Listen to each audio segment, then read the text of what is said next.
I got a question for you. What does this city know about luxury? Huh? What does a town that's been to hell and back know about the finer things in life?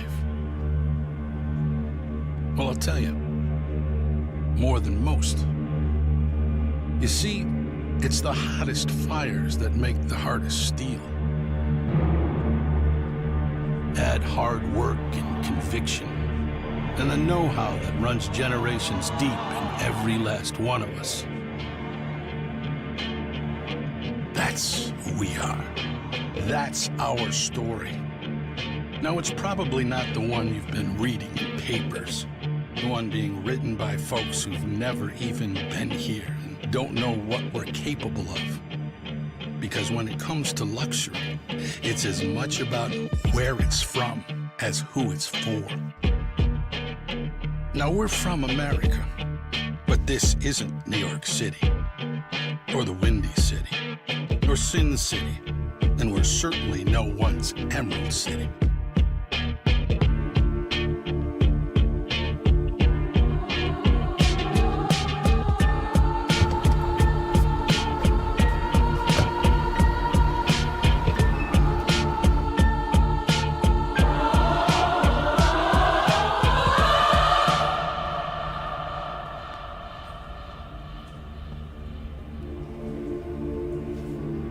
This is the Motor City, and this is what we do.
Well, hello to you, and you. Shout out to the 14 people that just came through. Thank you so much for coming through. 9 people here now. Welcome in, everybody. It's time to talk about some Ray to Love, season 11, episode 7. We're gaining closer. We're getting rather closer and closer to the end, and hopefully gaining some new relationships. Gigi, what are you thinking about this episode? Because, child, my Lord, we in it now. And by the way, everybody, I have some intel. There's a content creator that got an interview with Darius's ex. No joke. We got that for you live tonight. So higher is waiting.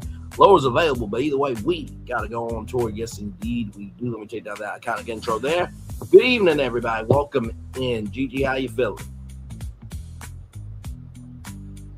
All right, my mic wasn't working, but feeling good. Hello, everybody. Welcome in. Thanks for joining us. And yeah, you hit it on the head.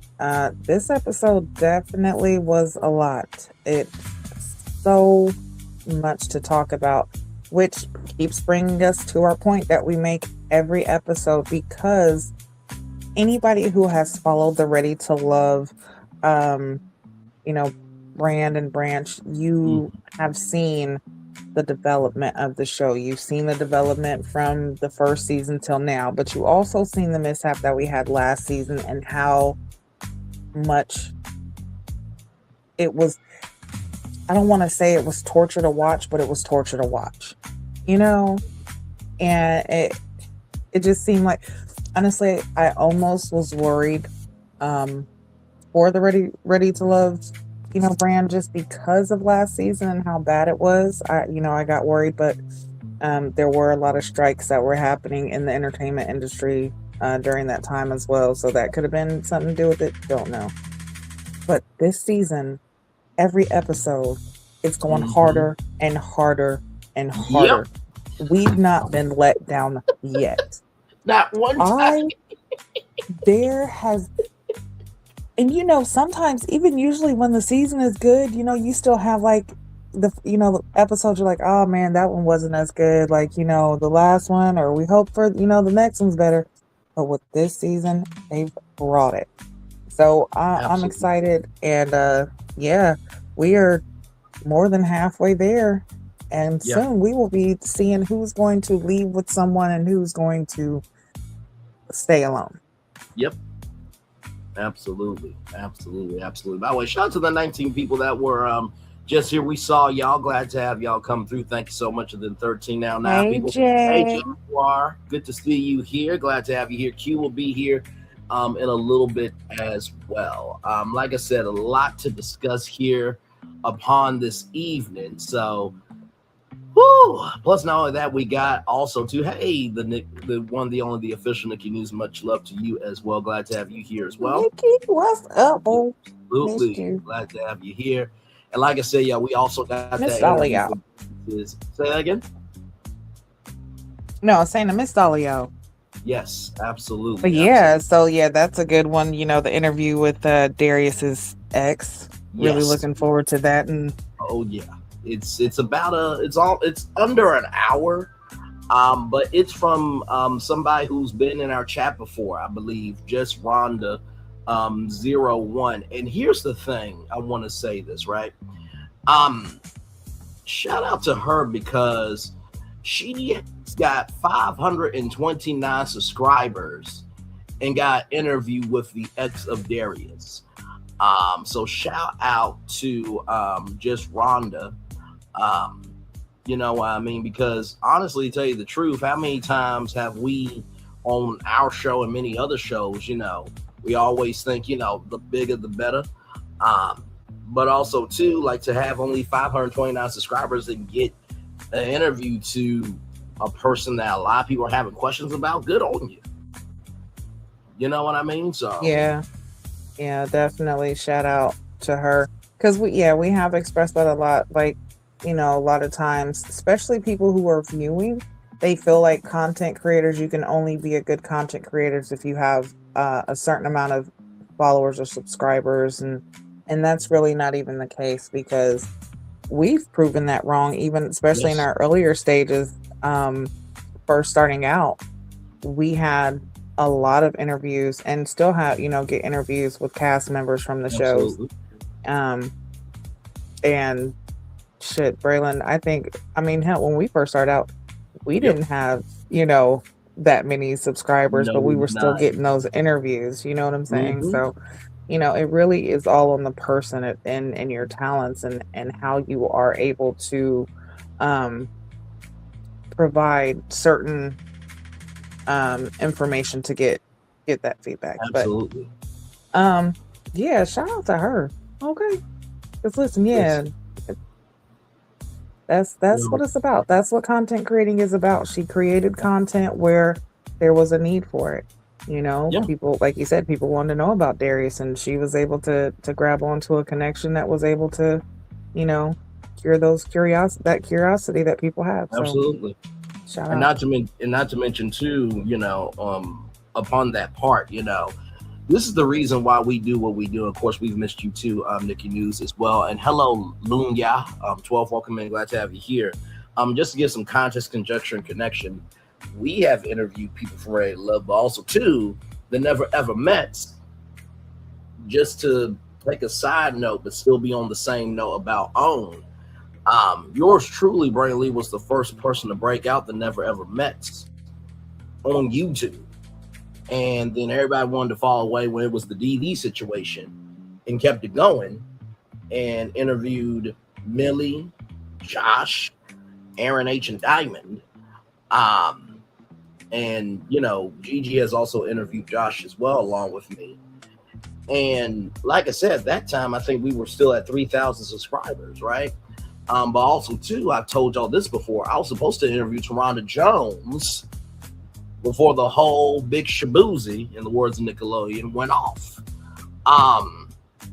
Like I said, just because we don't say everything we do behind the scenes don't mean we ain't working. You know what I mean? So, but also, too, you got to be proud of where you are. And Gigi, I wanted to show you this real quick because you've been along for the ride and Nikki News as well. We are Hello to you, Lanaya. I think that's Lanaya 12. Yes. We have been getting closer and closer and closer. I'm just going to show the number. Okay. 20,000 away, ladies and gentlemen. Okay. Just let that breathe for a minute. A lot of work. We'll definitely be there by the end of the year. You will be there. So yes, indeed, it will be a grand old time on our channel. Okay, but just wanted to let y'all know, keep going.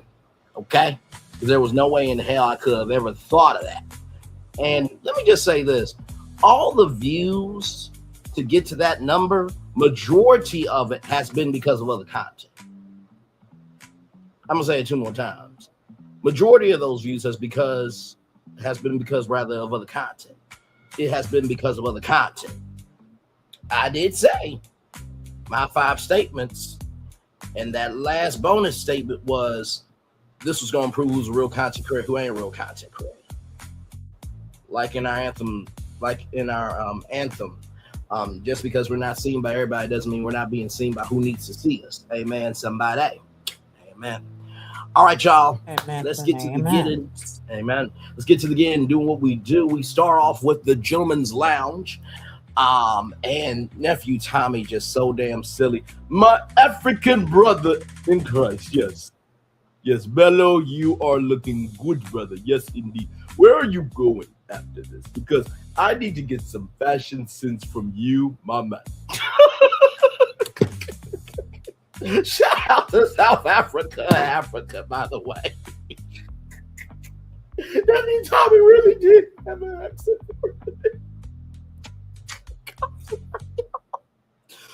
Oh, okay. I got to collect myself.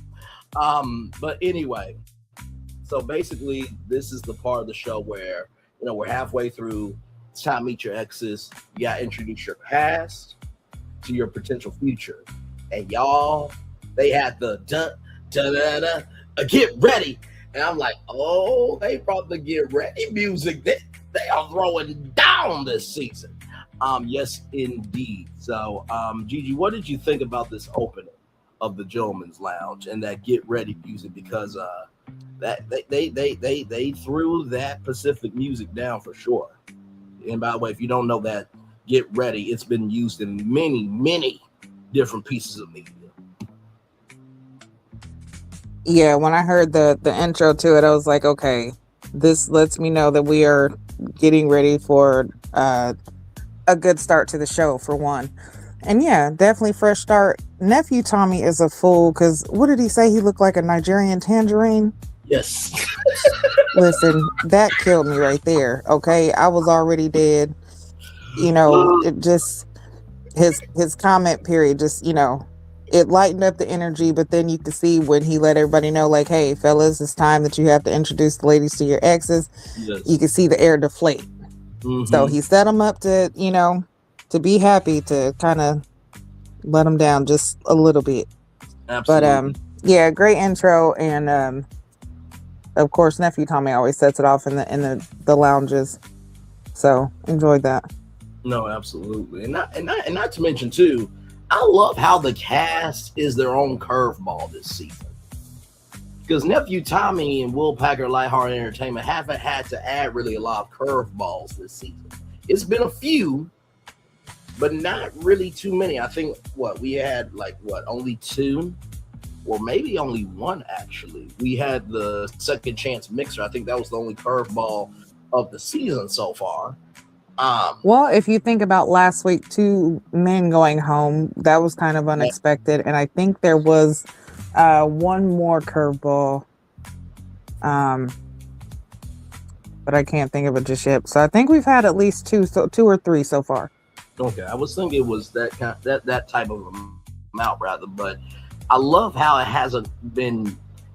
Nephew Tommy and Will Packer and Lighthearted Entertainment, by the way, Will Packer Productions and Lighthearted Entertainment are the production companies behind the show tonight, in case you didn't know. They haven't really had to do too much this season. But I think it's because, like you've been saying, like I've been saying, like we've been saying, the quality of this cast and how they have dove into Detroit. I said my description box. This is one of the most premier seasons yet. Like you said at the top of the show, we haven't been disappointed yet. Not one episode. Not one.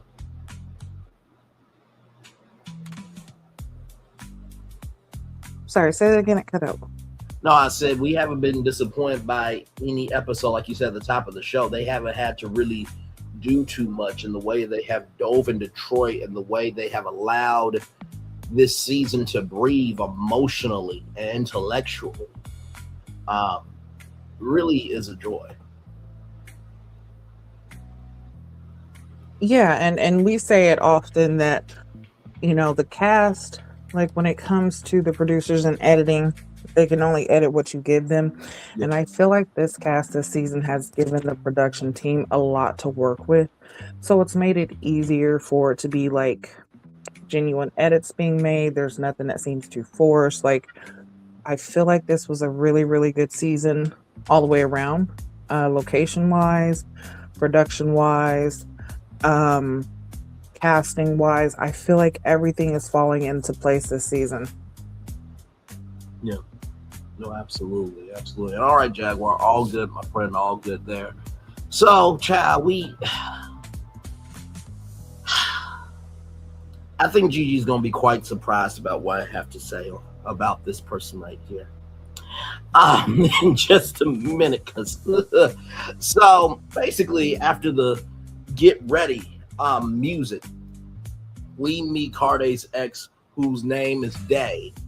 But Day has a night soul, okay? Day has a night soul. Day has a night soul, ladies and gentlemen. So as we can all see here, there is Dominique right here, Cardom right there, Enchante, and also Shannon. And so, not Joy Child. Day, who has a lot of joy about one particular thing that we're about to get to, asked Dominique if she's high maintenance. And Dominique very respectfully said, what I require is what I give, which was a whole word in the words of the one that only rested in joy to Stuart Scott. Can I get a witness from the congregation? Because that was a word right there. And, Amen. And they say, Cardi make a lot of money. I'm like, what the heck? Y'all were exes. It sounded like you want to get back with him because you remember that part, child. But then, Shannon and Enchante are there. And, Enchante said, he's my dog. And, they said, well, are you feeling him? Do you have a sexual connection with him? And it was about, let's get it on. And she's a bad mama jamma. And when I need that healing, I want that feeling, rather. I want that sexual healing. Love TKO. I'm coming out, or better yet, they want to know if Carday will come through Enchante. Yes, all that was said just live, ladies and gentlemen. Let's just roll around along.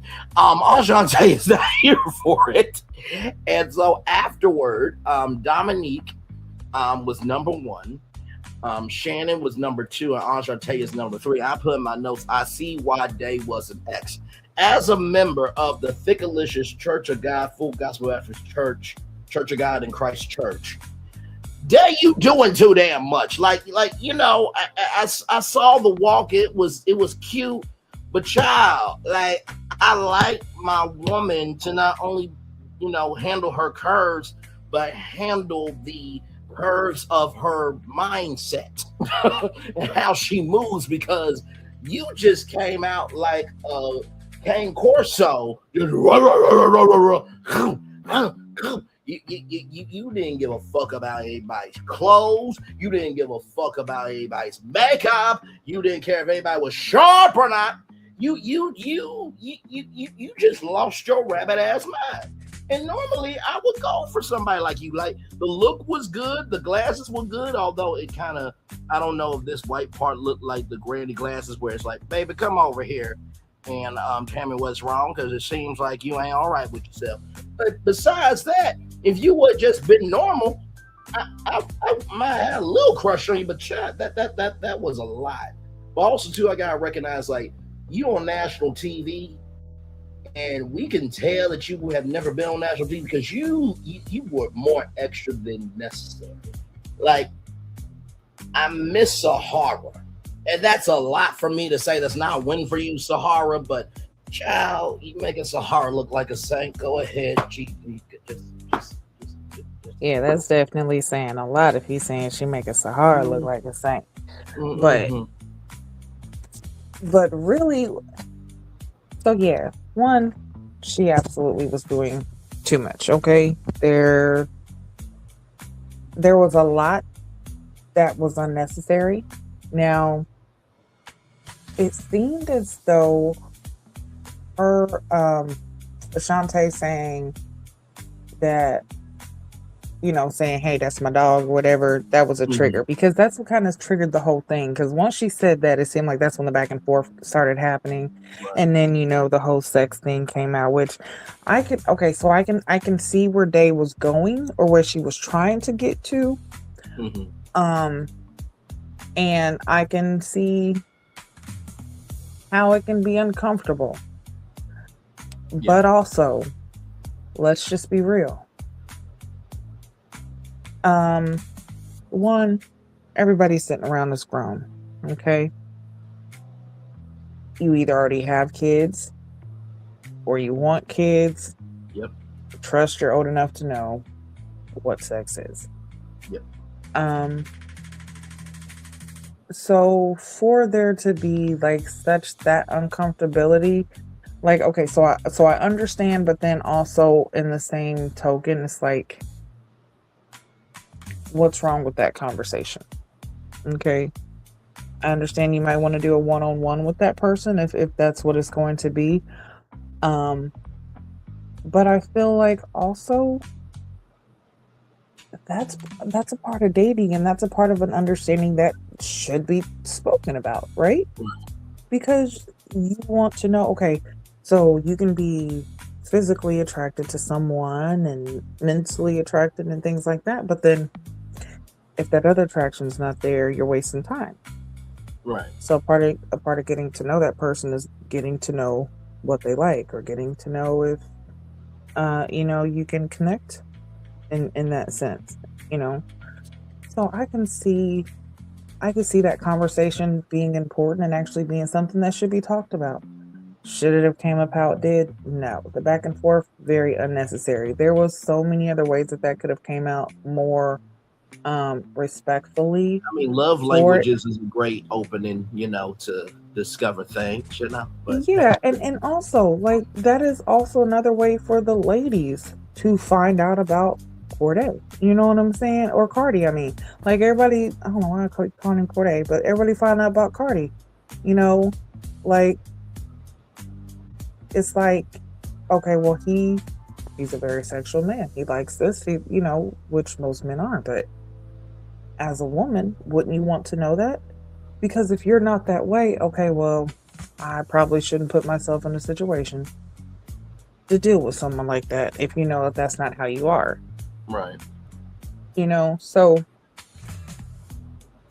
I could see the conversation being a problem just because of how it was presented. Again, message could have been delivered differently, but the messenger who delivered it is a little bit tacky doing it. You know what I'm saying?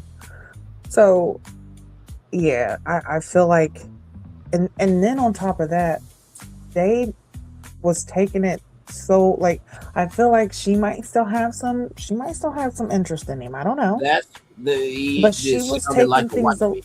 man. Yeah, she was taking things really. It seemed like a really, really personal, and she was fighting a battle for him that he himself was not even trying to fight. He was like, "Wait a minute! I did not even know that we was going to war today.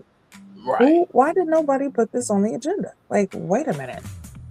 And he's, trying to stand up, trying to say things, trying to, get his words in, and it just was not happening.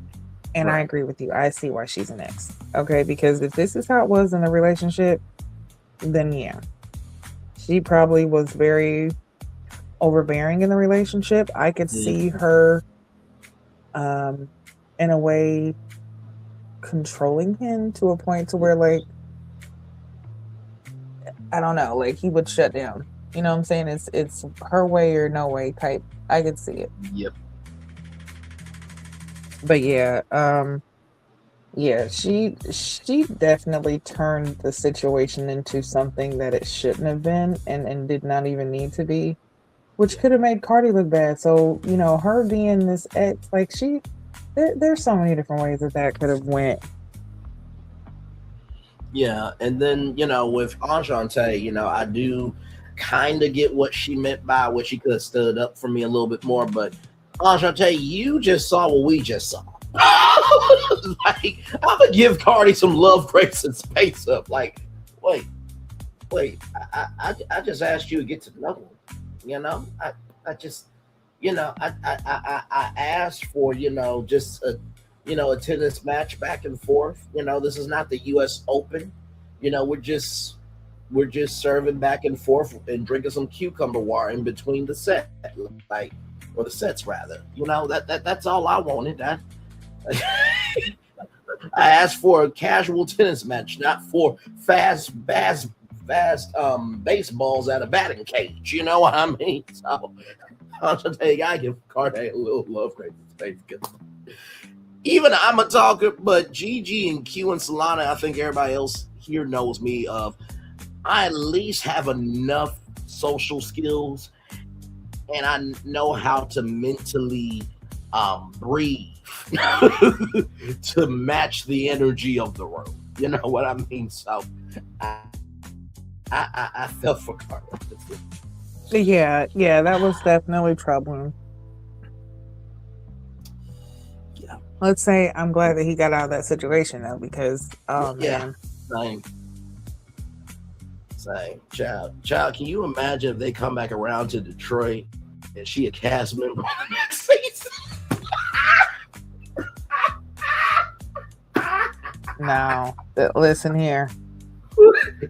Listen, I was about to say, look, if that happens, I'm not watching. But then the other part of me was like, no, you gonna tune in because I want to see how that explodes. I want to see that train wreck. Now wait a minute. Now here's how we'll really know if Gigi's really honest. Would you rather be Day's producer on that season, or would you rather deal with me live hosting the Ready to Love live reunion special on it? I know I'm not there. That is. Yeah, that's a tough one.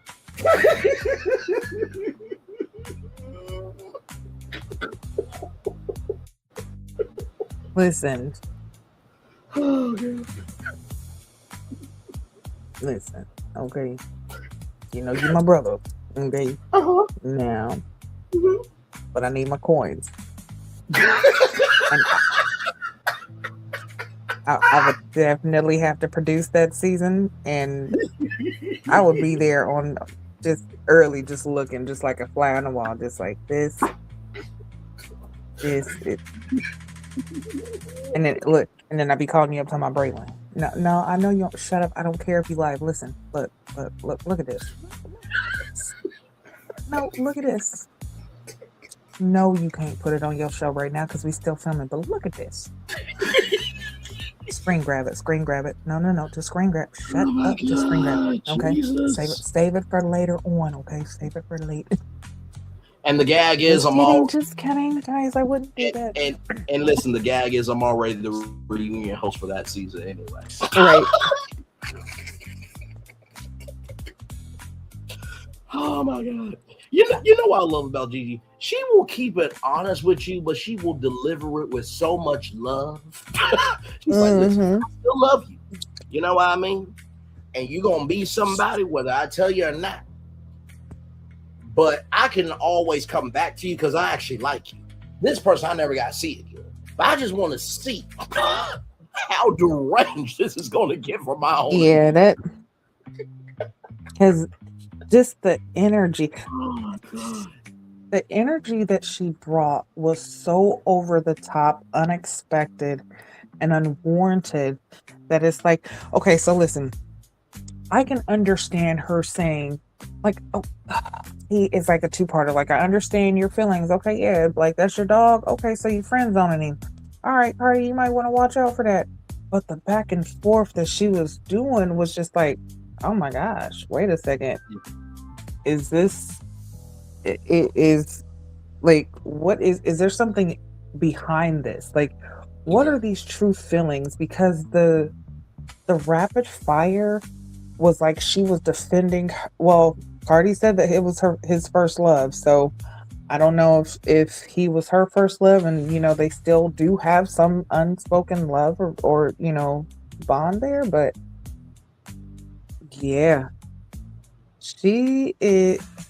So it puts me in the mindset. She puts me in the mindset of the ex that pretends to still be your friend, but secretly sabotages your relationship because she's still secretly in love with you.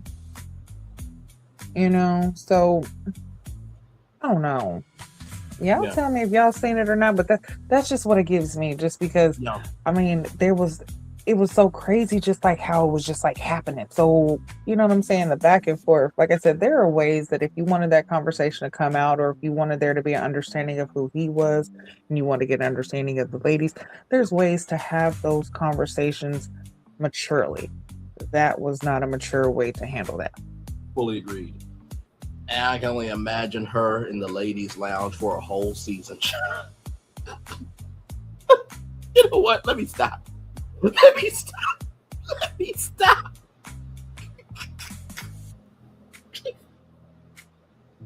Can you imagine nephew Tommy dealing with Day in the ladies' lounge? Oh my goodness, no. And hold on, let's quick shout out to, was it WSQKH? I didn't know who that was. Yeah, honey. Listen, shout out to you, okay? Shout out to everybody who was in the chat. Shout out to everybody who's here, who was here, who's gone. Shout out to everybody who's in the bushes, who's actually, responding. But we want to know what y'all thought about this. Amen. Cardi X situation. If in a situation like this is what I want to know. In a situation like this, what qualifications do you use to determine which ex you bring? Like, do you is it the last ex you had? Was it the one that you were the most friendliest with? Is it the one that you feel like, is actually going to do justice for you? Like, I really want to know, what do they think when determining which ex to bring? Well, to use the words of a bishop who said, "Close the doors." I want an ex who saw the best in me when everyone else around me can only see the worst in me. And I would hope to think that she could be my witness to understand the totality of who I am, but also saw within the totality that there are moments where I am layered, but I'm also grounded. And that, they could believe that there's an energy of, let me tell you something, this brother is so good. I had an energy of I never would have made it being with him. I'm sorry. It was right. Look, Gigi asked the question, what was I supposed to do? You just thought I was going to give a blasé answer? No, you saw the thumbnail. You know my voice is dim, and you know why you're here. Go ahead, Gigi. See, this is why. This is why, okay? This is why you could only do late night shows, okay? Can't do it during the day when the kids is it. No. Wait, what did I say that was late? Hey, I'm just kidding. I used two songs of Marvin Sapp and just remixed it in my answer. That's all I did. That can be done in the daytime. It was gospel. It was Christian lyrics, gospel lyrics. And I guess today is the day for it. Yeah, but yeah, some of these exes be having me question, like, why would you bring them? Did you have no other ex? Have you, like, I can understand if you really have been, like, you really don't date much, so you don't have many exes, so that's all you can pick. And I think last season there was a lot of them who was like, I don't even have an ex to bring, so I'm not even bringing an ex. So they didn't even bring me one. Exactly. So that's also something else good, because like I said, last season, some of them didn't even follow the assignment. Okay? Correct. They are doing their homework this season. They are following the assignment. They are doing it. They are following through with their words. I haven't heard much talk about, I text you, you didn't text me back, and when I did, you just copied and pasted your answer. Like, it seems like these people are actually having real conversations outside of the show. Absolutely. So, yeah, we're already winning. Absolutely. Now, from that scene to this scene here, as it loads up, we have Darius, Nicole, Ashley, and Ashley. No, they're not twin sisters. Okay. They are in the same city though, and they both black. So it's a black dating show, ladies and gentlemen. But yes, so Darius, Nicole, and the Ashleys, ladies and gentlemen. So Darius' ex is named Ashley, and so with that being said,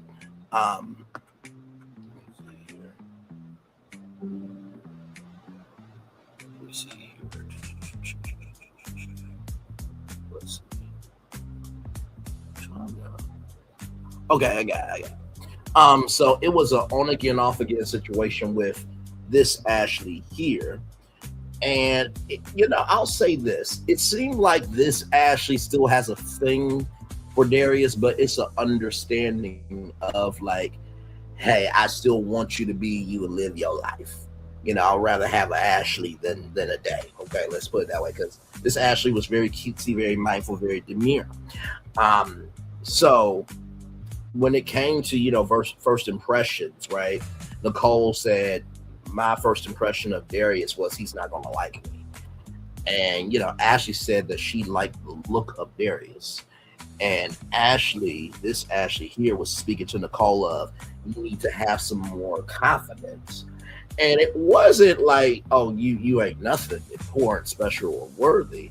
But it was the fact of Ashley could sense that Nicole had some uneasiness to her. And with that being said, as Ashley was leaving out, and this really ought to tell you everything, child, was Ashley got a fox, because during the first mixer, Ashley talked about furs and everything else. And so Ashley, was very surprised by it, but very blessed by it. And there were 2 kisses.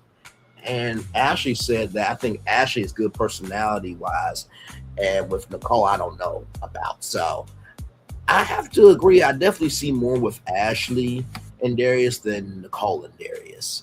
Not to say that Nicole won't find love, but it just seems like Nicole was great in the beginning, and it's like the process ran her instead of her running the process. What's your take on this? I can agree with that, and I actually think there is a slide of the fox fur that he got for Ashley. Yeah, But right. yeah, he has definitely shown his like for Ashley from the very beginning. We've seen it from their conversation. They have definitely been locked in. Mm-hmm. So it's not surprising to see them advance and, you know, move forward with getting to know each other. Nicole, on the other hand, seeing her let me just say, I don't know. Well, no, I'm not gonna say I don't know if it's because it was the last, but I was actually surprised to see her go on so many dates as top interest. Right. Like for Darius, I was kind of surprised to see that, and I was surprised to see it for Devon.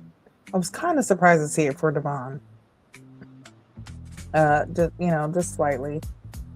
But for her to even, be someone's interest on top and to be in that situation, but then come off so insecure and then not only was she insecure, but then she was also very aggressive and domineering. Like, yes. So it was very shocking to see that behavior in her. But again, sometimes a person can either make you feel secure, they can make you feel insecure, regardless of if that's your internal self or not. Once you find that right person, they know how to balance out all of those insecurities and feelings that you have. So I do feel like her person is just not there. But yeah, Darius definitely is showing interest in Ashley. It did kind of seem like there might have been something still with his ex Ashley, and for Nicole to ask like, hey, y'all on and off, can y'all off right now, but are y'all gonna be on again later? It seems like there could be a possibility of that happening. Can't wait to see what this interview happens. So we're gonna try to speed through this, so that we can see this interview. But yeah, I feel like there could still be something possibly with his ex. But at least it was more. But at least it was more in a respectful fashion. Right.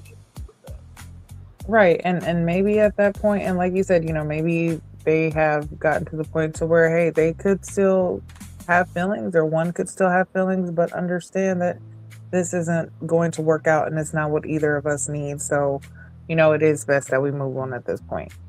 Yeah. Absolutely. But yeah, I definitely want to still see what happens with Ashley and Darius. Absolutely, for sure. So then we have Bello here. And I have to tell you something. This ex right here is probably one of the most collected, down to earth, and ex that was an ex you actually want to potentially see back on TV. We're about to get into why here. So we got Bello, Dominique, and Enchante. Tara is Bello's ex, and they've known each other for 23 years. Let me say that number 2 more times. 23 years. 23 years. And Dominique says that Bello is her favorite person forever, ever. And Bello said that he has not dived in with Enchante, really. Dominique is really here to find her man. And Tara said, I want, somebody to look at him as a wife like you just did. And, with Enchante, Enchante was always talking with somebody. So Bello said that, he's not going to interrupt, but Dominique will interrupt. And, Dominique wants to know if Bello has a romantic side. And Tara says that Bello doesn't like PDA, but Dominique is an affectionate person. But he kissed Dominique, outside the restaurant. And, PDA, there's levels to PDA, right? But, for the right one, careful what you grab. That part. If your hand becomes a claw, listen, you become a prize too. Okay, it's equal opportunity with consent, everybody. Okay, listen, moving on. But a very important point to note on that. In Enchanté's spare time, Enchanté loves to read, and Enchanté, has read Outwitted the Devil, and Bello has read the book 3 times. Oh no, sorry, Enchanté has read the book 3 times, and the only 3 people that have ever known about it is Bello, the person that introduced him to the book, and Enchanté. Now, of course, I've never really heard about the book before, so I'm sure there's probably other people rather that have heard of it, but 3 people. And listen, on this show, how I always say one of my biggest business principles is take the inch and make it a mile. In order for that inch to be a mile, it has to be rooted in reality. Okay. I believe that on this show, inches need to be on reserve until you see enough inches in terms of agreements and alignments, and then lock in to make that a mile. Tara said that, I like you and Dominique, but Enchanté is willing to, grow and, explore that. And I put Tara as a very good ex. Like, if Tara, came on the next season of Detroit, I think a lot more people rather like Tara on there than Day. But that's neither here nor there, but just to keep it a buck. Gigi, what did you think about this exchange here? Let's just say Bello, I feel like, is a really, really good guy. Like, I really want the best for Bello, whether it is him ending up with Dominique or ending up with Enchanté. But I do think that him and Enchanté can get along, and they could actually be good together. But I mean, I don't know. I just see his connection more with Dominique, especially with the the comment with the PDA, because you hit the nail on the head. He doesn't like PDA, but when the right person comes along, you won't have a problem with it, and he does not have a problem with this. Clearly, because as soon as they went outside and he kissed her, I said, "Well, that's PDA." That is one of the strongest showcases of PDA. Like, so the right person comes along, it'll definitely change your mind frame and have you doing things you never thought you'd do. Yes. And then when it comes to him and Enchanté, like, the fact that they can connect on this book, and I mean, I've come across situations where I might be the only person who has heard of something, and then I'll meet somebody and they'll say the same thing, and I'm like, wait a minute, that's very rare. Like, I've never heard of anybody else saying anything about this and having the same experience. It's weird, but it's a connection that happens, and sometimes when you have that connection, it kind of strengthens things and gives you a sense of familiarity, as well as it kind of gives you this pull to make you want to learn more about that person, to be around them, because now you have something that you connect on and you want to find if there's other things. So I think that's kind of what happened with Enchanté, and I agree with you again when it comes to Tara. She seems like a really good friend and ex-girlfriend. She didn't overstep. She was very supportive, very honest, and I could see why their connection as friends has maintained for as long as it has. Absolutely.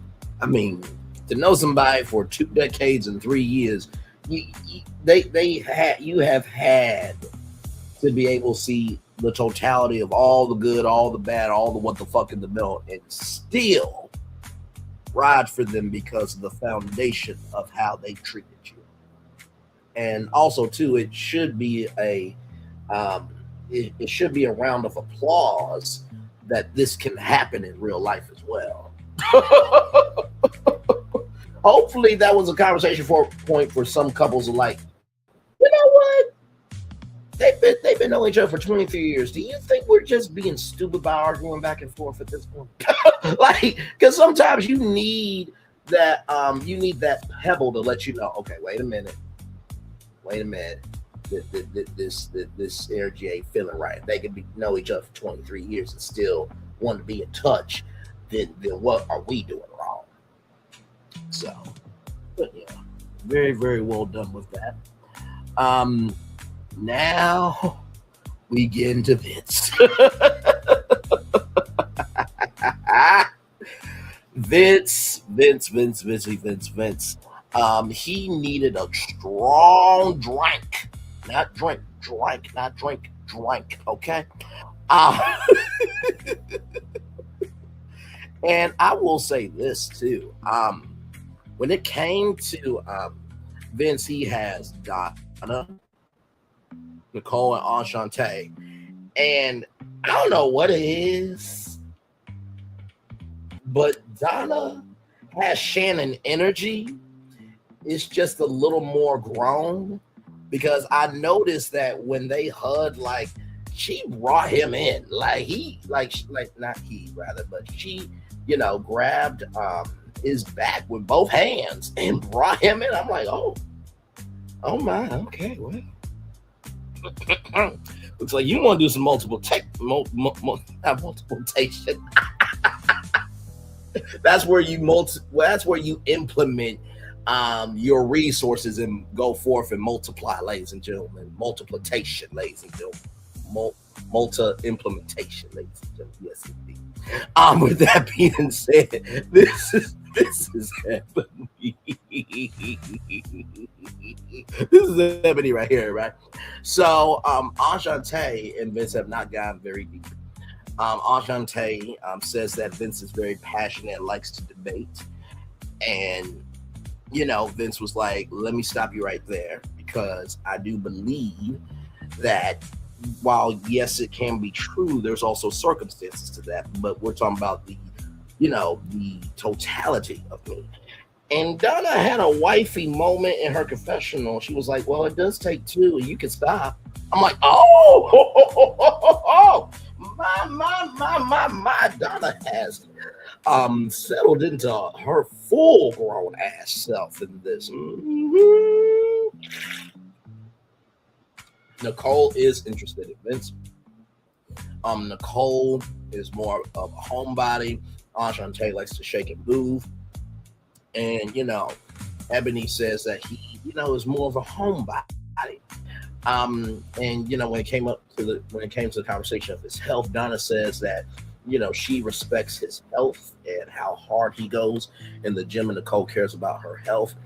And Donna wanted to know, what is the one thing that makes Vince a bad guy, or maybe not a bad guy per se, but what's the thing that should be something for me to watch out for that could be a trigger down the line.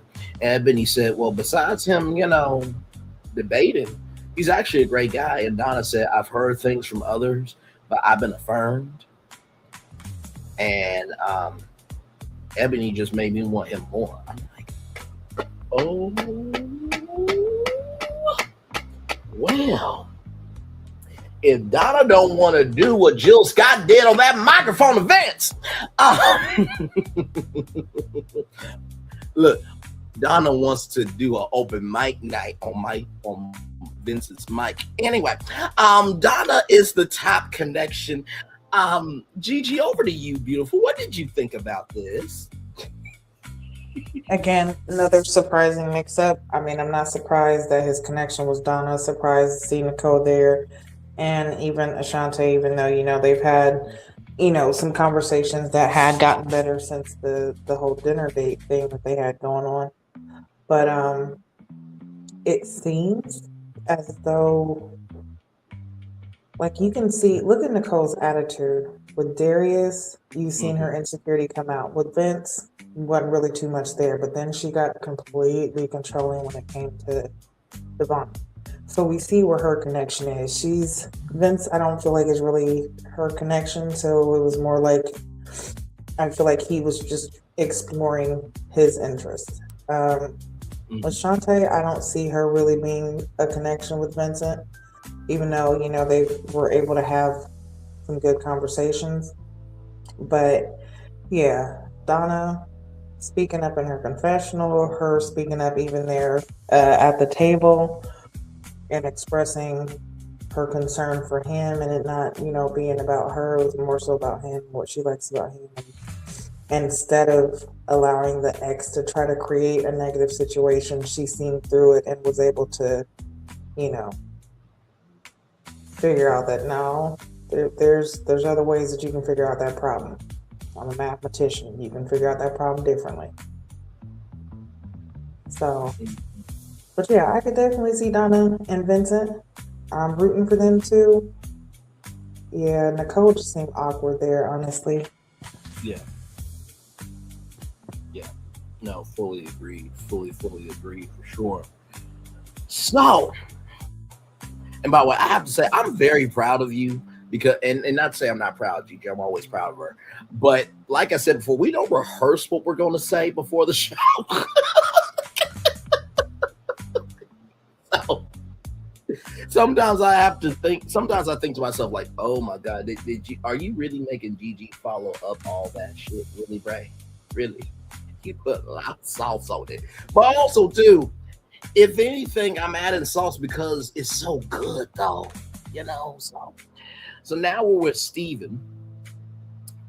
So we got Lauren, Enchante, and we also have, let me see here, we have Donna as well. That's Donna right there. So this is new for Steven. Okay, his ex with new women. That's new for him. Steven, nobody will ever want that. Okay. Unless you got somebody like Tara. Okay. So, and that's not to say that your ex wasn't, pleasant because she seems beautiful. Her name is Amber, everybody. So they get into their day to day. And Donna says, sitting in a coffee shop doing homework all day. That's her life. I'm sure she's got more than that to do. Enchante says, I like going out to new restaurants. I would like to see them come with, but, that's really all Enchante gave. And, Amber said, will you cook? She's like, well, we may go out to a restaurant. I may not cook. I go out. So I will say this to Enchante. It's weird because on the tie-dye date, you had a really good energy with Steven. And then, for you to be in front of his ex and for you to, have this energy of being so blasé of like, well, we might go out, or I might not cook. Was there something that happened? Because it just seemed very lackadaisical and very paradoxical. That's just my take on that. Lauren said, and by the way, I love the observant woman. Lauren said that she is out and about all the time, and so she said that she was drawn to Steven because it seemed like he had a bubble of peace around him. And I really liked that Lauren showcased her, her human side. Not to say that she doesn't have a human side, but Lauren from the outside looking in, seems like a person that would have it all together. But she was very centered.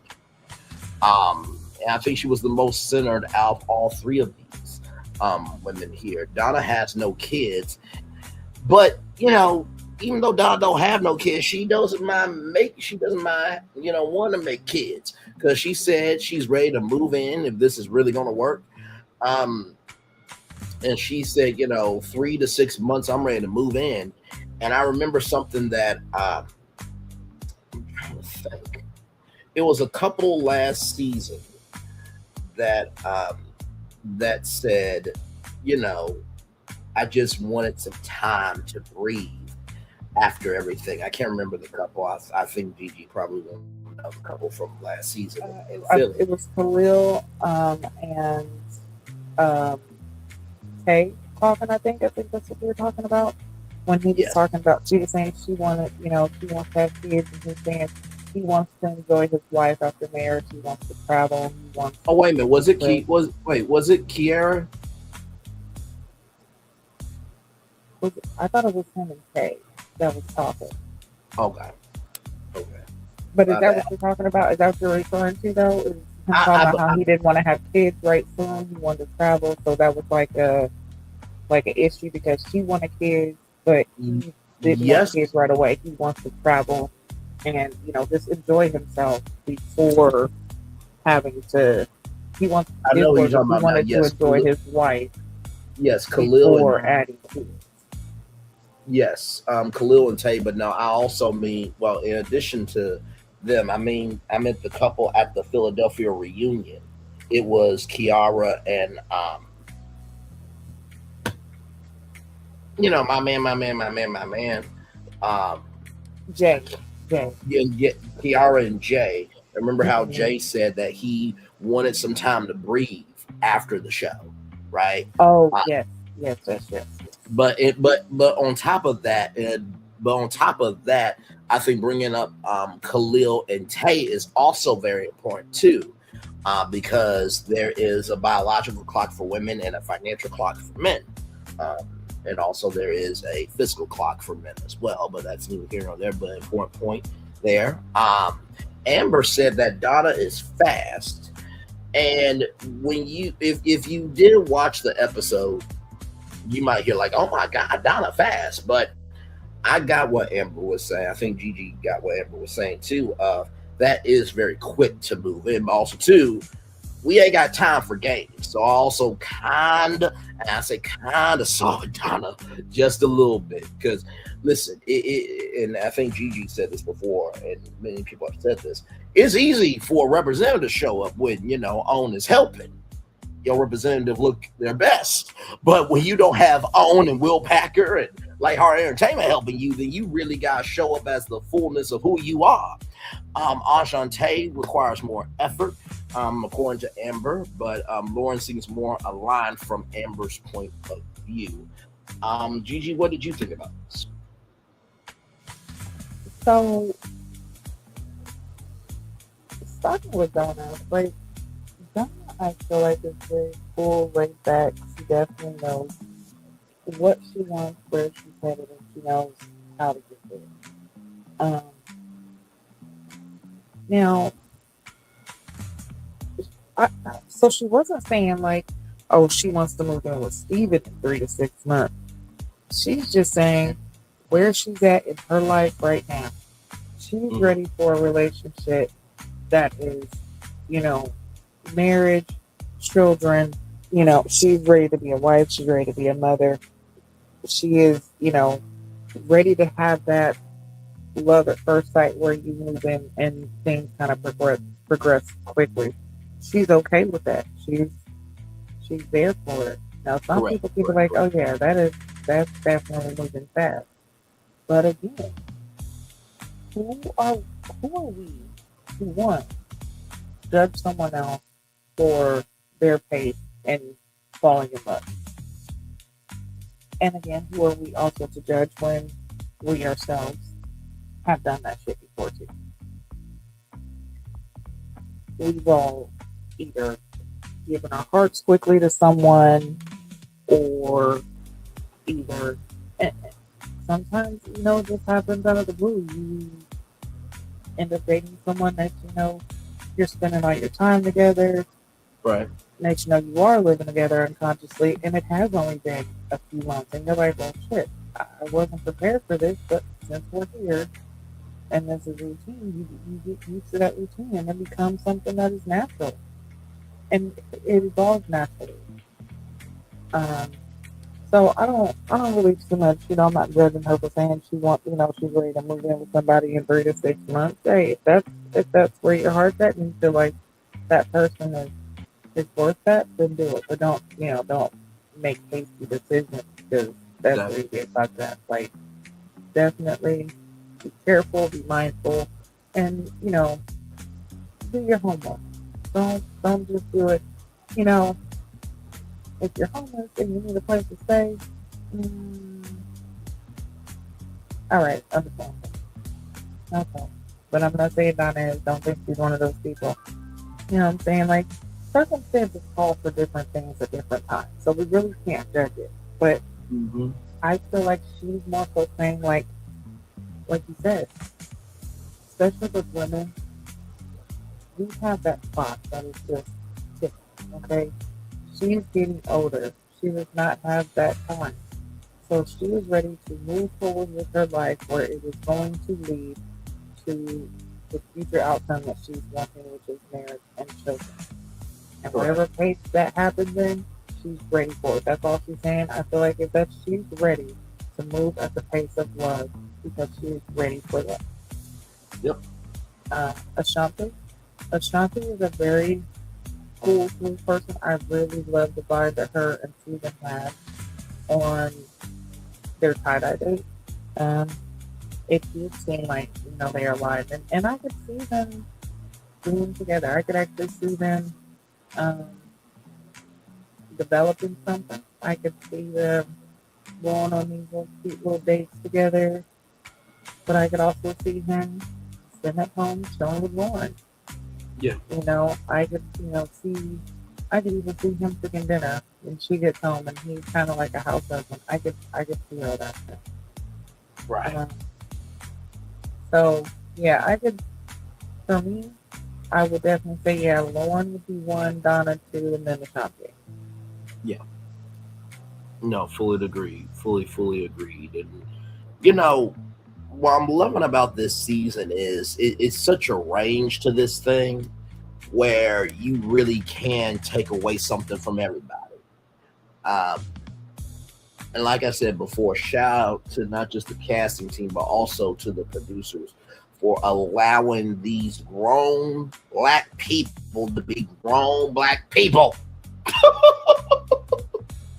Because I think people really don't get how important rhythm and tempo in a reality show is. I remember when Heart and Hustle Houston first got started, and some people really did like the tempo and the rhythm of Heart Hustle Houston because it started out slow. It's not like another decrepit, broken, and tattered show on the Oprah Winfrey Network. That's neither here nor there. But the point is that show is very fast. But also, too, in the same token that show is fast, it's also disjointed. So I think we have grown up in the world reality TV to have it now here and ready, where we don't know how to take in. Oh wait, that was a real conversation. Oh my God! Whoa, hold on a second. Wait a minute. I'm feeling a way about this, and I don't think we know how to actually chew on what we're asking for. Gigi, what do you think about that?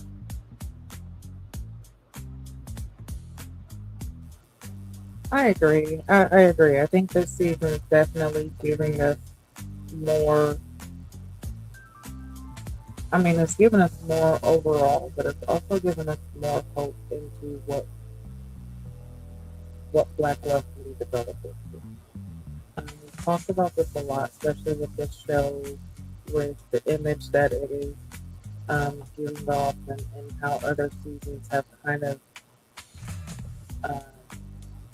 stained the image a bit. But I feel like this season is picking up. Production season is doing a great job, but it's just like, said at the beginning of the show, like, and also like you just said, casting. Like, the cast production team, I feel like everything is working together so good right now that this is the outcome that you get. Yep. You know, and it makes me look forward to what are we gonna get from Chicago, because we're branching off from these other, big cities, and now we're going to the Midwest, which the Midwest holds a dear space in my heart, because I grew up in the Midwest. So Right. for them to go, you know, go that way and showcase the beauty of it, even though there's a lot of ugliness all around, but it's exciting to see. But this season, kudos, hats off to production, hats off to the cast and crew, and everyone who's working behind the scenes to get this together how it is. So I feel like they have a lot of good. It's not even just picking random cast members to come in and develop things. A part of casting is actually seeing who could possibly match up in the end, and I feel like Yep. whoever was doing the matchup did a really great job. So Absolutely. No, absolutely. Whoever is on the team for this season, and thank keep you. them for the rest of. No, go ahead. Oh, I'm sorry, just thinking maybe. Oh no, absolutely. Whoever's on this team, keep them on this team for the rest of the season. And honestly, Gigi, if they want to do Ready to Love After the Journey docu-series, this would be the season to launch that motherfucking spinoff. It really would. I would love to follow that series for real. Yeah, because was it this season or last season that they started doing this diary cam? Because I don't. Maybe they did it in the previous seasons before we started doing the channel, but I can't recall them having diary cam. No, neither can I. So them doing this, I feel like it's definitely a great launch pad for so many other things for the show. Yeah. Yeah. And honestly, of course, Ready to Love After the Journey is the title, but Ready to Love After the Journey Detroit. And believe me, I would, and Gigi knows this, when I review a show, I have to find out three things about it. What's the show about? What can I relate to? And finally, what my audience can relate to. And if I feel on any one of those pulses, if I can find the soul of the show, or if I can see what my audience can see what the soul of the show is, and I can hold on to that, invest in that, and stump the yard with that, I'll review it all the way through. So if y'all actually listen, we've been giving a lot of game. Gave y'all a whole Ready to Love plan to child Gigi, I'm gonna leave this. But I was in ChatGPT. I made a Ready to Love con. ChatGPT gave me the whole rundown. Do you hear me? Y'all could really set off this multiverse this season. And if y'all really do Ready to Love After the Journey Detroit with this cast, I will genuinely review it. I know Gigi and I will definitely review it, Q as well, Islam. But if y'all did that spinoff this season, I will review it. We will review it without question. And I'm not just saying this just content on my channel and our channel, because we always do content regardless. But sincerely, this is the cast to do it with. Go ahead, Gigi. Yeah, no, sorry not to cut you off. I was just saying, the spinoff, and even doing a Ready to Love fan favorite, where we bring back the fan favorites, 20 of the fan favorites from previous seasons, and put them in the house and let them retry for love. Yep. Whether you were eliminated before or whatever the case is, but you get your pick, come back, and try again. Absolutely. And even doing, and we talked about this, having like a casting special where the fans get to interview, get to see different casting tapes, and you get to pick on who ends up on the show. And even if you don't want to do it where the fans get to pick, at least see the process that the production went through to find the people to come on the show. The ones who were chosen, let's see their behind the scenes before filming. Their introduction. Tell us a little bit more about them. Give us a little bit more about who we're seeing on the show before the show starts. Absolutely. Because the auditions for American Idol were viral for a reason. You know what I mean? So, and not to mention too, Gigi, and by the way, thank you, Nikki News, so much for the compliment that you gave. I really enjoyed the commentary here. Thank you, my friend, for that as always. People are actually enjoying the fourth wall. and they really enjoying the fourth wall as a docu-series. And they're enjoying the fourth wall being a part of the show. You know what I mean? Because, at this point, everybody knows about the fourth wall. It ain't really that big of a secret anymore. Now, the secrets of the minutia of it, yeah, that's still top key. But the surface level of the fourth wall is actually being more embraced than ever before. So, listen, if you do the spinoff, do it with this cast this season. Good day. And honestly, tell you the truth, that will actually hold us over until Chicago. So, you're welcome. Yes, indeed. So, with that being said, now we're with Devon, and Nicole arrives first, and she gets a gift, which is very nice. But then after that, Dominique arrives, and Dominique also gets a gift. And then, Shannon gets a gift. So Nicole feels a way about it. By the way, Devon's ex is named Caleb. Shannon really likes Devon.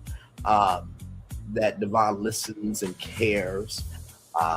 And Shannon has had wifey energy for Devon since their date at the go-kart track. Like, they've been locked in ever since. I really love those two together. I know we have discussed it on here that, Dominique has really been open-minded to the process. And, Devon is that, potential possibility, but in the same token, it just seems like there's just a soulful connection to Shannon and Devon. And so with that being said, Dominique said that Devon brought roses to the job. I'm like, oh, okay.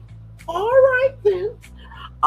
That's what's up. So then, we get to Nicole, and, Nicole wonders about her connection.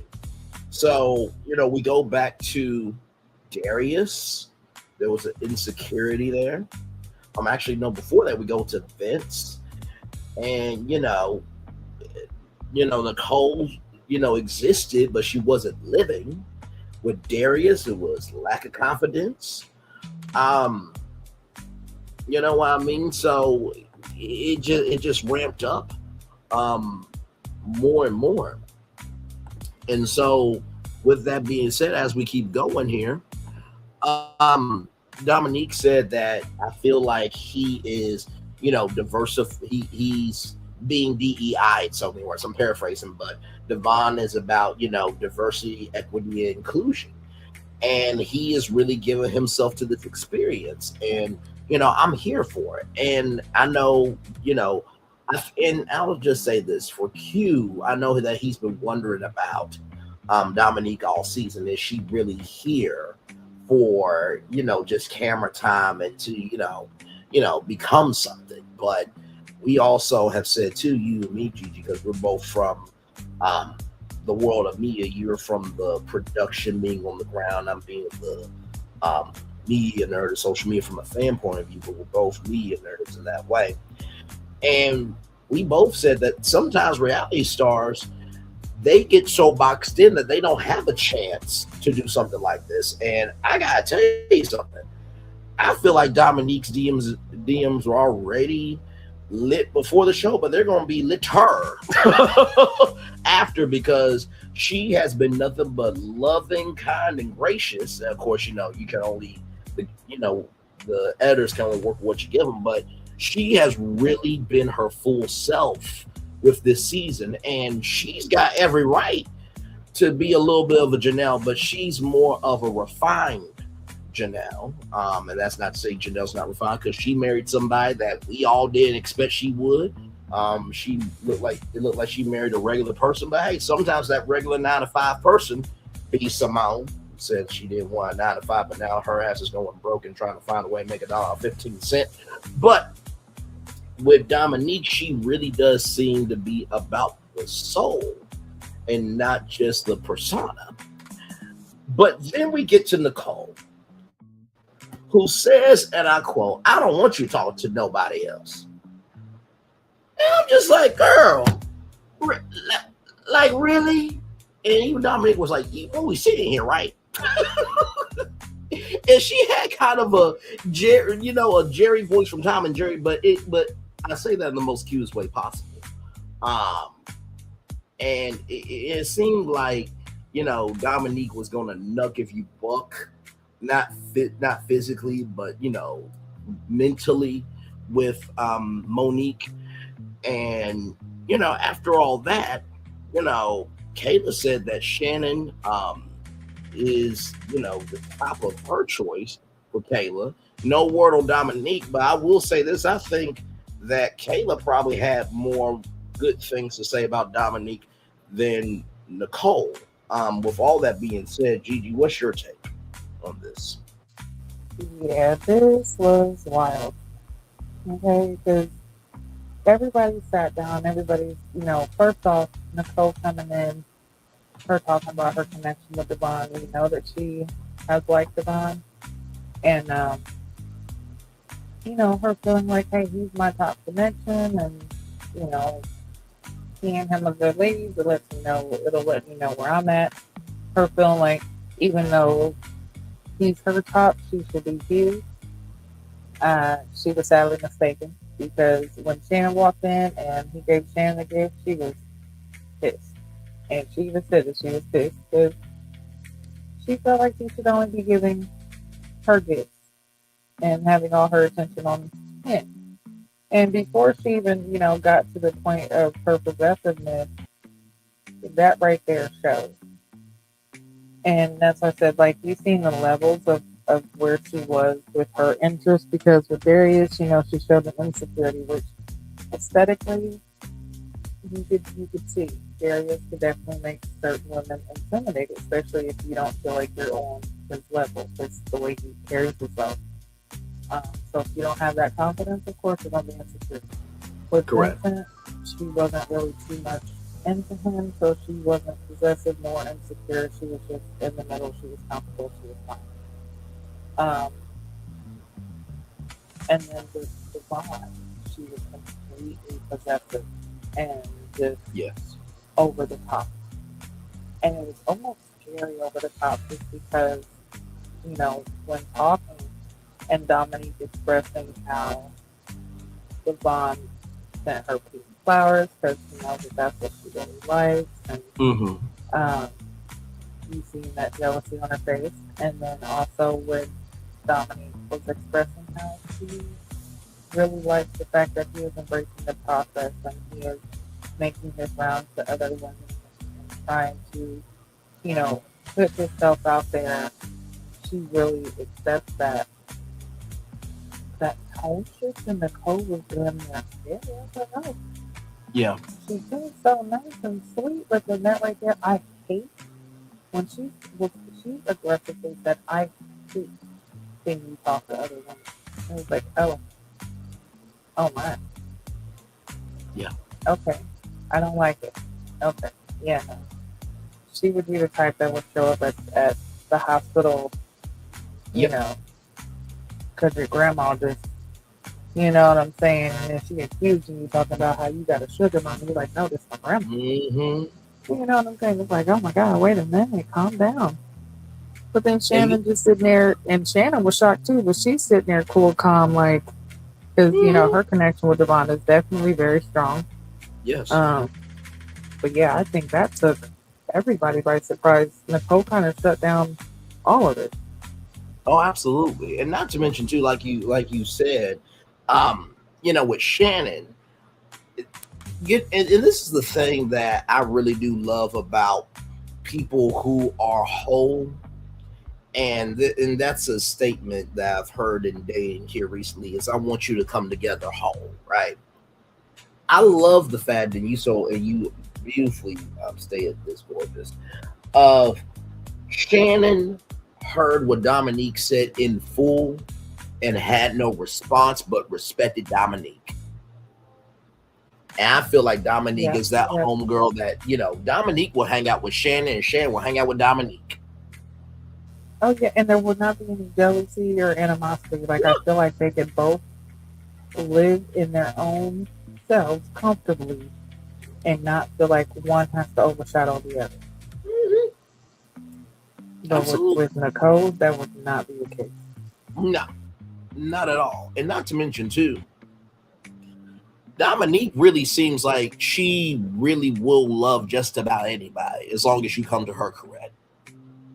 Like, Yeah, and yeah, and it, and it's wonderful that we also have. And I know we talked about this in the beginning, or at least I kind of hold it. At the beginning, they were talking about their careers and wanted to get to know the layers of them. But Dominique would hang out with Shannon and would be so interested in dilation and how you go about that. She'll be curious about Darius and be curious about Devon, and she's just open to good people being good people. And to find somebody like that as a friend or a lover is a rarity. Have you seen the world today? We're almost done with 2025, ladies and gentlemen. So I'm and glad. not to cut you off, Yes. with what you said, like even those people that you just named, I can even still see like Dominique, Shannon, Devon, Darius, even Donna. Um, Yeah. I could see them all being a group of friends and still hanging Yep. out, and even Bella. Like I could still see all of them hanging out, being cool, no jealousy, no animosity, just laughing, just kicking it, not having, uh, like impure intentions. And you know what? I even just want to say them, all of them. I could see them having, no issues being around each other Yeah. outside of the camp. Absolutely. But again, Nicole's attitude showcases jealousy. And Yep. I feel like she would be the one that would have a problem because if she is around, if there's a group setting and there's a group of girls and there's a group of guys and she spots a guy that she likes, but that guy is not giving her attention and he's giving attention to other women, she's gonna be jealous. Absolutely. And it's gonna cause a problem. Like I don't see her being able to be in a city where she's comfortable like that. Absolutely. Without question. Without question. So we get to the gentleman's lounge here. And with the gentleman's lounge, the positive vibes. For Bello, Dominique is still his top. But Enchante moved up. Shannon is, Devon's top, but then Dominique and Bello had such a confused look on his face. And I'm like, Right? first of all, bruh, your smoothness and Devon's smoothness, they're on different sides of the coin. But bruh, like, you're not the only one in the room.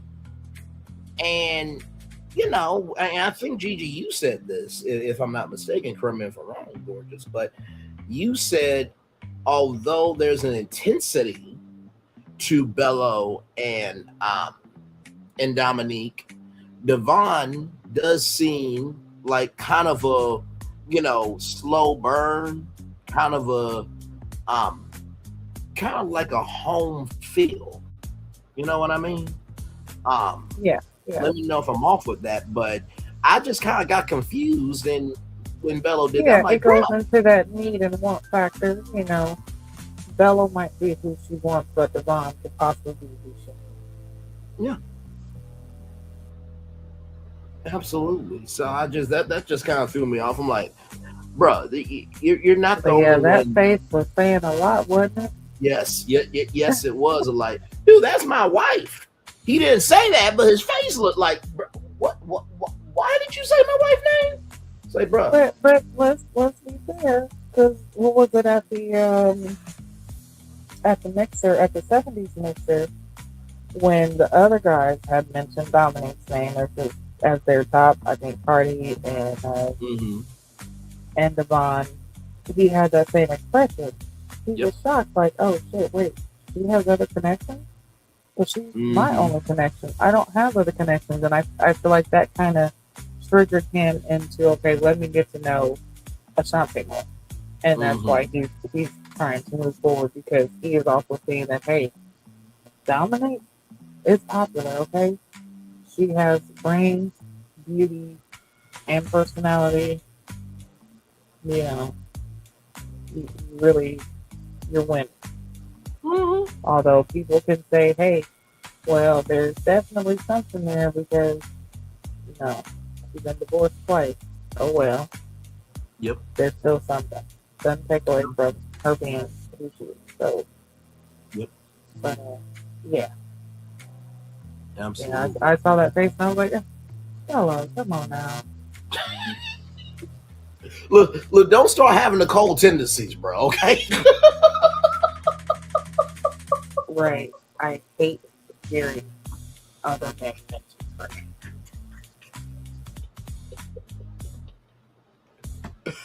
Oh my lord. Yeah, So because then we, yeah, that go was ahead. the stare I was saying, no, that was the stare he gave. Like, he channeled Nicole's inner Yep. possessiveness. Mm-hmm. Absolutely. So then we got Vince and Donna, of course. Carde also says Dominique. By the way, just a side note, but important note to Bello. If you had that face for Devon, why didn't you have that face for Cardi? I'm from the streets of if you're gonna have the energy for one, have the energy for everybody. Gigi, are you from those same streets? Because he didn't make a face for Cardi. Yeah.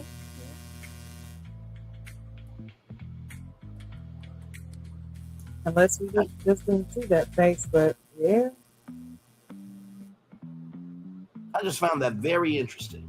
You didn't make that face for Cardi, but Devon for some odd reason. Okay. Okay. Okay. Um, for Darius, it was Ashley, and for Steven, it was Lauren. Negative vibes. Vince Enchante, Cardi Enchante, um, Darius, Nicole. Steven agreed with Nicole, and Devon said Nicole. So it was pretty split down the middle. What did you think of this Gentleman's Lounge, Gigi? Good gentleman's lounge. Feel like they were spot on with the hit misses. Um, yeah, I agree. This week's spot on definitely Shantae and Nicole for sure. Uh, so yeah, not really too much with the gentleman's lounge. I mean, they were spot on, and yeah, glad Nicole is gone, so we can move on. Yes, indeed. So, with that being said, Bello and Enchante are at this place, and I have seen this system before. It's actually kind of cool. So, if you ever been to Frizzoli's, they give you this little beeper, and I'm sure they have this out basically at every restaurant. Well, not at every restaurant, but most restaurants, usually the sit down restaurants, you'll get this little buzzer. So, you'll put in your order, they'll give you a buzzer with your number on it, and then when it bzzz, that lets you know that your food is coming, right? But this was a little bit different where it was a tap band. So you just go up to the bar and you tap it and you can get a drink. Now, for those of you who are behind the eight ball, what you're thinking, you can't just tap it and it's just a limited beer. It's not like that, okay? So I'm sorry. I know, based on where we live, we have make $1.15 energy where we just do what we can, but no, that's not that. Okay, this is not a 7-Eleven where you just twist the slurp machine and just open up the mouth and it ain't that. Okay. So with that being said, Bello is attentive and got some hot sauce for the tofu. Didn't have a flavor. It pulled up the table, and of course, the concerns of you're giving homie vibes and this, that, and the third. And we learned that Ashante is staying. Bello wants to explore more, and he wants to close the gap in their communication and in the gap in their closeness. They even pulled in Ashante. Ashante pulled in as well. What did you think about this? Because I feel like what you said was so on point, Gorgeous. Of Bello seems to be interested in Ashante because now he's like, oh crap, okay. It's almost like after you've drunk that Slurpee that you thought was unlimited, and it gets to your brain. It's like, yeah, okay, maybe I can go lie down for a minute because this just got to be. I feel like the Slurpee has gone to Bello, and he's like, you know what? Let me just drink some water. And Ashante is the water. The Slurpee, and this is a metaphor, everybody, so calm down. So the Slurpee is Dominique of like, she's sweet, she's refreshing, you want more of her. But Ashante is that like cool, calm water because the Slurpee is getting too much. And also, too, the Slurpee also wants to taste other flavors. Yeah, so I like this meetup, and the fact that Bella was the one to do it with Ashante and was able to actually have like a better date, showcase himself more to her. You can see it open up her eyes to the possibility of dating Bella and being a connection. Him being thoughtful and attentive definitely sparked more in that connection. And I feel like that definitely is what made her more comfortable with, like you said, him pulling her in and her accepting that fuller and actually moving closer. Because if she was not accepting, if that was Vince trying to do that, that wouldn't. There wouldn't have been no closeness like that. Mm-hmm. So yeah, and again, yes, it's him trying to build more of a connection because the Dominic have is the top for more people, so she has more options than just him. And then also his ex telling him like, hey, yeah, Dominic is definitely your top, but I think you need to get to know something more because she might be more so who is one. Another one of those who you want, who you need to be. Dominic might be who you want, but Shanta might be who you need. So, yeah, looking forward to seeing them develop their connection more moving forward. Absolutely. And the vacation has not happened yet, which for those of you who don't know what the vacation is where everybody who's left goes to this, house. And I think they're there, for like a weekend, Gigi? Like Friday, Saturday, and Sunday? Yeah, it's like a weekend. Yeah. And that's where most of them get solidified, the connections, rather. And I'm pretty sure the vacation will happen not this week coming up, but the week after. Yeah. Absolutely. So then we get to Vince and Nicole. It's good to see each other. Insecurities were brought up. And, Vince was like, that's a huge thing of, if somebody talks to somebody, they feel like they're walking on eggshells. And Nicole said, you can do it, but I don't like it. And Nicole is eliminated. I'm just like, how the Grinch grew his heart 3 sizes that day when he found out that he actually, was just misunderstood. And when he finally, got matched with the right energy and Martha, who, the one that he wanted the whole time. She could see past the Grinch, and he got everything he wanted. We were all happy for him. It seemed like Nicole's heart shrank 3 sizes this episode. I mean, it started off really rough in the beginning. Well, not really, really rough, but it started to be rough. Then the heart shrunk more, and then it just was in a black void at the end of this. Gigi, what did you think of Vincent Nicole's video? Can I just say, you see how quickly you just gave the intro to what happened with them, and you just, so she was there, then she was gone. Into that. That's exactly how Zeb said when it came to their conversation. He got straight to the point. Yep. He was not there. Listen, I don't even think he ordered food. He had a drink. He was like, look, okay. I don't know what this wine guys, is, but I'm gonna drink it. Right. He's like, listen, I just looked at something and said, give me that. Listen, okay. So look, you're here. We don't think you should be here. So you should just leave. Like that's about what it was. They're really, I mean,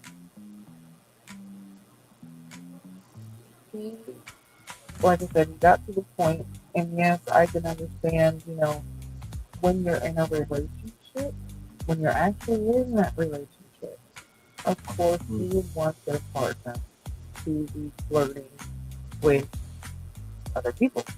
No one, Yes. right? Not unless you're in that kind of relationship, and that's what you guys do. You really do. Okay? Most of the world's not like that.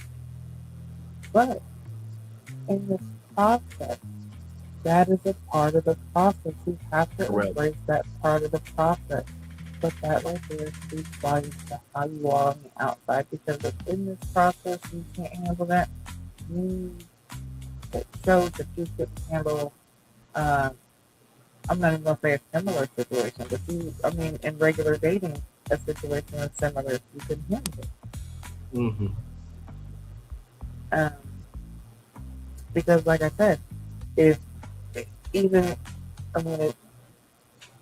from what I gather, it just seems like if she was just in a regular group setting with a group of guys and a group of girls, and the same situation was happening, not even like a dating situation, but just a gathering with a group of people, and she's seen someone she liked, but that person was talking to other women and not really, talking to her or giving her the attention she wanted, I feel like she would have that same attitude. Correct. So, yeah, like I said, understandable in a relationship, you don't want that, but in this process, you have to have that. And so you have to be open and accepting of that, the best thing to do for you to leave this process and work on those insecurities that you have, and being able to find someone who's willing to go through the process of dating with you so that they'll help you work through those insecurities. That's it. So definitely wish her the best. Yeah. I think if she gets those insecurities under control, she's actually a pretty decent person. Yeah, just work on those, and I feel like once you work on those, it'll bring out more of her personality, because I feel like that was an issue too. She did not have that much of a personality, and that could have been because of those insecurities were kind of holding her back from doing her full self. So, yeah. Absolutely. Work those out, and I feel like, everyone's person of love is out there. It's just a matter of finding them. You just gotta find them. You gotta find them. When it happens, everything will come into place. Absolutely. Absolutely indeed. So for the preview, the gentlemen have introduced their ladies to their exes, and now it's best friend time. Sometimes best friends are tough. That part. Sometimes best friends are tougher than the family. So we got Ashley and Darius, and then we get to see a Ray to Love alumni, Gigi Mercedes, who's been through the process before. And Devon says that he has 4 connections, and that's 4 out of 6, and Shan's got a problem with it.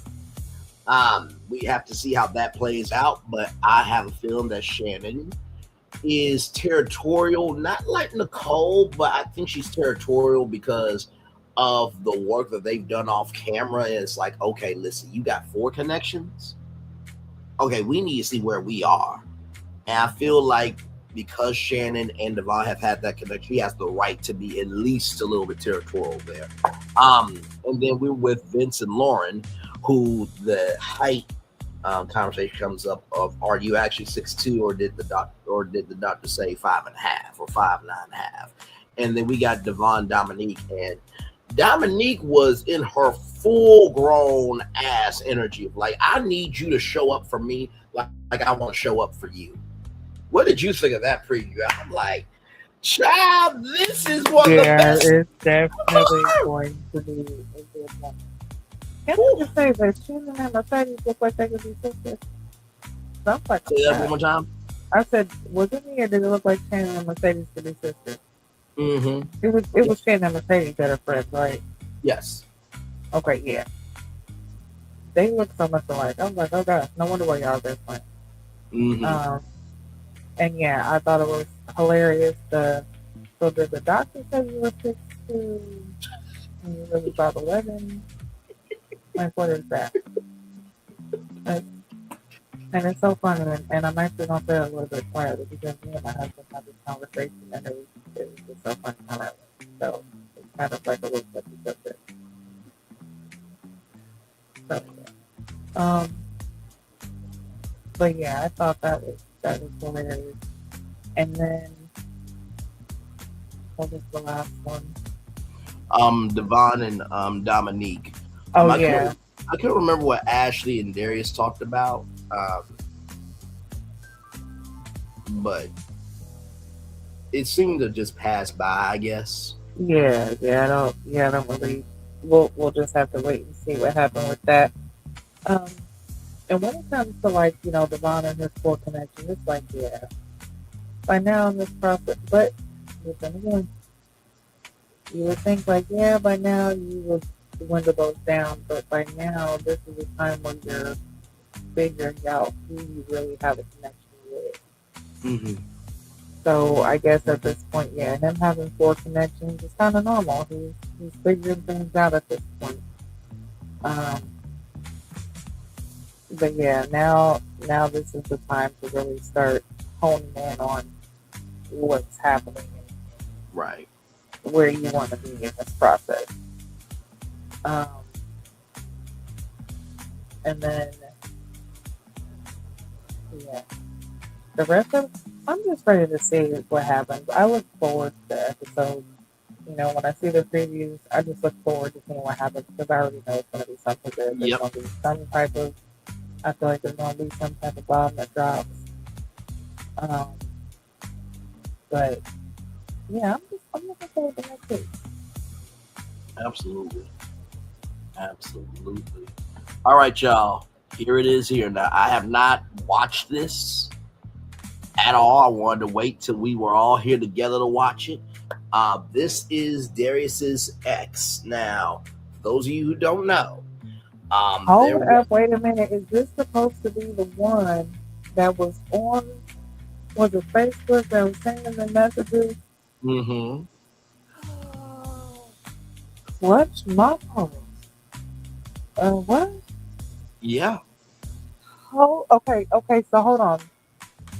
Before we say this is Darius's ex, okay, let's say allegedly, because he has said that they did not date, nor did they have any type of sexual contact or relationship like that. So, out of respect, we're going to say his alleged ex-girlfriend. Okay. So yes, go ahead. But yes, this is the alleged ex. As you can see, she's a BBW. You can tell that that's there. Now I don't know if that's a real background or not. It looks like a very nice background. But yeah, so this is just Rhonda, 0-1.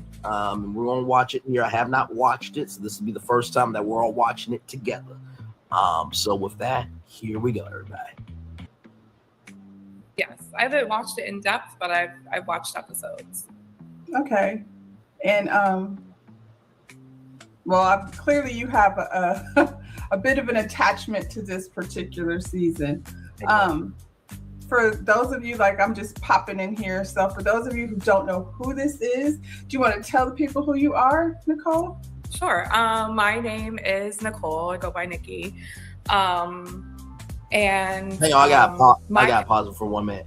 Hey, Miss Parker. I'm sorry. I had to. She said she was Nikki. Oh, no, we're not going to do the white version of the Parkers. Okay, we'll just roll on. Connection to the show is that my ex-husband, I believe that he was actually cast while we were still married. I was never told the name of the show, but Wait, hold on, stop when I it. started Pause. having some Pause. suspicions. Wait a minute. We're not pausing for white Parkers, but we're going to pause for that? Okay, go ahead. Hold on, because I don't know if I heard that right. Did she say that he was her ex-husband? Let's back it up real quick. Can you please back that up a little bit and replay that? Just let me make sure my volume is up, because I need to make sure I heard that correctly. Who this is? Do you want to tell the people who you are, Nicole? Sure. My name is Nicole. I go by Nikki.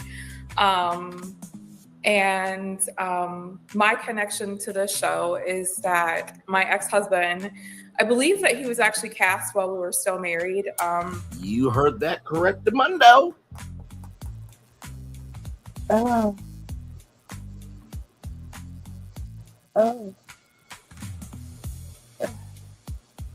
Rated Love X's edition coming up soon, everybody. Only here. Hashtag on keeping it real. Go ahead, Gigi. Listen, we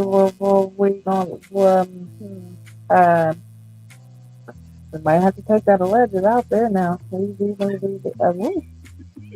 Let's just continue. Okay, so this is Nikki, her ex-husband, who was her husband still at the time.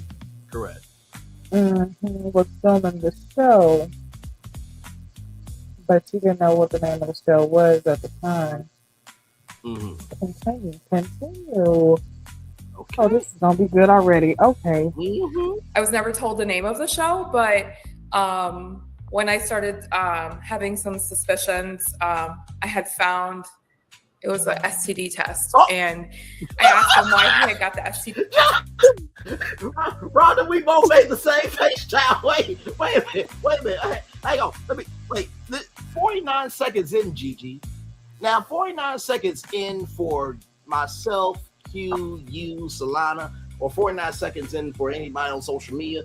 That's usually just the beginning, right? Not too crazy. You know, it's kind of the warm up. You're trying to find your mental soul, you know, for the live, right? Or for the content you're about to produce. In 49 seconds, we've heard this woman's ex-husband applied for Rated Love while they were still married. She's never heard of the show, and granted, she's of a Caucasian persuasion, right? Which has been said before by many people. So she would not know about the show. But also, too, there are plenty of black men that love a thick BBW. Snow Bunny, that is, because Snow Bunnies have said that black men will love them in a way that white men will not. So that aside, ex-husband signed up for Rated Love while they were married. And the second part in this 49 seconds is a STD test.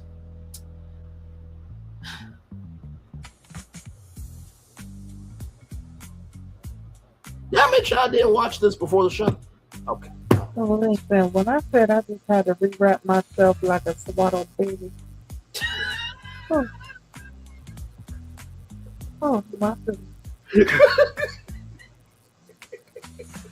My eyes are so dry because they have maintained being open for so long. I don't know how this has been possible. What? And like you said, 49 seconds in, oh my goodness. Heads up. Oh, you know what? All right, this is what night it's gonna be. Okay. Yep. Can Okay, go ahead and take that back to 45 seconds so we can begin at where she first started when she found the STD test, and we'll proceed Yep. further. We'll go If we right. can get any further. All right. Yep, we're gonna go right back right here. And just Rhonda, I know this is your first big interview, by the way. Just want to showcase the viewership. 2,500 views. Well done to you, gorgeous. And 101 likes now, 102 right there. Well deserved, by the way, on all that. You made the correct face. Did she not make the correct face, Gigi, when it came to that STT test? Listen, I don't know her face because my face was it's shocked. But I'm pretty sure she made the correct I know it face. did for you, but did she make at least the right face for the moment? Because, child, and me and you have heard some things behind the scenes, and we've broadcasted some things together. But I don't think we've ever made a face like that. Yeah, no, that is of that energy. Oh, yeah. Oh my goodness, I am still in shock. I think she had to sip her tea. I mean, yes. I think I would have spit out everything I had that time. I would have definitely had to take a commercial break at that very moment and clean up my whole workstation. That is something. This commercial break is brought to you by B Condoms, the only black-owned condom brand in the United States of America, 100% American-made. Go to bcondoms.com/Ready to Love for 20% off. Just type in Ready to Love with Bray, GGQ, and Solana for 30% off your order.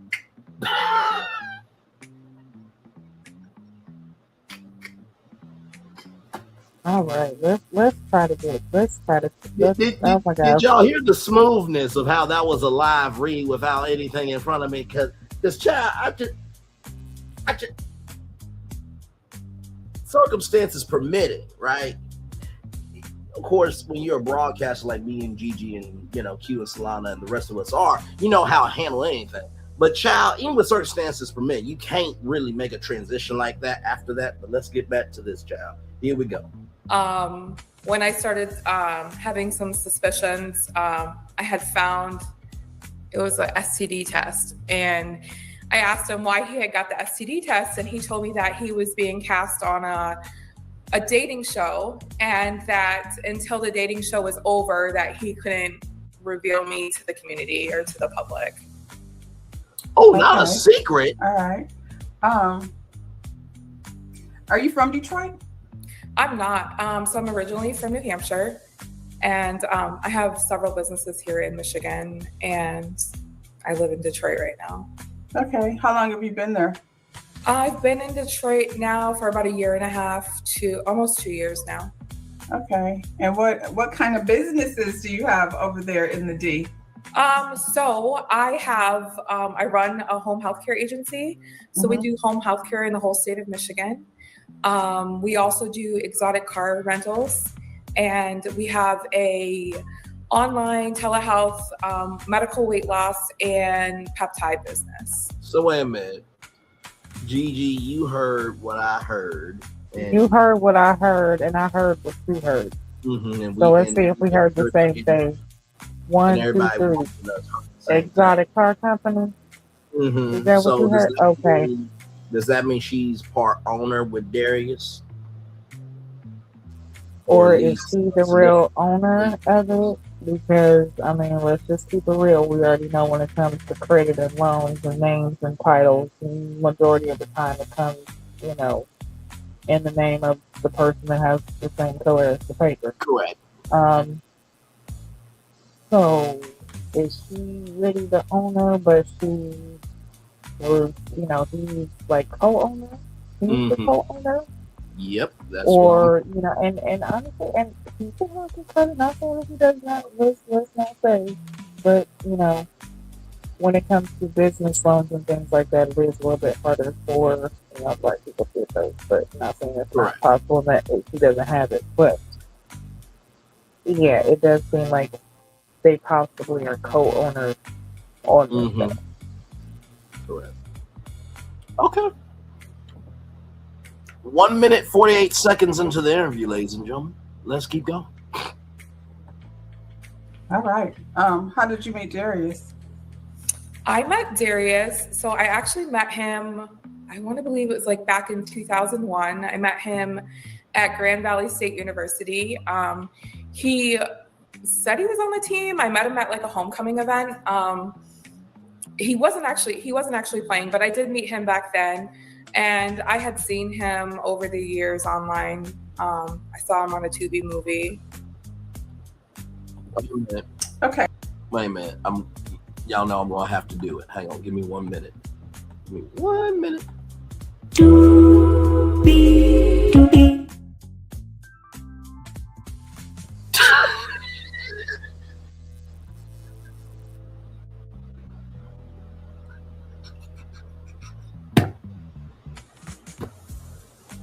Don't you just love our damn show? I'm sorry. It was right there. What was I supposed to do? Okay. Back to it, y'all. Back to it. Okay, so you said he's your husband. When did that happen? A husband, ex-husband? He's not even considered my ex-husband because I had an annulment. So Darius and I linked back up. I want to say it was around November of 23. And from there, it was love bombing, dating. I want you to be my future wife. So this was over internet, like online, because he was in New Hampshire? In person. No, in Michigan, 2023 in Michigan. Okay. Yep. So I attended his birthday party. I believe it was beginning of November of 2023. He invited me out he told me it was his birthday event. When I got there, it was a party. I guess it was a party that he was hosting his birthday at. And we started dating shortly after that. But you've been in Detroit for a year. I've been in Michigan.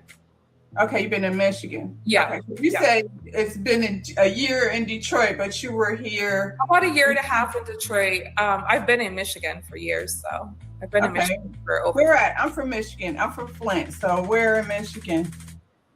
In the Lansing area. Okay, so that's not far. It's the same little circle of, Yeah. I would say Lansing, we used to go shopping sometimes in Lansing. So Lansing, Detroit, Flint are right there together. Okay, so I knew nothing about what was going on over here. I didn't know until Darius put out a statement on everywhere.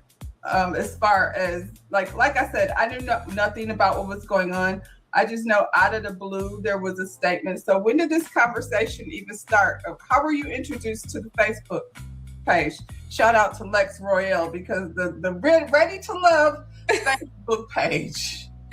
Yeah. So I have been told that he was cast on the show. Leading up to it being released, I had some clips that were sent to me. Up a little bit over the years of experiences that I've had with him. But it just really triggered me. Some of the stuff I had seen and some of the stuff that he's recently done to me, it really triggered me. And I got to a point with my therapist that I was like, I'm just not keeping quiet anymore. I have somewhat of a close connection with some of his other past girlfriends. And then I have a speaking relationship with some of the other ones too, where, we've confided in each other on things that we've been through. And I just decided that I was going to speak up and tell my experience because I seen that he had posted that he was an exotic car rental owner. It's not true. That he owns lofts. None of that is true. And that's all things that some of it, like the exotic car rentals, I know it's not true because he was using my cars. And then the other stuff that he owns businesses and buildings and all this stuff, it's not true. My family and my friends were suspicious of him. And towards the end of our union, whatever you want to call it, they hired a private investigator, and we found out that he doesn't have money in the bank. He doesn't own buildings. He didn't even own the car or the house that he was actually living in. So wait a minute, he a Tommy? By the way, rest in peace to the great actor that played Tommy. He should still be here upon the earth. Gigi, where you at, mentally gorgeous? Not check the fur, Ashley. All right, listen, because it didn't look like a fox or a rabbit or nothing. He didn't went to Build-A-Bear and said, build me a fox fur collar. Don't put the stuffing in it. Just sew it up, lay it out, and sew it up. That's what I want you to do. No, don't worry about it. I got price tags in the car. I'll put my own price tag on it. I didn't know Build a Taxidermy was around as a spinoff brand of Build-A-Bear. You learn something new. No, it's build a fox fur collar. Build a fox fur collar is what it is. And for everybody who don't have the income, but yet still want to live the life. And you can get on group discount on Groupon, $49.95 for the first 3 people. If you go, you know what this is making me think of? Wanda Smith and Cat Williams. If you go down to Lane Bryant, get a 2-pack of Newports for $19.99, I'll throw in a free bra for you. Why don't you come on down? Yeah. Oh my God. Come on down to Build-A-Bear Fox Fur Collar. Buy one and we'll throw in the bag for free. Child. And by the way, the actor is Thomas Michael Ford, who played Tommy. Shout out to him. Great actor. So yeah, but that is crazy. Hold on, we just called that out, didn't we? When we both realized, wait a minute. His rep on the show is an exotic car owner, but you don't own nothing. And we realized that, wait, something's not matching up. Okay, we keep that quick fast. And I think we called it during the show that it seemed like he might be overcompensating. Okay. Now, I will say this: a couple of things. One, 6 minutes and 14 seconds in, everybody. So 59 minutes and 15 seconds. So already a lot going on here. Number two, we haven't really seen a break in the routine, because remember, I think it was the Dallas Houston season, I believe, Gigi, where we got to see Chris on the job at his job site and Jessica came to the job site. So we haven't really seen anybody on the job. But number three, Carlos King, what you doing in this shit? Because you know you got Love and Marriage Detroit, okay? Marceau builds stuff, and apparently Marceau Martel owned the building. Was there any cross-contamination, pollination, or cross-fucking going on here? Because he don't own any buildings, Darius, okay? Now, I'm just being facetious when I say all this, ladies and gentlemen. But the point is, what the fuck is going on around here? Gigi, over to you. Listen, fake it to make it, and the name is Darius. Listen, I was not trying to say that he was broke and didn't have no money. She said it, okay? I was just saying that, you know, it seems very odd that she would mention her businesses being this exotic car rental company. And that's what he has put on as his job for the show. Correct. So now this is giving credibility to her statement. Yep. Because now it's like, okay, something there's got to be more to this story. So it seems like what she's saying is more true than anything. And listen, what'd you say? We got an hour and something on this, and we only 6 minutes in, and we didn't got this. Listen, I'm about to stop talking because I want to hear more. Because it's making sense. Like things are adding up. And And by the way, y'all, me and Gigi have not seen this before the show, nor Q or Slime. They were here, and even Gigi said last week that she needed to hear some more. Here it is. Let's keep going. So you say you have a car rental business? I do. I have an actual registered limo company. It's a limo company. So you're the one that does the exotic cars. Limo company. Yes.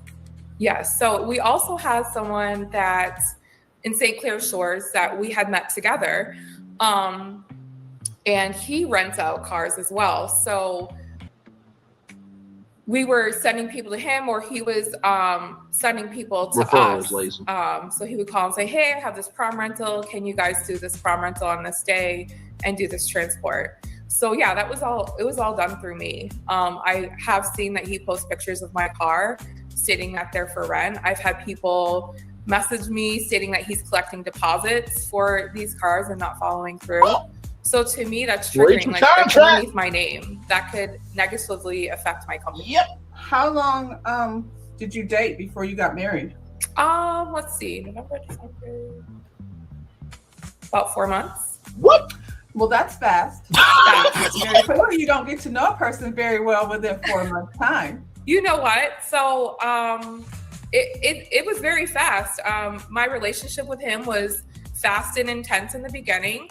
And looking back at it, I was at a vulnerable point in my life. I was more overweight than I am today. I had been through some really traumatic stuff in my past.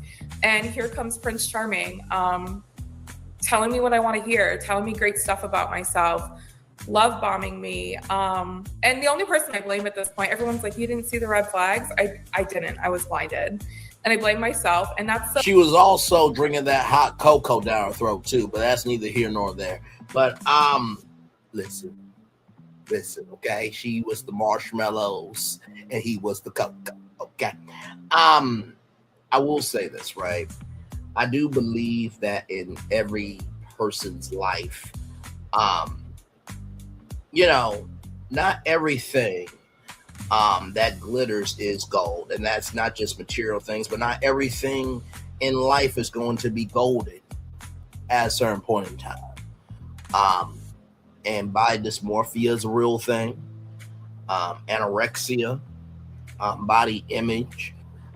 It's been more in recent years that society has finally recognized that healthy weight, happy weight, weight that actually is supposed to be, purposefully there, is a good thing. It's okay to be a size 20 and have a good workout regimen, a good, and a good flow to what you want to do. Is accepted in society. So that's an important point. But yeah. Gigi, you got anything, or you want me to keep playing? I had a little mishap, so I kind of actually missed part of it. I heard some of it, but yeah, I heard her talk about the love bombing and, not seeing the red flags at first, which, especially being heavier set and, white woman.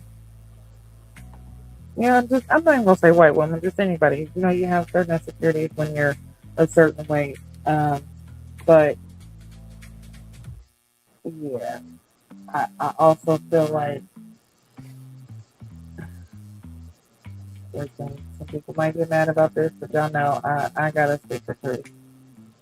A lot of times, these white girls be going for these black dudes, all for the name of having a black dude, not caring if dude's broke down or nothing, and they want to fix them because they feel like they can. In the moment some shit goes wrong, that's oh, I should have seen it, I should have known, I should have. Well, you did, girl, but you wanted to be fixer upper, and you thought that something was going to change. It did. Sorry. Okay. And it's just like girls. Women in general will do it. Guys will do that too. But a lot of times, in a lot of these cases, when it comes to situations like this, and she said they met like in the early 2000s, especially when you're younger like that. Oh my God, the mistakes we make and the shit we see but we don't want to see, all in the name of love. or all in the name of some good sex, or all in the name of some money, all in the, you know what I'm saying? We will be blinded to a lot of stuff, all in the name of the shit that's not right. Okay, so mistakes happen, but yeah, yeah, I want to see what else happens. Is there any way you could take it back just a few seconds? Yeah, absolutely. So, welcome in, hello, or hell, welcome in. Glad to have you here. This woman here, Nikki, and Darius used to be married. Just in the first 49 seconds, we find out that they used to be married. She found out that he took a STD test for Ray Love. And we've also found out, now this is all alleged, right here. All statements are alleged right there, okay? And then right here, everything's alleged in our opinions for entertainment purposes only, everybody. But we also find out that apparently he doesn't own any exotic cars, and he doesn't own any buildings as well. And so now we're at the point where Nikki said that, and he don't have no money in the bank. He has no money in the bank. That's also very important. Thank you, Gorgeous, for adding that detail. Very important that he doesn't have any money in the bank. And so now we're at the point where Nikki felt that, she was at a deep point in her life, being heavier set than she is, and she was in a dark place in her life, and here comes Prison Trauma. So that's where we are. Okay, here we go, everybody.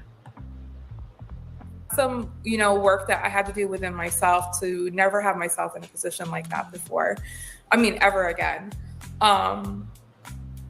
And it was fast. It was, let's go on vacation. Let's do this. Let's do that. I mean, the first couple of months we were together, we went to DC. We went to New York. We went to LA. We went everywhere together. On whose dime, yours or his? The first trip was on his dime. However, I now know it was on someone else's dime, the woman that was before me. And then after that, it was, hey, my money's tied up in this project. I have this building on Jefferson that's about to sell. It's up for sale. We just got an offer. And he would bring me to tour the building. It was like the old Coco's Comedy Club, I believe it was. So he brought me through that. And it was always, his money was tied up in something. He would ask to borrow money. Hey, can I borrow $5,000? Can I borrow $10,000? So I would give it to him, and he would pay me back within a week or two. But what I now know is that he was actually holding on to the money and paying me back just so that he could go to the next level of, hey, I need $20,000. Up until it got to over $100,000, and I never received the money back. You sound like, what is it called? What was that movie on Netflix? I sound stupid, right? No, what was the movie called? I'll think of it in a minute. I feel like, 4 months. Darius says he's 40. So, 4 months is clearly not enough time. The Tinder swindler. That's what it sounds like. 40. I believe Darius is, he's younger than me. So he's 40. He should be 42 now. Okay. So, but I'm saying that's grown to me. You're talking about a year or so ago. Yeah. So you didn't think 4 months is not enough time to get to see, what this person is really like. I get love bombing and all that. I think we've all been through it. And in 90 days, you start to see a change in people. This is just, regular relationship stuff. Yeah. So in 4 months, you've gone through traveling to all these places together already and, loaning money, $10,000, for somebody that you've only known for such a short time. I think that's a lot. I'm not about to give you $20 because I don't really want my man asking me for things unless, until I get to know him. So those are big numbers. Yeah. Yeah. I was introduced to family. I was introduced to the best friend. Like I said, looking back, the only person I have to blame for that is myself. I guess I was so focused on, seeking a connection, and I loved the way he treated me. And I was just like, is this too good to be true? Where did this guy come from? But with that, started the control. It was, we went viral on for a coat post from my birthday. We went to New York and we purchased fur coats, and the guy at Leather Closet asked if we would do a video. So we were standing in front of my G-Wagon, and Darius did this whole, hey, we're here from New York, we're looking fly. And the post went viral, and they went in on me. They were calling him a pimp. They were calling me a sugar mama. They just went in on me. But he used that interaction with people online to say, hey, guess what? I love you. I don't want to ever see anybody talk about like you talk about you like this. I don't like the reaction that I got, so I need to polish you. We need to do your hair. We need to work on you losing weight. Those are all things you want to do for yourself, correct? I mean, and they were, but he just really pushed it. And then he used that as an excuse as to why he didn't go public with our relationship. And he continuously used it. And then he just, he began to degrade me. Your hair's not perfect. This isn't perfect. This is all before or after you got married? He started doing this right after we got married. Okay, I want to pause this for a minute. I remember me and my ex, and she wanted me to post her to social media, right? And I said to her, I really wasn't excited to, post it. And she was like, well, I was. My parents, they've been married for over 2 decades. My daddy has social media to contact family. That's it. My mom, she's not on social media. And from what I learned from that was, if the love ain't real in real life, what's the point of posting anything? And at the end of our relationship, we had a mutual understanding. It wasn't that we weren't bad people as individuals, and it's not like we could have been good together, but it was just circumstances that created the energy that was. But there's no love lost between us. I wish her well. I hope that she wishes me well. And I've said this before too. One of my friends have said to me, if I got a skinny chick, I would make her thick. And I said to my friend, why would I try to change a blessing that I was attracted to from God? Why? So far from what I'm hearing, and Gigi is right about, other cultures taking us black men and dressing us up, fixing us up, and lifting us up. This, that, and the third, and culturally appropriating but not culturally appreciating. It seems like Nikki is a decent person. Of course, we don't know if she's a great person, because we only know what we know. But it seems like she really does love very hard. But she's also very reserved. And I don't think that somebody like Nikki could come on and just fake it, because me and Gigi have broken some stories together here where there was not a fifth quarter or half of the energy that Nikki was giving. Gigi, where are you at mentally with what we are? So where I'm at right now is just give me so many different vibes, and right now Rhonda kind of hit it, because this is putting me in the mind frame of the Tinder swindler. And it reminds me, okay, so the way she is describing it honestly makes me look at Darius as a con man. He is the type, and there are a lot of them that do this, and different races, but there's especially black men, some of them will go for the ones. Especially con artists. I'm not putting no race, and I'm just saying con artists. They will go for weaker people.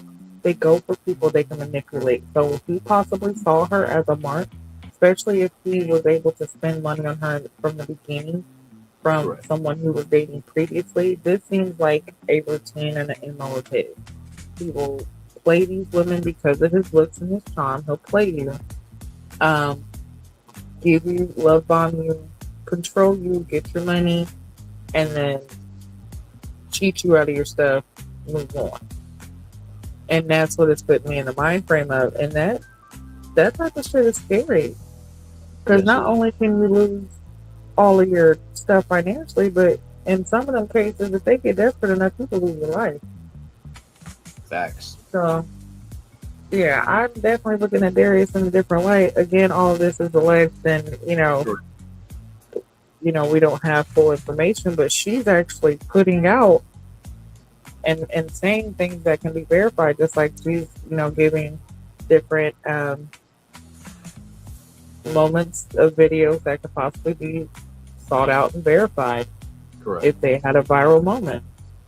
So, it could be verified that, hey, they were seen together and this is what was said in the comments. So, yeah, this is some shocking stuff. I definitely want to, listen on and I really want to just listen and hear what she has to say, because this is getting really, really deep. I was not expecting this. Same. And like I said, at the beginning when I started, I was like, hey, this is alleged because Darius said he doesn't know her, but she's coming with some verifiable, some stuff that can be verified. So Absolutely. I don't know. I want to hear what she's got to say. Yeah. And by the way, just 12 minutes and 26 seconds in, I feel like just Rhonda is doing a great job of being great job. comforting, but also keeping it real with love. And we always talk about uncles and aunties and some nieces and nephews and just family members and friends that are family, because sometimes for some people friends are more family than your own family, but there's always one, much the damn DEA or Uncle Joe, that just says that thing that you're like, did you really just say that out your mouth? But when you chew on, it's like, oh, you did need to say that. And I feel like just Rhonda is giving that in a way where it's holding Nikki's feet to the fire, but she's also not leaving Nikki in the fire either. Like, she's guiding her through this, and really, really fantastic job. See, that's the broadcaster, interviewer, the artist, breaking that down and drinking it in and embracing it mentally. So, all right, here we go, man. And Gigi, she's out in Cali where she's on sets, so it's even deeper for her to, be able to break down how somebody is as an artist and as a, mover and a shaker. But okay, let's keep going. You got married. Mm-hmm. Okay. The first 4 months were great with him. Did you have a wedding? Oh, no, we did. Nope. We went off and we eloped. Where did you elope at? We went to Vegas. Okay. I have pictures. I don't have. So that's another thing. So after we got married, we got into a huge argument. We had rented what was it? It was a Lamborghini. Mm-hmm. And I was taking pictures in the Lamborghini, and he's like, I need to post these online. I need content. I can't have you posting almost the same exact pictures. And I was like, look, I'm not hiding from anybody. They're not pictures with you. Now, on my Facebook page, he did allow me to post pictures of us, but they had to be just between my family and friends, because he kept stating that he was being cast in a movie and the producer liked him, and he wouldn't continue to have the role if she knew that he was with somebody. And you were good. Gigi, have you, with that being said, and I'm pausing it because I want to ask Gigi this. With Gigi having been on many sets, being a director and gorgeous and gifted, everything in between that Gigi is, as long as somebody is qualified for the job, they can execute the job, and they move with responsibility. Do you really give a fuck if they're in a relationship, or as long as they're responsible for what the fuck they do? Yeah. Responsibility is the main key, and if you're able to, like you said, you're actually able to execute the assignment for them. I can give you lines, and you can hit the mark every time. You can bring the sorry, can you guys hear me? You can bring out you know, what I'm trying to portray in this character. You can bring out maybe emotions that might not have been put in the script, but because you were able to channel this, like you were able to execute that. So that is more pressing than if you're single, married, like your status, honestly. And I'm gonna tell you, during the casting situation, they don't put if they're married or single a lot of the time. A lot of the time they don't. Sometimes they will. No, there are times where, I mean, if it's a big enough movie or something like that, or like, you know, certain things, you will see that. Okay, so what does happen is, I'm not saying that it doesn't, and it's not, you know, they don't ask you if you are single or married, because sometimes, especially if you might have a scene where there's an exotic scene, or you're going to be kissing someone, or you're going to, you know what I'm saying? Sometimes they will ask you the questions like, you know, if you are, would this affect, um, you know, if you had a role like this, do you feel like you could execute it as something that could affect your personal life? Because if a role affects your personal life, it can affect the role. So your personal life does go hand in hand with your role, but if you are bringing yourself in as single, and you're mingling and you're doing all this, and a producer takes a liking to you in that way, especially in Hollywood. Oh, trust and believe. Oh yeah, they like the single image because of what happens behind the door. Okay. Mm-hmm. But out of respect for your partner, you as a person, here comes your own self-integrity. Okay. Because it wouldn't matter what job you have, whether you're a CEO or a custodian. Okay, if you have someone that you love and you cherish, it would not matter who you're around. Mm-hmm. It should be known that you have this person, especially if you say you love this person. It should matter. And if a person can't respect that, then you should be the one, and you can, even in the entertainment industry, you can say yes or no to a role or to a gig if you feel like it does not align with your, you know, your integrity. And Correct. you know, sometimes people's like, oh, well, you know, if you say no, then you're not going to get the roles, you're not going to become famous. That can happen sometimes, but a lot of times, if you stand your ground, it actually helps your career. Yep. Take Denzel Washington, for example. He has stated many times that his main thing is he will not sacrifice himself for a role. It doesn't matter what it is, doesn't matter how much money they're offering. If it does not align with his principles and his views, he will not take it. And there's a lot of people who do that. So I feel like that's an integral thing. Like, and it seems like with Darius, to hide that there was something else, and for it to be a female producer, especially, okay, we're not nothing against Tubi, but Tubi's a low budget, okay? There's not much integrity, possibly, when dealing with certain people. You know what I'm saying? So yeah, that honestly, to me, that speaks to the producer. Like, why would it matter if he's single or not? Regardless of what image he has, as long as he's able to get the job done, what he does in his private life is his private life. You do not mix business with pleasure, period. Yep. So, yeah, that's my take. Thank you, Gorgeous, for that, because I'm just like, wait a minute, really? Like, he could post you because of a role, and hell, I think you said best sound like he was hiding you, and that's basically exactly what was happening. Let's keep going. Good with that. I wasn't. Not really. It made me feel insecure about myself, not good enough. But like I said, this was after we were married. So you have a exotic car rental place. Why are you renting Lamborghinis and all of that? What was that for? You in Vegas and you just wanted to flex, or what was that?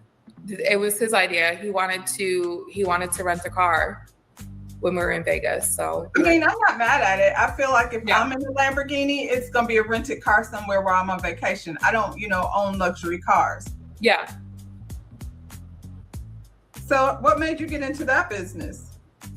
Okay, That's so really different from healthcare and, you know. yeah, so how I got into it was we started doing non-medical transport for our You clients. say we, that's you and your family, or you and My company. your company? Yeah, my company started doing non-medical transport. And to do non-medical transport in the state of Michigan, you have to actually own a limo license. Mhm. So I got the limo license, and then I'm like, well, I like nice cars. How can it was just another business idea. Okay. Yep. So you get the limo license, you're like transporting people like who are elderly or some type of medical needy, and you use like the vans or whatever to transport them to like doctor's appointments and things like that. Correct. Yeah. Okay. And then like for your luxury business, how did you just start? You just started purchasing luxury cars? Yep, I just started purchasing luxury cars. I saw that there were a couple of people doing it. I have some connections within the Lansing community, and they were like, this is something that's not around here. This is something, you can have a luxury car and offset the cost of that with having this company. So that's kind of how I looked at it at that point. Yeah. How many cars are like in your fleet? So right now, I've actually started to downsize. Right now we have 3. The Rolls Royce goes out the most. We have the Mercedes S580, it's the Maybach edition. And then we have Dodge Challenger. It's a Hellcat. Okay. Which, like proms and all of those things, I feel like there's always things like a Rolls Royce. A lot of weddings with the Mercedes and with the Rolls Royce, prom, photo shoots, music videos. We do a lot of that kind of stuff. So you should be pretty busy, like it's holiday time with people like, dressed up in prom season. Prom season's our busiest season. Wedding season was a really busy season for us. So I'm gonna go ahead and read this statement that Darius put out. Because this is where I entered the conversation. Darius says, I'm aware of the false accusations and defamatory statements being posted about me online. These claims are entirely untrue and are being spread by an individual who has repeatedly engaged in harassment and stalking behavior. To be absolutely clear, I've never been married before, nor have I had an intimate or romantic relationship. I have no communication or relationship with this person. Any posts, messages, or narratives involving my name are fabrications meant to damage my character. I am documenting every instance of harassment, defamation, and online impersonations. Appropriate actions are being taken, including reporting this behavior to the proper authorities and digital platforms. I will not be engaging publicly beyond this statement. Any accurate or official information about me will only come directly from me. This serves as a formal notice that I do not authorize anyone to speak for me, use my name, or spread false statements about me in any capacity. I found this on a public platform, so that's how I feel about that. Now, I do want to pause it here for a minute. Even though content creators are in their own lane, some more than others, some can never have a lane because they don't know who the hell they are their damn self. That's neither here nor there, but a very important point to note. There's a difference between defamatory statements and somebody having the right to have a voice.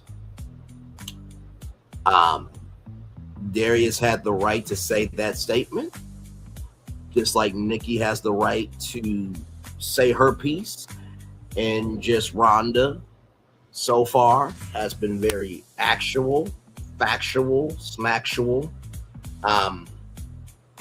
She's been understanding, and she has been of a grown energy of understanding the magnitude of this, but also carrying this weight accordingly. So to Darius, you have every right to say that, but also too, you did go on national television, brother. And so you should not go after just Rhonda. 01 or Nikki, myself, Gigi, or anybody else was talking about this, because this is public. And if you have done what you have done, right, if you really are about being the fullness of who you are, then there's nothing to worry about. But I just wanted to pause it here to give just Rhonda 01 some love, grace, space, understanding, and care from myself. And I know Gigi will agree because she's a content creator as well. Gigi, over to you. I just felt like I had to pause it just for that Yeah. block. Yeah. This is so much, and you're right. Like, he has the right to come out and say, like, hey, these statements aren't true and they're false, just like she has the right to say that they are. But the fact is who has the proof? Because if she has proof and pictures and videos and stuff, and Darius, you're lying. And I mean, we all kind of seen that there was something going on with him from the beginning. There was something that we all just couldn't quite put our finger on, and now we know what it is. So, yeah. This is crazy, and I'm so upset right now because I'm gonna have to head out of here. And I wanted to see the rest of this, but I'm definitely going to catch our own replay because I do that quite often. Replay it afterwards. But yeah, this is interesting. This is very interesting. And we have said, like, normally around episode 4 or 5, that's when stuff starts coming out on social media about the cast members and what's really going on behind the scenes. And this is about time. So, yeah. But sorry, y'all. I got to get out of here. Oh no, you're good. I will. I'll finish it out, and I'll give you a good one. Yeah, like I already know this. Oh my gosh, this is so much. Yeah. Matter of fact, we might have to do a replay because I'm pretty sure that there'll be more to say about it next week. Yeah. But yeah, good night, everybody. Much love. I will see everybody next week. Make sure you guys continue to watch, like, share, comment, subscribe. And y'all enjoy the rest of the show because I know it's going to be good. Braven's going to hold it down and do what he do best. Okay? And yes, you are right, Angel. Bring the receipts. Maybe we need them. But all right, y'all. I'm out of here. I'll see you next time. Later. All right. Love you. We'll talk soon. All right. Much love. Later. Bye. All right. Bye. All right, y'all. We're going to keep it going here. I'm trying too hard from the start. Are you saying are you saying Darius was trying too hard from the start? Or Nikki, if you can get some context, conjecture, and connection. We're going to keep it going here, like Gigi said, because I'm curious to see how the rest of this turns out. So here we go. I think where did this conversation start? Because by the time I found out about it, it was his, official statement. I think the most important thing that I can say that you can take out of that, and then I'll rewind a little bit, is one of his very last statements is that he does not, I can't remember exactly what you just said, but he doesn't authorize anybody to speak on his behalf. But he got a lot of people speaking on his behalf. And that's the thing. So here's the thing. I know this man like the back of my hand. That's his manipulation tactic. That's his way of trying to control the narrative and control the conversation. He has never spoke out against anything I've said because he doesn't want to be publicly connected to me because he wants to continue that narrative that he's never had a relationship with me. Never mind a marriage. This man denies ever having a dating relationship with me, boyfriend and girlfriend relationship. So that statement is him saying, nobody talk to this woman. I don't want anybody to engage with her. I don't authorize that. And that's just part of his manipulation and control that I dealt with the last 6 months that we were together, 5-6 months that we were together. How long has it been since you've been annulled? So about a year now. About a year. And everybody, it's funny that he says that I stalk him because the only times I've ever actually contacted him in the last, 18, 19 months is when I've had to contact him because he's done some foul stuff. He went to, and I know it sounds petty, but it means something to me. I left this man when I found out what he was doing. I left this man immediately. When I left him, I had went out of town. I had dropped my car off at the Rolls-Royce dealership, and he was still on there as my husband, an authorized person to do work on the car. He found out the car was there. He actually went and picked the car up. For a couple of days, I seen that I have like a tracking system or a. This happened after you guys got a divorce? No, this happened after I left him. I left him at the end of July. We had went on a family trip to New Hampshire. So I'm just trying to get the like timeline in my head. Yeah. Would you like to start from the beginning where? Y'all met in like 23.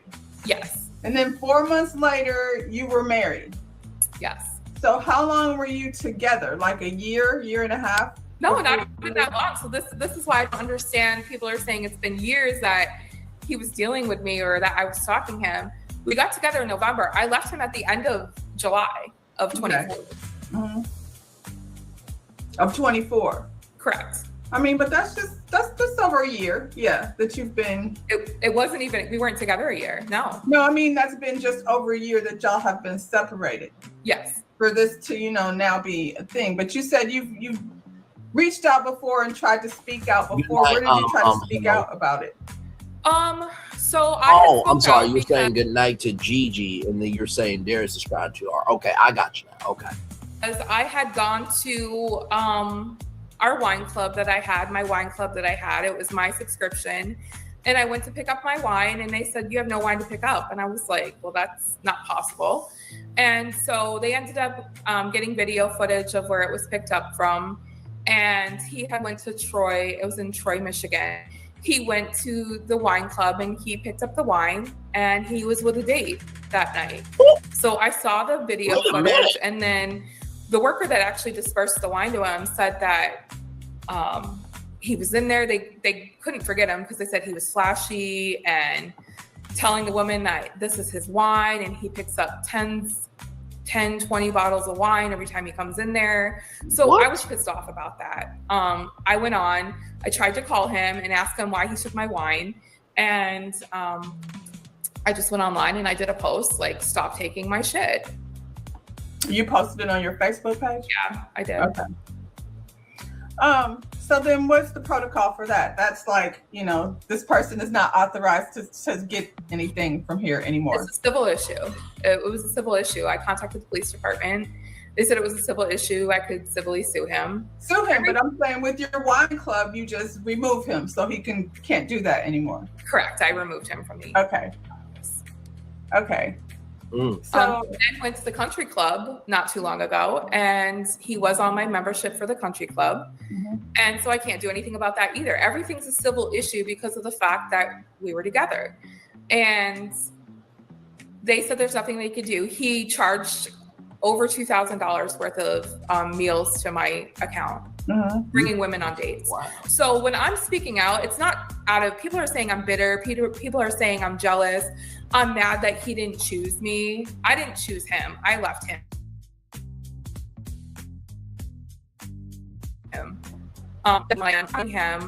I spoke to several different people that were in relationships with him as well. And this is a pattern that he has. He seeks out successful women in the community.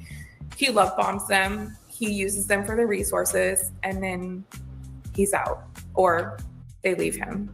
How did you come in contact with people that he dated in the past? Just from your post? Yeah. So one of them reached out to me. And I'm not going to name her because I don't have her permission to name her. But I don't want to name anybody. Yeah, but the conversation was going on and on and on. Yeah. So she recently she reached out. She saw what people were saying about me, and she actually just made a post. I believe it was like 2 days ago. She commented on there like, "This man is the devil." Some of us went through exactly what you went through, but we chose to stay silent. I commend you for you speaking out, and he's a demon. Wow. And this was on the Facebook post that the group.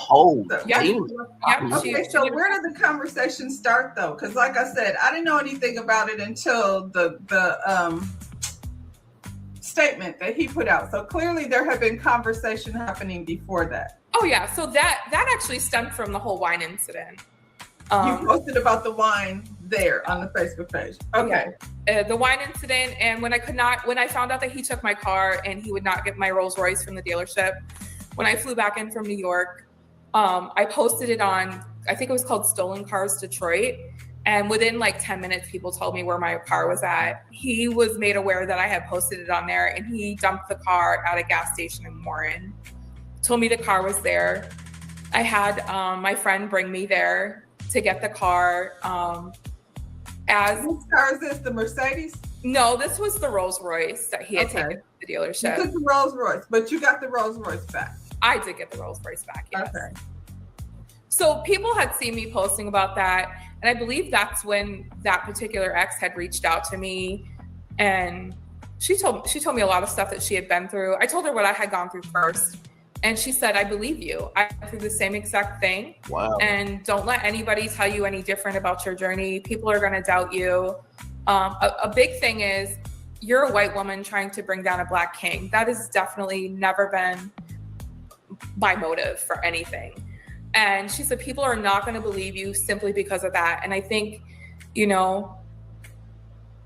I think that's why she spoke out. I can't really speak for her, but it's not just white women that he's done this to. He's done it to successful Black women in the community as well. And let me pause this here for a minute. I don't think Nikki is bitter.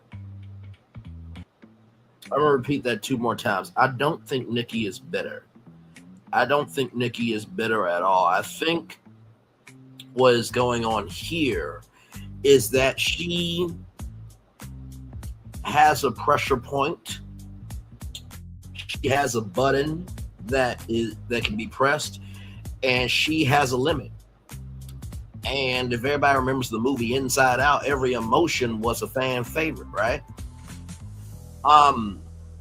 She's actually, to me, from what we've seen so far, she seems very respectful,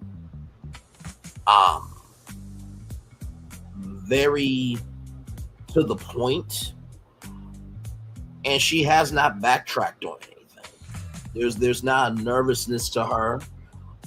There is not a doubting energy. There's not a uneasiness to Nikki from what I'm hearing. So she doesn't sound bitter to me. Because honestly, what a person is not saying is potentially way worse than what a person is saying. Let me say that 2 more times. What a person is not saying is probably more damaging than what a person is saying. Let me say that 1 more time for the 1 more time. What a person is not saying is way more dangerous than what a person is saying. Let's keep going. Let me pause right quick because the whole white woman bringing down a Black king. Mm-hmm. I'm speaking for everybody as if I don't know anybody, but I know the Facebook group is about the show. You know, the fans of this page, the members of this page, they go on, they say their opinion about the show. Sometimes things get personal, but it's a platform. It's a Black platform. Mm-hmm. So, I mean, you had to think at some point that might be the narrative just because you came over a white woman to a platform that's basically Black. Is it a Black platform? I didn't know that. I mean, it's Hey, K Luna 24, welcome and glad to have you here. And thank you, Hell, for agreeing with me. Yeah, listen, I showed y'all the number earlier, 980,000 total views. Okay, 20,000 away from the goal of potentially 1 million total views, ladies and gentlemen. You don't get to that total number of views without understanding the magnitude of what you're covering. You don't feel the weight of what you're carrying in terms of broadcasting it. And you don't get to that number without understanding how to navigate the twists and turns of what you're engaging with. Okay? So that's why I said my perspective with that. By the way, Kay Luna, I will be covering Married to Medicine on Tuesday night. What I normally do with reality TV is the weekends, whether it's Saturday or Sunday, we do Ready to Love, depending on what's going on. Monday is Potomac. Then Tuesday is Married to Medicine. So you get that reality TV energy to begin the week and end the weekend with. So I will be covering that on Tuesday. But also, too, I do that so that way people can catch up on the episode. But welcome in, everybody. We are live on tour still. Gigi had to leave. Her device was about to die. She just had to get charged, but also, too, technology can be technology. Q has been tied up tonight, so it's me here. We are watching an interview with the ex of Darius, Nikki, and just Rhonda, who's a new content creator at 529 subscribers, doing a great job with this interview so far. So that's where we are. Okay, here we go. The OWN network, it's Ready to Love, that's fully black casted. The whole, I don't remember not ever one white person being casted on the show because it's a dating experiment. Mm-hmm. You said you've watched seasons before. I have. I haven't watched them in depth, but I have. But so I understand what you're saying. Yeah. So the platform is the Ready to Love platform. This right here is something that we don't normally, I guess there has been times when exes and girlfriends and different people, you though have not been on the show or a subject on the show. A lot of times on the show, people have been brought up and then they'll speak up, to say, hey, that's not what happened really. But we didn't know, about you until you came here to this platform. I didn't know anything about what was going on until, he said that. I don't know Darius. I've never spoken to Darius. I'm not here on behalf of anyone. I'm just like a viewer that watched the show. And I said, hey, I didn't know anything was going on. I'm lost. Now I have questions. Pretty much that was my comment under his post. And you came back with a lot. And I was like, holy moly. So what was really going on over here? Yeah. So, and my point is like, it's not so much about a white woman bringing down a black man. It's that you came over here, you weren't on the show, we didn't know nothing about it, and you volunteered this information. Mm-hmm. So that's probably why there's a lot of pushback over here on this particular platform. You see what I'm saying? I mean, everybody's entitled to their own opinion. I know at this point that there's nothing I can say. Either you're going to believe me or you're not going to believe me. I think that other women speaking out might make me more believable as to what their experience was with him. I don't know why people people choose to speak out and not speak out. I was quiet about it in the beginning. I was quiet about what he did to me in the beginning. A lot of people are posting a screenshot of me saying I fell off my boat. I didn't fall off my boat. He punched me. I walked into the house one day. I got back early on a business trip, walked into the house, and he was underneath the covers on the couch with his so-called cousin. His cousin had been staying at the house. He said she was homeless. And he was under the covers. He was under the covers with. Wait a minute, not you giving Tyler Perry Diary of a Mad Black Woman, or it was a Tyler Perry movie where the guy brought in this homeless woman and this, that, the third. And I will agree with just Rhonda. We've really never seen a white ex on Ready to Love. Not saying that it won't ever happen, right? But typically that's not the move, right? So I do get what just Rhonda is saying.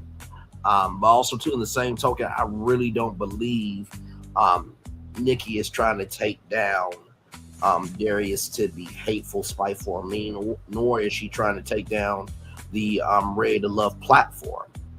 I far be it from me to give an opinion, but we're in the group chat and it is what it is, and this is the space we're in. So let's keep going. Cousin, and I came in the house and my child was with me, And I came into the house and I slammed my hand on the table and I'm like, I'm done. And when I slammed my hand on the table, there was like this little glass thing, a serving tray, and it broke. And he got so mad. I don't even know what happened to the cousin. I don't know if she ran out the door or what happened. I was just going to say, where did the cousin go? I have no clue what happened to her. I don't know if she ran out the door. It happened. So I just know she wasn't there when everything else happened. And I was like, I'm over this. I've asked you before if there's anyone else. I don't know what's going on. There's just too much going on. I'm done. He's like, you can't leave me. And I was like, I can, and I'm going to. And he got mad about something. I think the lamp had fell over or something. He tripped over the cord for the lamp because he had like the lighting thing that you use to do live videos and stuff like that. He tripped over that cord. It knocked over the lamp. And then I was sitting on the couch with my daughter. I think that's a ring light, by the way, ladies and gentlemen, but let's keep going. That's where he punched me in my shoulder. And he claims that when he went to try to hit the couch, I flinched into him. First of all, when someone goes to hit you, you don't flinch into them, you flinch away. And he purposely hit me. My shoulder was in so much pain for months. And I did post online that I had fell off my boat because someone asked me what was wrong. I posted online I fell off my boat. I didn't fall off my boat. Somebody asked you what was wrong. Why? Because you couldn't move your arm, or? Yeah. Okay. Yeah. And I knew that some people would see through what he did. And I posted it online. Wait, somebody asked you. What was that? What was wrong? Somebody online asked you what was wrong, or somebody? No, I wasn't really dealing with this whole online thing at that point. Yeah. Okay. It was my close friends. Some of my closest friends. They asked what was wrong, and you said you fell off your boat. Mm-hmm. Yeah. And you posted that. I posted it online. Yeah. That you fell off your boat. Correct. Why? Just to get people to not pay attention to what you. I knew it would piss him off too, because I knew that it would piss him off, and he was like, "You need to remove that." And I'm not removing it. My friend seen through it. My friend, one of my best friends, my mentor, she's a medical doctor over a whole women's health program. Mm-hmm. My attorneys, they're like family to me. My business attorneys, their whole family is like family to me. And at a certain point, they started seeing through what his lies were and his fabrications were. And they contacted an attorney. And a private investigator. So your daughter was there? My daughter was there, yes. How old is your daughter? She's 9 years old now. She's almost 10. Oh, wow. Okay, so was old enough to know what was going on. Correct. And how long after that incident did you leave? I want to say about 2 months after that. I should have left that day. I believe I didn't talk to him for a couple weeks after that. And then he was like, apologizing. I didn't mean to do it. I meant to hit the couch. You flinched into me. And I still didn't leave at that point. It took me about 2 months after that to leave.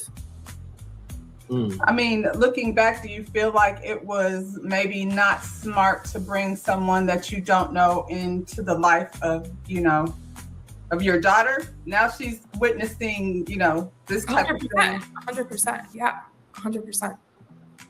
I don't know. I feel like, and I'm not blaming you at all. I just feel like 4 months is clearly not long enough. You know what I mean? Yeah. To get to know a person. If that's the story, anything we can learn from this is you could be with somebody for a year and still not really know them. So marriage, and I know you say you haven't seen my channel, but this is about dating. This show is about dating. A lot of things I cover on my channel is about dating.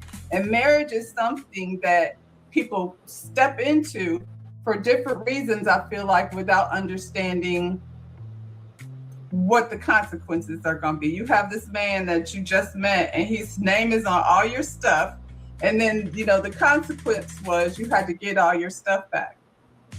Said, and then, clearly a toxic situation if you guys were going through that type of thing. Very true.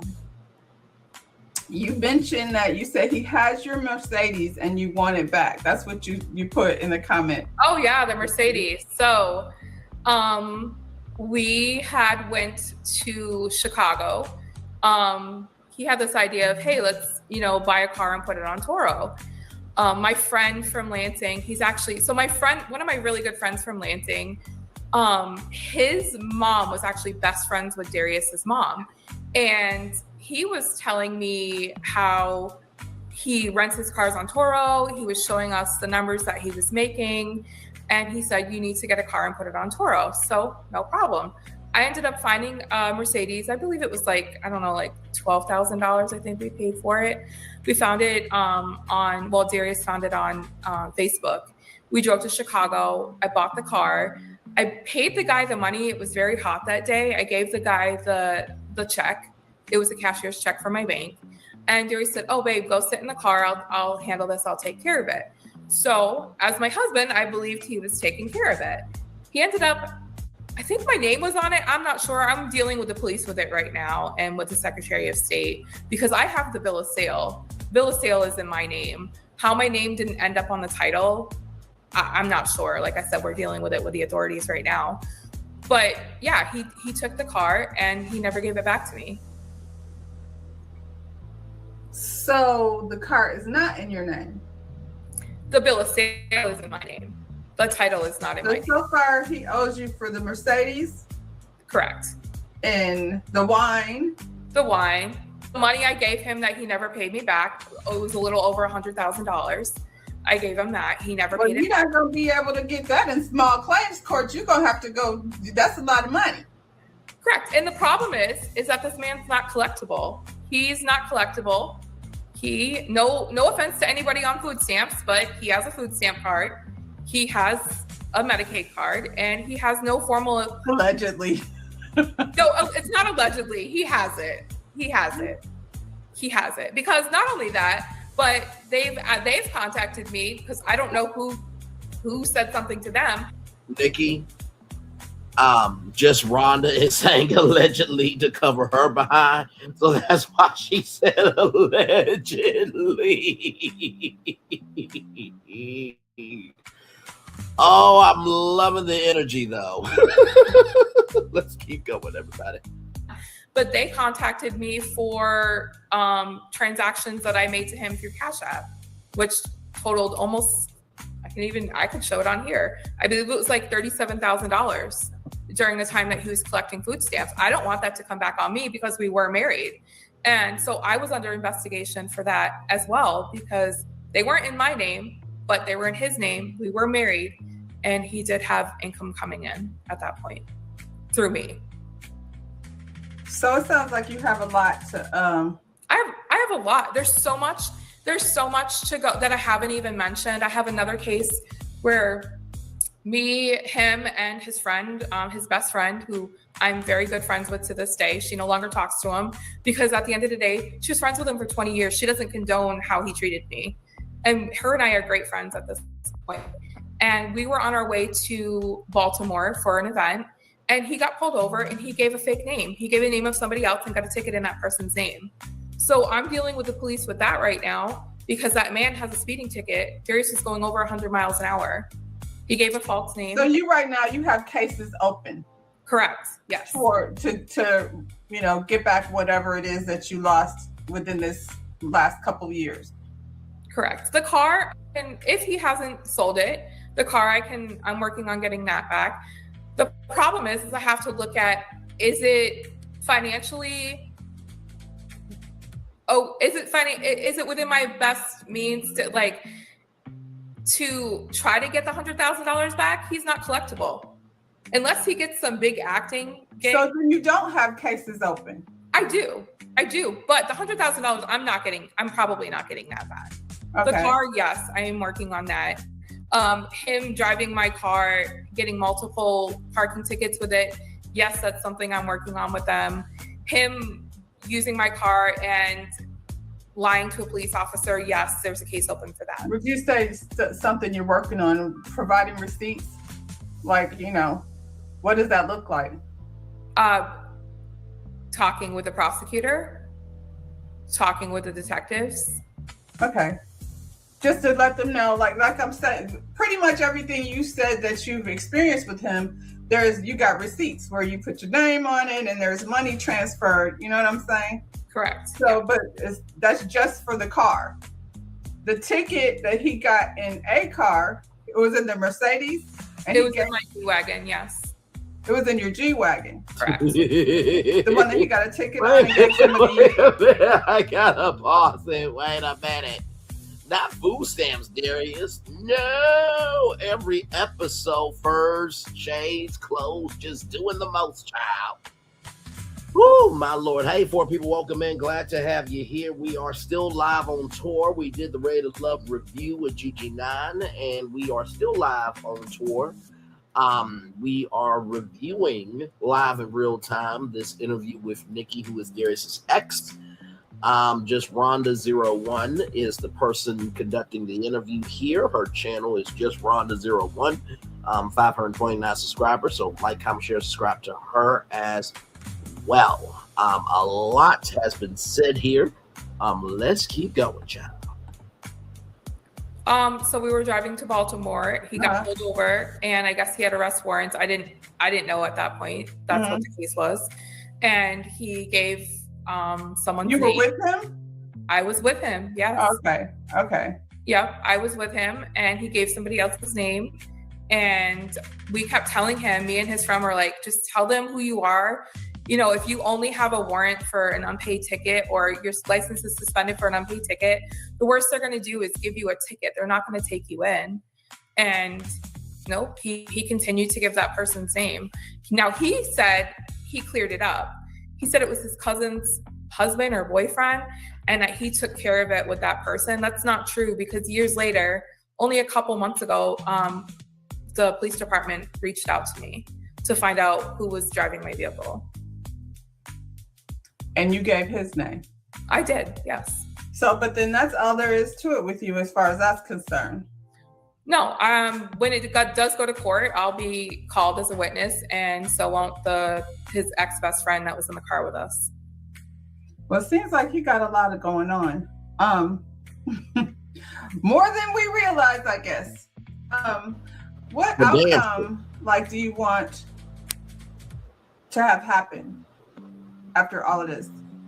Honestly, I'm successful. I'm educated. When I left him.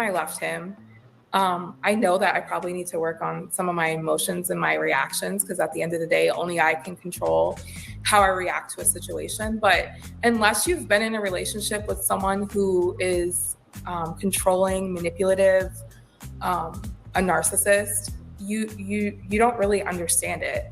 And I've had a lot of people judge me about, why did you deal with this? Why did you deal with that? I dealt with it. I take responsibility for it.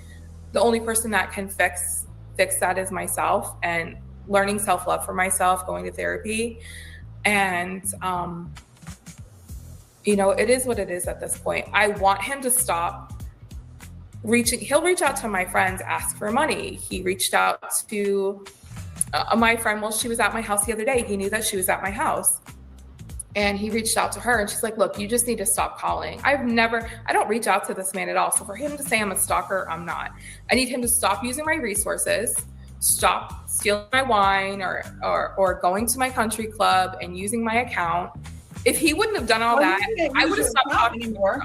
What? He can't use your account anymore. Can he? He can't still go over there and use your account. No, he just did it a couple months ago with me not realizing that he was actually able to do that. So that's what I'm saying. He can't do that now, though. You alerted the people that he's not allowed to do that. Correct. All right, Nikki News. So much love to you, my friend. I think we're almost done. We're 41 minutes and 45 seconds in. Thank you. And I appreciate what you said earlier. With this comment here, I really enjoy the commentary here, because with everything that I've been through on YouTube, I think people, and this is just a side note, I think people see moments of me, but they don't get the opportunity, or take them back, they don't allow themselves the opportunity to see the totality of me, that I am a full person. And so I appreciate what Ray of Love has done, is doing, and does do for me, that people get to see and hear and get to be in a different headspace with me. And you actually do learn, oh, wow, he actually does know something. Oh, wait, he is humble. Oh, wait, he is that smooth in his own way. So thank you. You know I'm going to give you a great show to finish it out, of course. So love you. Enjoy your beauty sleep, although you don't need it. And always love you to the moon and back. You know that. So thank you very much. All right, y'all, let's keep going here. Longer an issue unless you want to, sue him for the money that, which you said he doesn't have. He has no money. He has no buildings. And I find it ironic that everyone lays the burden of proof on me. You need to show this. And I've showed several pictures. I don't know if everyone. People online that don't know him. So that's my point. So yeah, because you came here with the information. I said, and this is just my interaction with you. Mm-hmm. I made a statement. I'm kind of, sarcastic a bit. So I wasn't even there to find out anything. I did not go on a discovery, but the discovery came back and, wanted to share. You said, ask away, right? Yeah. And you don't know me, which, I'm grateful for you coming over here, to tell your side of the story, but you can't put something on a public forum and then expect not to get judged by it. This particular group, you got to join. It takes some, the whole thing. I was actually invited to the forum. I was invited to the forum. I have been in contact with some of the cast members. Mm-hmm. One of the cast members lives a couple of doors down from me. Another one of the cast members. Wait a minute. What? One of the cast members lives a few doors down. Who is this said cast member? Who is this said cast member? Listen to that cast member or any of the cast. If you want to come on with myself and EG and Q and Solana, feel free to DM me. I'll show that. I'll show my IG right now. Here's the IG. Braylon _Lee 25. Listen, I think you will be able to tell from this review and from the reviews we have done in the past on this channel with Ray of Love. We are very open, we are very considerate, and we give a frequency of we gonna hold you to account, but we will also go through all of the accounts. So just DM me there, and we'll go from there. Let's keep going. Oh, Lord. My personal assistant, they were best friends growing up. Wait, hang on. Go. The cast got to join. It takes some, the whole thing. I was actually invited to the forum. I was invited to the forum. I have been in contact with some of the cast members. Mm-hmm. One of the cast members lives a couple of doors down from me. Another one of the cast members, my personal assistant, they were best friends growing up. The cast. Well, wait a minute. So your personal assistant was best friends or is best friends with somebody that they've been best friends for years. Once again, anybody on the cast, DM me right there. Braylon _Lee 25. DM me, please, and thank you. Okay, let's get back to it. Oh, my Lord. Some of them that don't want me to even speak that I know them, or that I've been made aware by some of the cast members that for me. Another one of the cast members, my personal assistant, they were best friends growing up. The cast, there's some of them that don't want me to even speak that I know them. Whoa. Or that, I've been made aware by some of the cast members that they didn't even know what was going on before, but they're well aware of what he's done because other people have reached out to them and told them about me or told them about the other ex. She's a very successful business owner here in Detroit. Wow. I was invited to this platform by actually one of the cast members. Oh, wait a minute. Wait. There's too many ties here. Who invited her to the group? Who invited her to the group? Oh, my Lord. Once again, DM me, Braylon_Lee25, Braylon_Lee25, BRAYLON_LEE25, BRAYLON_LEE25,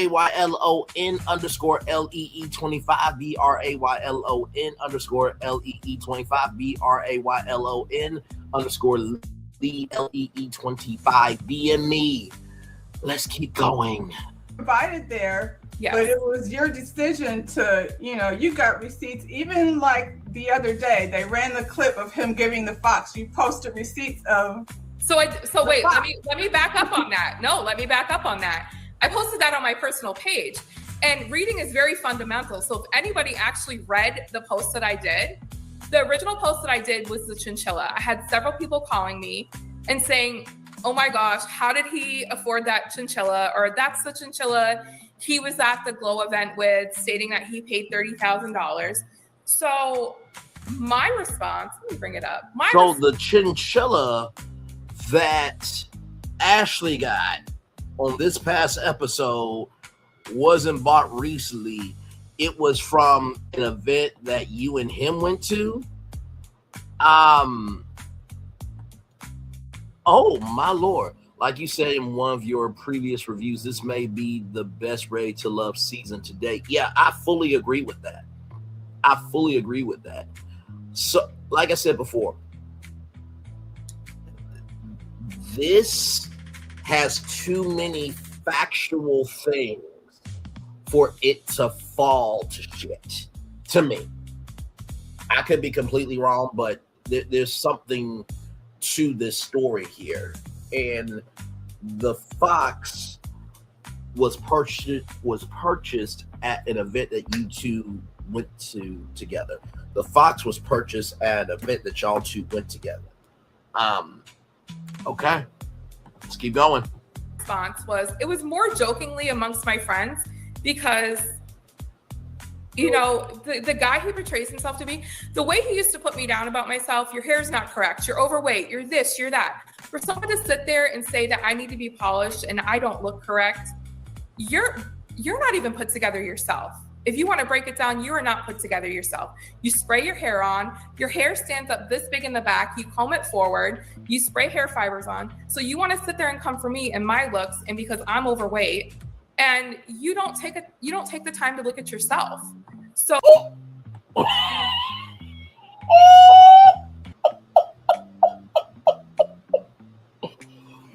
not spraying just for men on top of his head, and the hair stands up, and he brushes it down. Oh my God.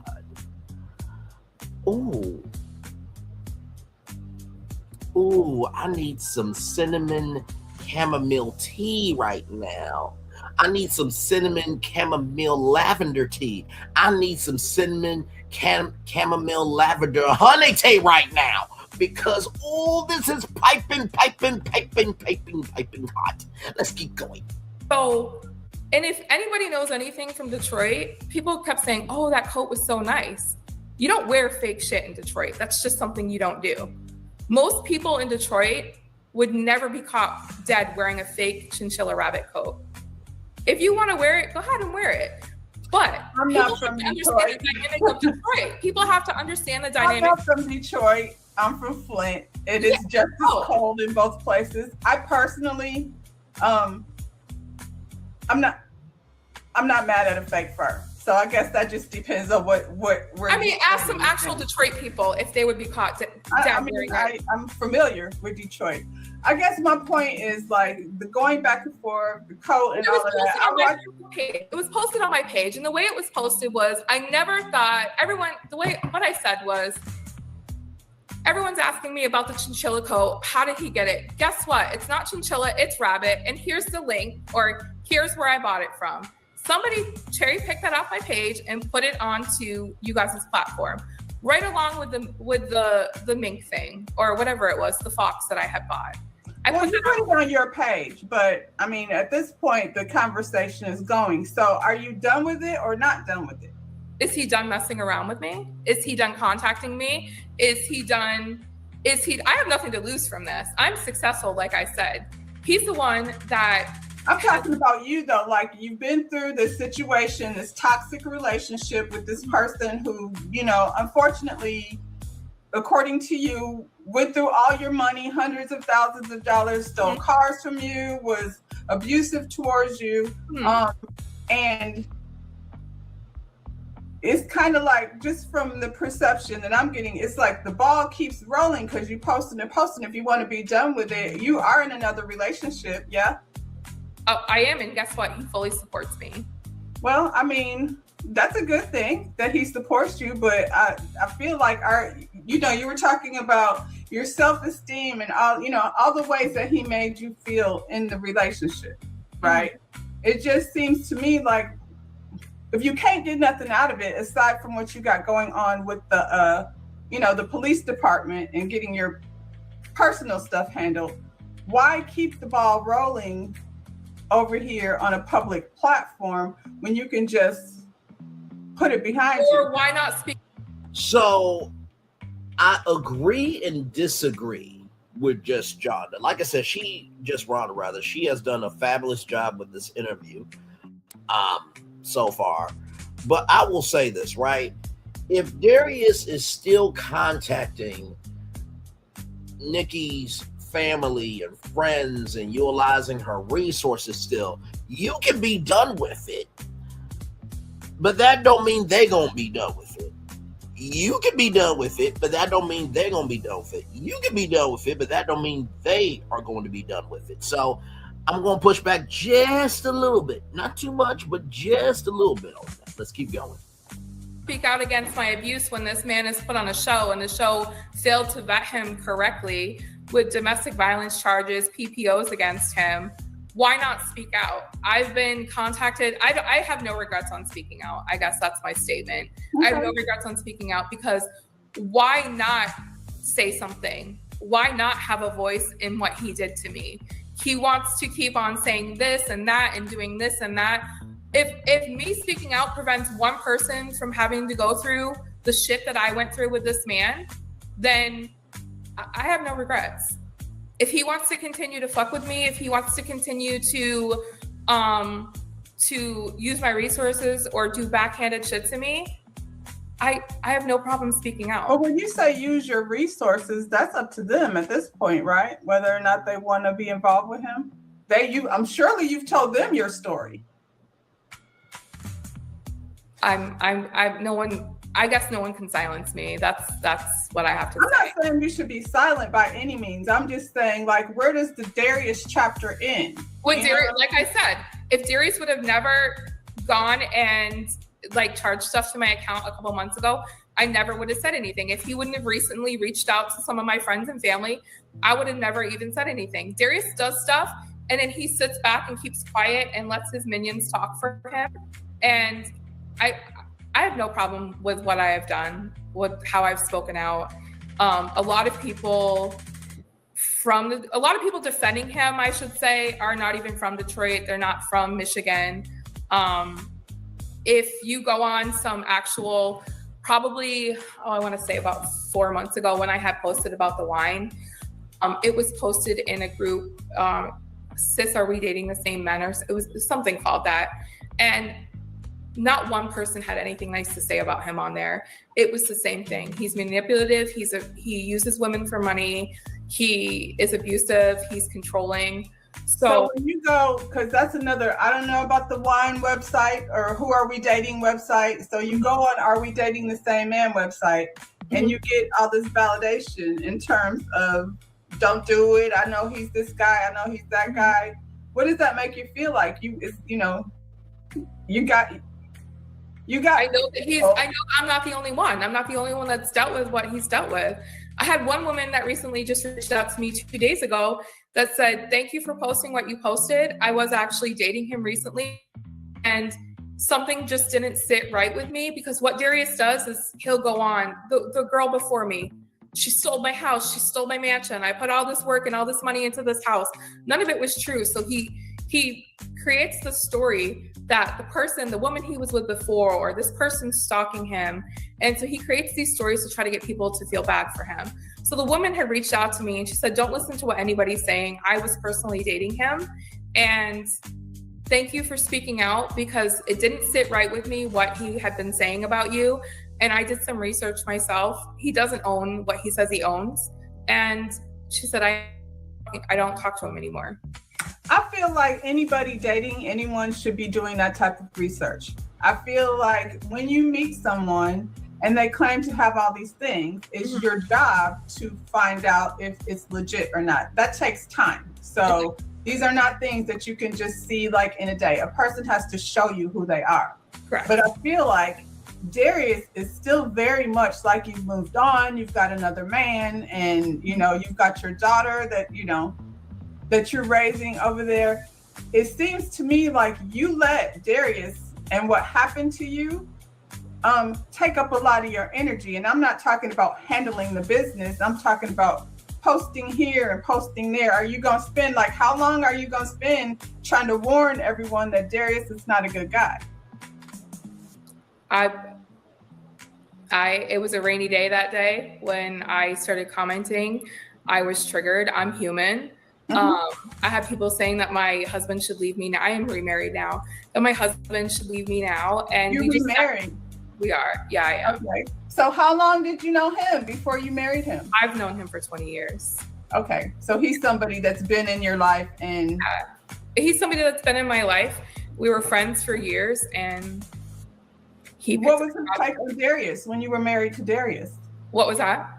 I said, what was his take on Darius? Did he know Darius? Did he know? He actually did know Darius. And as a friend, he just said, be careful in the beginning. And, I feel like he took on a project with me that he didn't have to take on. But he loves me for who I am. He supports me in everything that I do. We've grown together. We've done a lot of things together.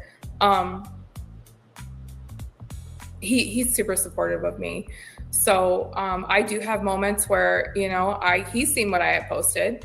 His sister's on my post on the post on my Facebook, and everybody's supportive of me. They know what I've been through.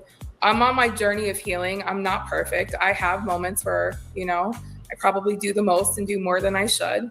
But like I said, if you've never been in a relationship with someone that's done what he did to me, everyone's journey is different. And one of the other girls that I had spoke with, she said there's nothing wrong. She said it took me 2 years to get over what he did to me.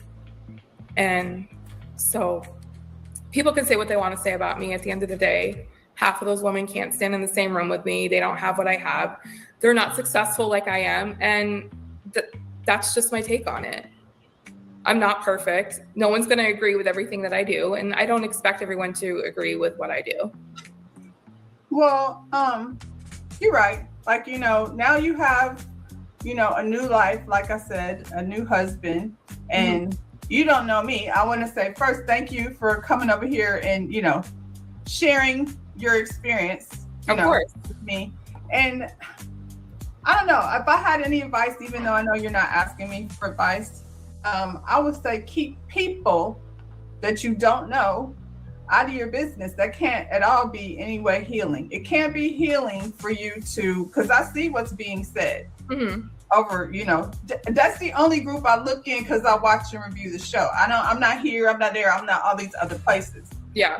Like I said, wouldn't have said anything. It would have been left at that had you not spoke directly to me. Leave the people out, because we the viewers of Ready to Love, that's why we're here.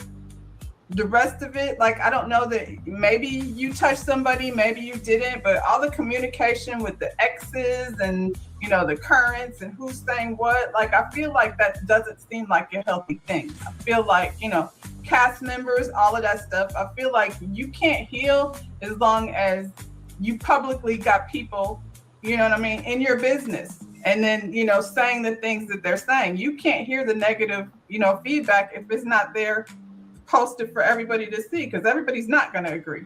Everybody's not going to agree, but at the same time, like I said, everybody's healing journey is different.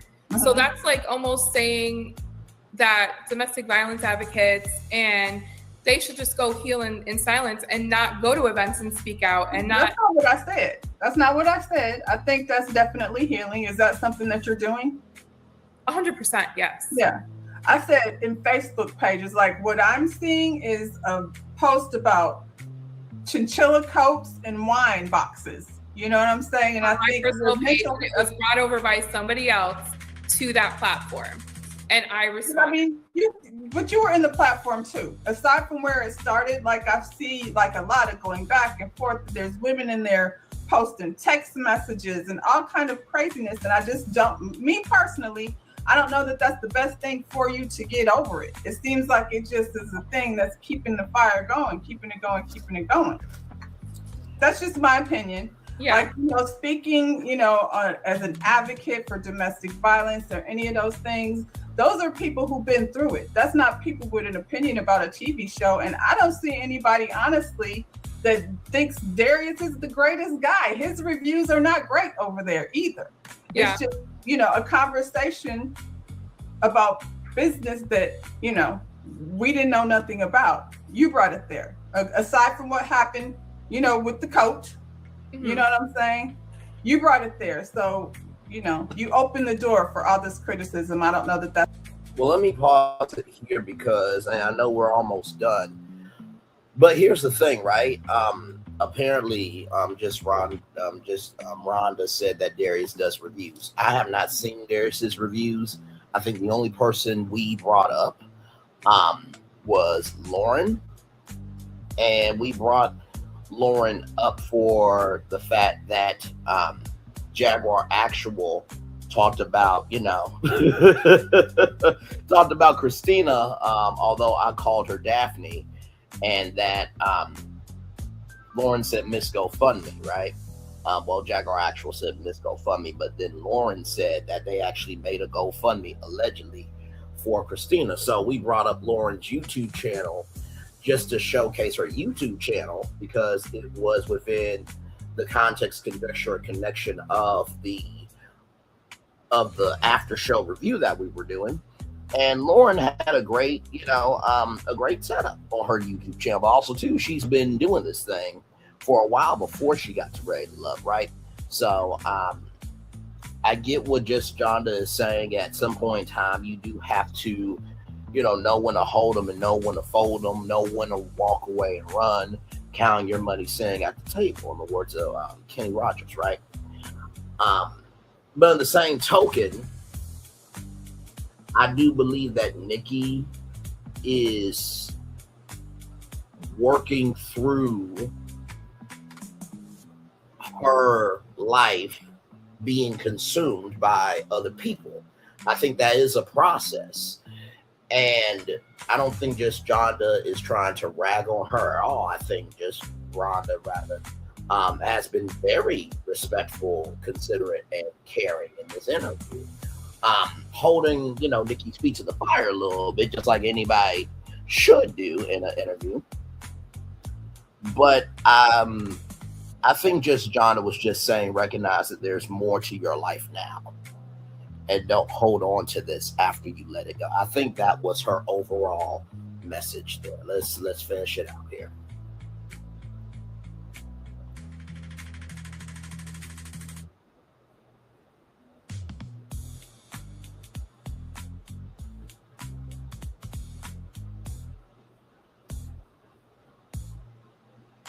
Give me a moment, y'all. Technology's technology.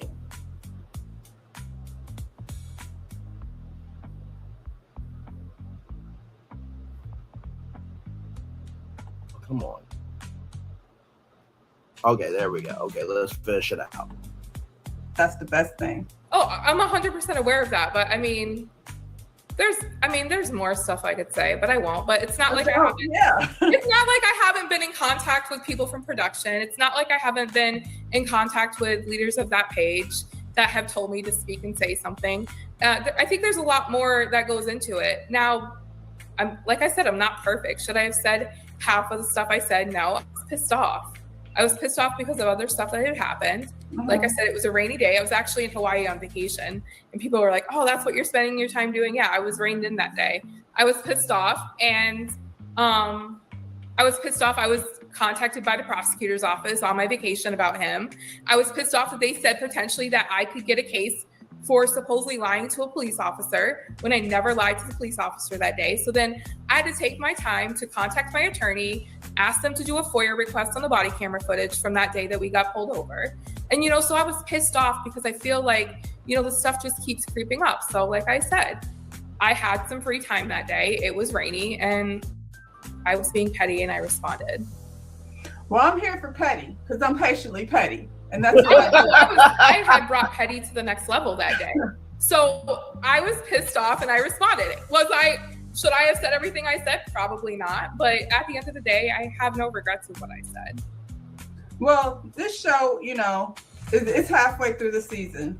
And by summer, we won't be talking about it anymore. Right. We'll move on to the next thing. Right. So, like I said, thank you for coming over here to talk to me. And hopefully, after today or somewhere soon after these cases and things are finished, you can focus on the man you got and forget about the one that, I am focused on the man I have already, but yeah. And all right. Focused on him. We're focused on each other. But yeah, no, like I said, at this point moving forward, I haven't commented in a couple days. I'm going to let it play out in court, and that's what's going to happen at this point. Well, thank you again, Nicole, for coming over here to talk to me. Having me. Like the video, subscribe to my channel, and you make sure you check out some of my reviews. I will. Hopefully you check out this one. I will, definitely. Thank you. You're welcome. Bye-bye. Bye. All right, and that is the end of the interview there. Let's look at some of the comments here. 120 comments. Let's see here.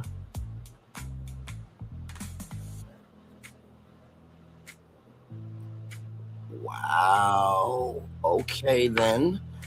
Nikki, thank you for sharing. This person here says, Nikki, please take this to a real platform. This lady must be starring off as she lacked empathy and etiquette. She was biased and judgmental. This was not a good interview. All I've done, all I heard was you defending yourself. You use your voice to help other women if you choose to do so. Don't stay silent. When you are done, your healing is done. When you are ready, not when someone else tells you it's time. Ready. Love is for all viewers. There's no color just because the cast is black. All races can view. That's like saying white people shouldn't comment on the Housewives when you have a white male who controls Bravo. Sad. And as a black woman, I hate that you have to sit through such a horrible interview. Let's see here. Hats off to you. Keep speaking out until you are tired. Wow. Okay. Whoo, child. Damn. Okay. The people are commenting. This is the thing, right? I feel that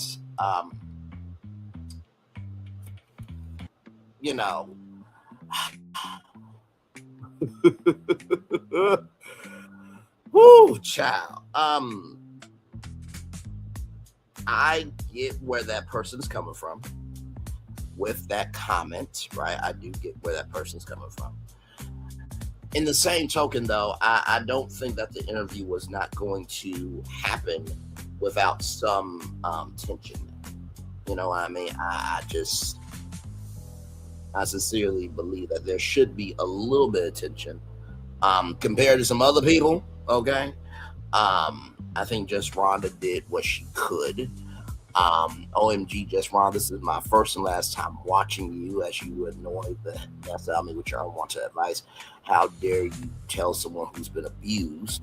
Pound of Heels, shout to Nikki for coming forward, because if all women did this to men, if all women did this men with it twice before playing our fest, I have mad respect for them that warn other women. I'm sorry you have to experience Rhonda's rude behavior. As a guest, Rhonda, you don't speak on behalf of anyone, period, so stop acting like if you hold the torch to life. Okay, I'm 13 minutes in. And I have to go. Your energy toward your guest is so rude, judgmental. If I was her, I would have ended this interview earlier and taken my story to a more professional and empathetic platform. And she has proof. If she has proof Darius is a scammer, as I suspected, I want to hear about that. Right here is not your job as an interview to question this woman's choices. Your job is to ask the questions the audience wants answered, to make your guest feel comfortable enough to give you as much information as possible. Telling her that her experiences are alleged is a really bad form. I did say that, you have to say alleged because, you're trying to cover your channel, right?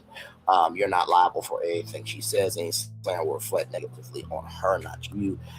It's crazy that you would ask your guests if they have receipts. It's not the point at this juncture. Just let her tell her story. If any of it turns out to be false, conduct another interview, ask her to verify her statements or post a video with proof for her liable claims. This lay is alleged abuse, and you're coming for her, which is disturbing. So at least you're incredibly biased. I wish this lady had taken her story elsewhere. Letting her on the defense makes no sense. She spent most of the interview explaining herself instead of giving us the 411. Don't quit your day job. The interview was okay.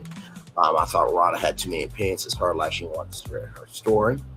Love the ownership she's taking, and she did take a lot of ownership. She just did. Well, not just did, but she did. Your interview style is very judgmental. Viewers don't need to hear about what you would or wouldn't do for a man, etc. This is about you. Your superlicious, your superiorist approach is indicative of your lack of journalistic skill, because your type of questioning will cause most interviews to become uncomfortable or shut down. No one wants to confide in someone who looks down on them.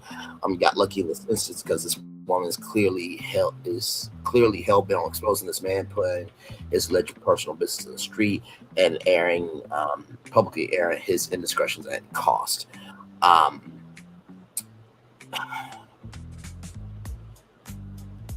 Well, I don't think that Nikki is personally hell-bent on exposing Darius. When she said what she said about, a cast member, lives down the street from her, and, her personal assistant, Nikki's personal assistant, is friends with somebody for years, and that some of the cast, has asked her not to speak out, this, that, and the third. There's something there, you know what I mean? And for those people who, see that Rhonda's a bad, interviewer, journalist, what have you, that's their opinion. They have the right to that. But I do think that there was something out of this interview that was very poignant, very purposeful, very there was a propensity of energy that needed to be heard.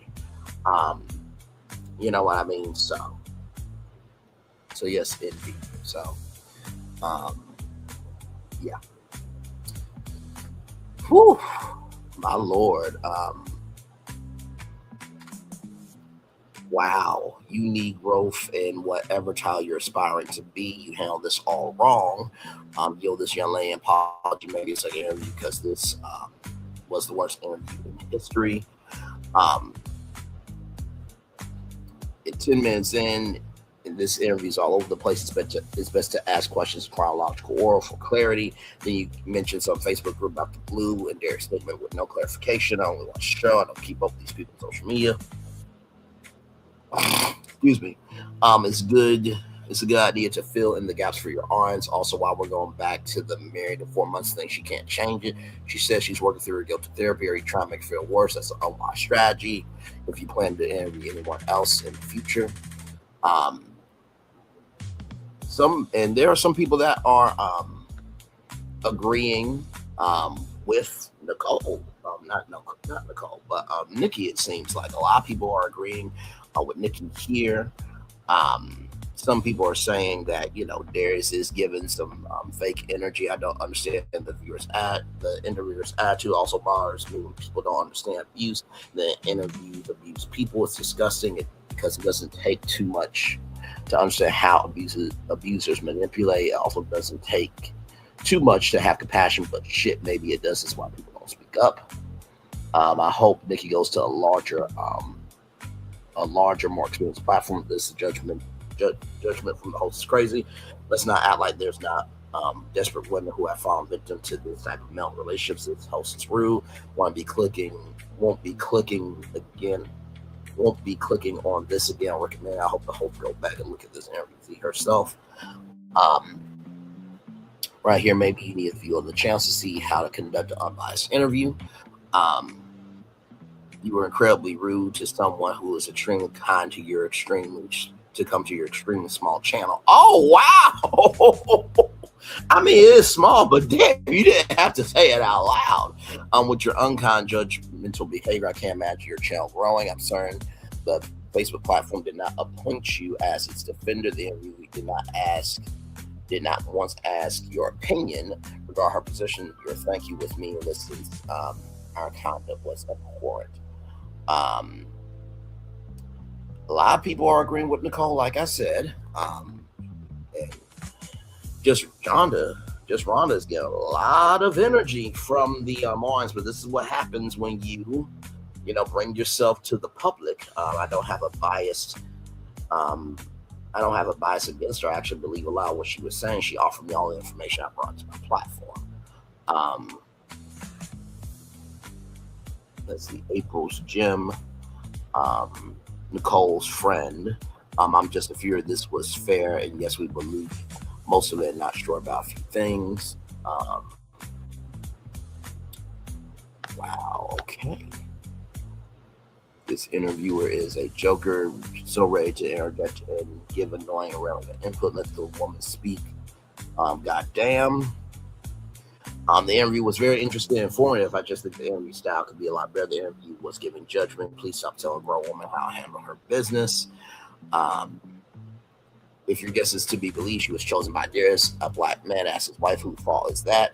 Calling her out on being white on a black platform, speaking about a black man who's on a black show makes zero sense. Ray Love has a black audience. Where else would she go to get her message out there?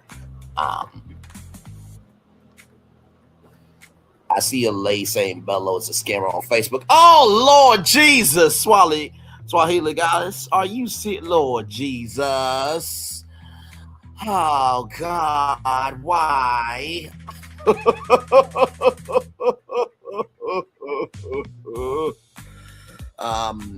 Just Rhonda, everyone makes a mistake. Just doesn't mean you forget what happened. She should let people know and share her story.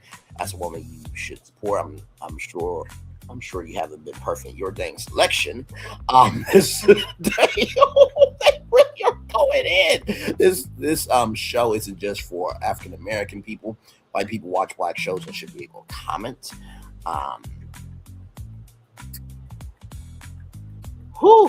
Okay.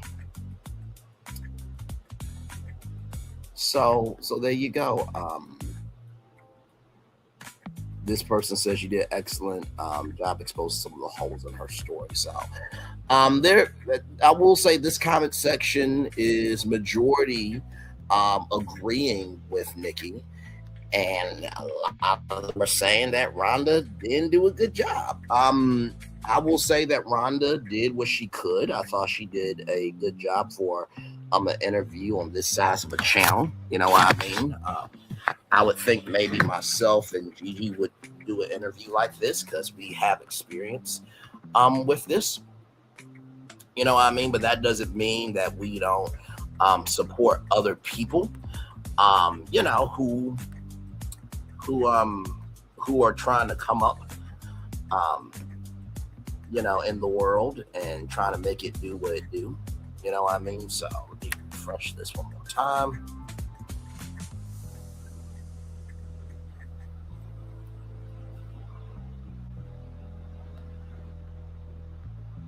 Let's see. I don't know why this is not loading here for me, because I want to see what those comments were as well. But anyway, child, a lot going on here.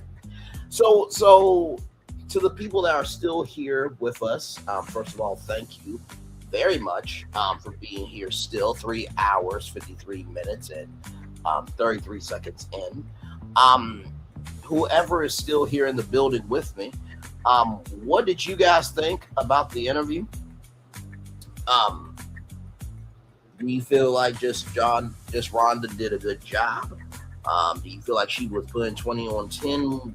Where is your mind at after this? I do believe Nikki.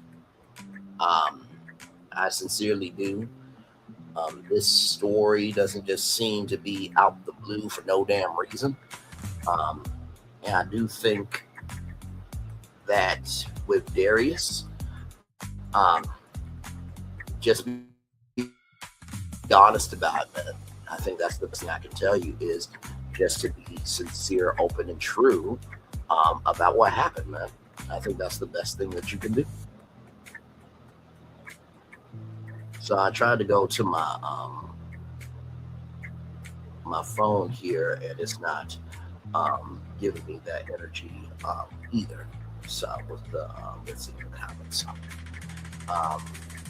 So yeah, Mo perspective. Hell. Anybody that is here, 4 people are here with us now. Thank you all so much. With that, I appreciate y'all.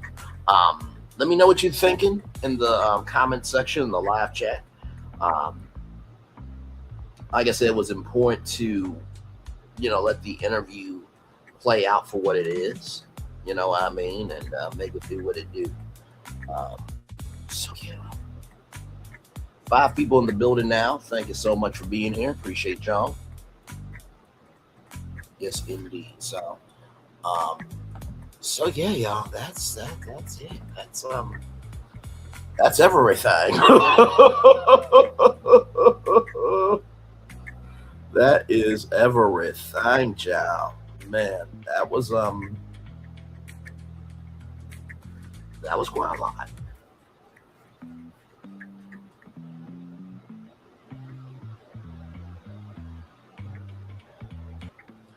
Like I said, I think the biggest thing is we'll see what happens at the reunion, because the reunion is where everything falls. You know what I mean? And most of the time, when it comes to the Ray Love reunions, they don't really bring up issues from the world of social media onto the show.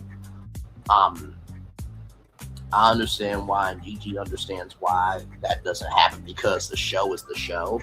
But I do think because of the DV allegations and the alleged, mental abuse of it all, I think that potentially this could be on the reunion. So we just will have to, wait and see. Either way, it is hot on these streets for sure, y'all. So yeah. Yeah. That's it. So.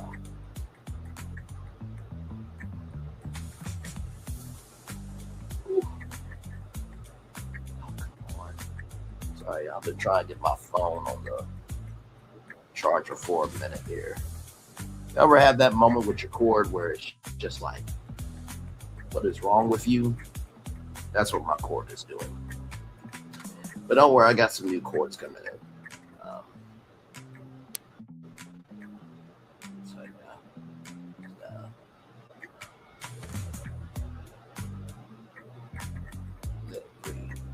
But anyway, so yeah, we'll take it up to the 4-hour mark, since we're almost there anyway. And then I'll read y'all the Daily Motivator, and then we will head on out of here. Whew. I know Gigi will go back through and watch my commentary on it. I'm sure she'll have some thoughts on it as well. You know what I mean? So yes, so yeah.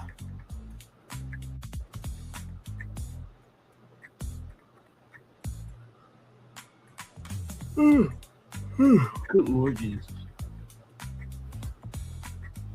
By the way, thank you to everybody for being here. Mo Perspective, thank you for being here. Hell, thank you for being here. Nikki News, the official Nikki News. I always want to say Nikki News or narcissism, because that was her original name there. K Luna 24, thank you so much for being here as well.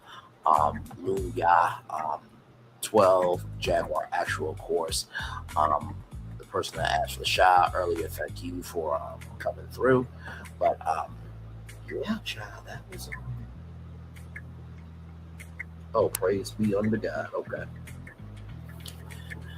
finally got the chord together. Now, and since we're still here, I just saw something from the Oprah Winfrey Network YouTube page.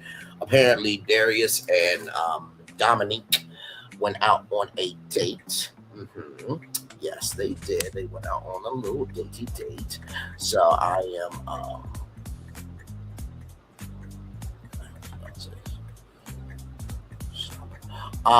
let's see here. Let's see, where is it?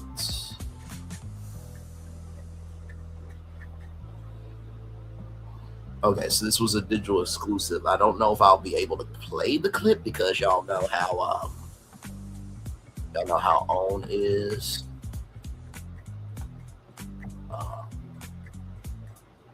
Okay, this is what I'm going to do. I'm going to play it, but I'm going to pause it at times. Okay, so that's what we'll do.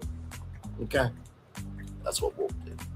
All right, that's what we'll do. Still here.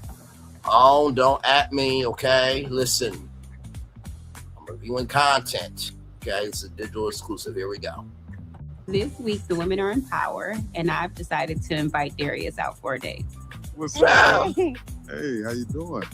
Me and Darius have not had a date, but we do communicate often. So I'm excited to actually have some one-on-one time with him to see if there is a spark between him and I. Well, what's going on, baby? Man, it's a whole fox. I decided to put this particular outfit on because I am meeting fashion queen herself, Dominique. I got to get fly too. Nice. I'm scared.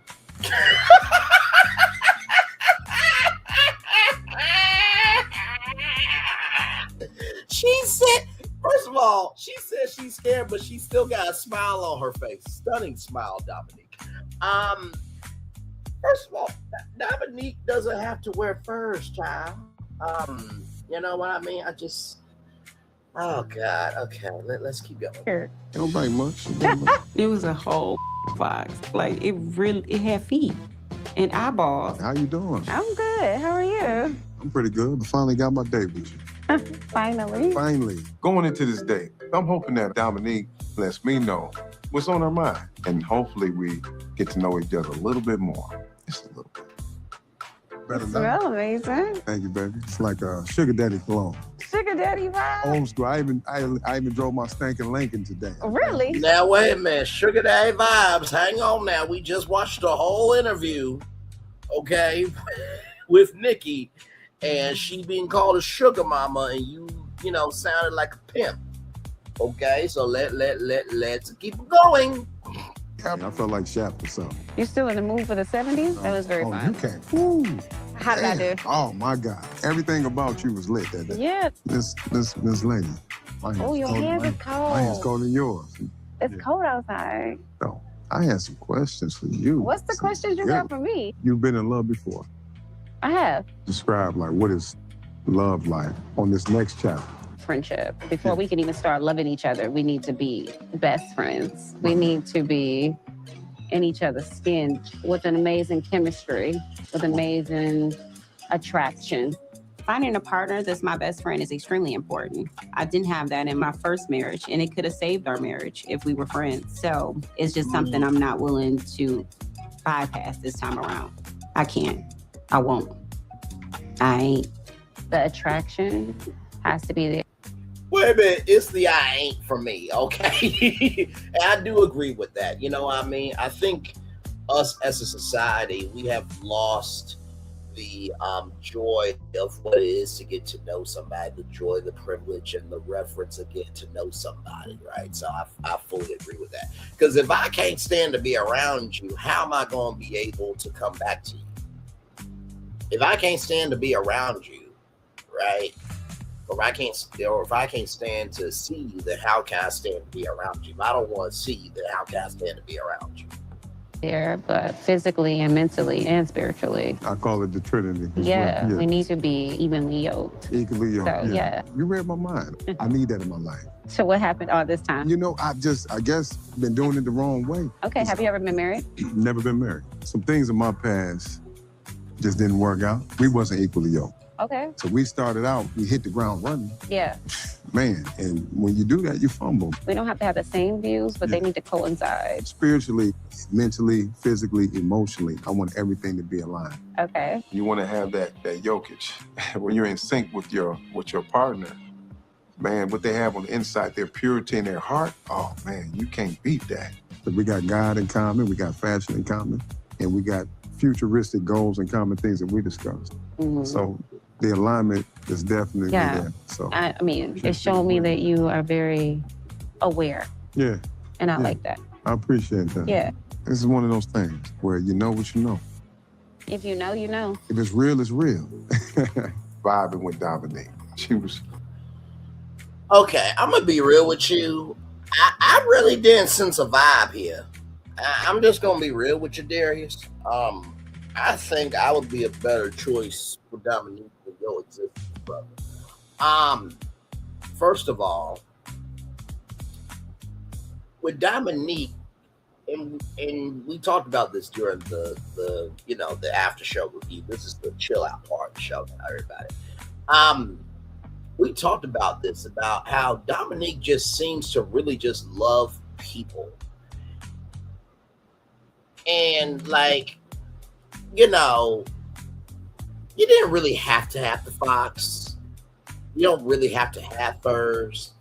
I think everyone has a mental security blanket, like it's that one thing that they have to hold on to feel like they're okay. And I feel like maybe the furs and the fashion, now we know that you care about your mom very much, and fashion came from your mom and stuff. But at this point, bro, like, this is 2025. Nobody's really wearing furs like that. But let's keep going. But I didn't sense a lot. Good company, good attention, very attractive. This was our first date. Looking forward to another. You ready to get out of here? I am. We have to do this again. I love that. Yeah, now I get to know you a little bit more. This date, it was a good time, and it did bring us closer together. We had never had any time where we shared just him and I, so it took him up a notch. Okay, the fox had hit me in the chest. Yeah, he did. He like biting people. What did you learn about Darius on this date? I learned that Darius would put a whole fox on his neck and not be shaming. You can't be mad about that. Let's steal these drinks. Come on. Come on. Now you want to steal it. They ain't gonna say nothing. They gonna arrest us. I gotta get my purse. Okay, let's look at the comment section, child. I couldn't take the fox. Me either. It's a little too much every time you turn around. He uses the fur. So damn tacky. Oh my. She said had feet. I can't date another man so called but his looks. It gave me old school pimp vibes rather. He's way too extra. Doesn't seem genuine to get to know these. When he's performing for TV. Feels like he has a script that he uses with women. His dates all sound the same. No depth, no real connection. Saw the fox and ran straight to the comments. You ain't right, Allie. You ain't right. I can see him and Dominique being real good friends, like homeboy, homegirl. He's always on cue, no chemistry with anyone. Just let the flash speak for him, giving Gemini. If that is real, that's so gross. He wear a whole fox on his shoulder. If it's fake, then it's weird that he thinks it's fashionable.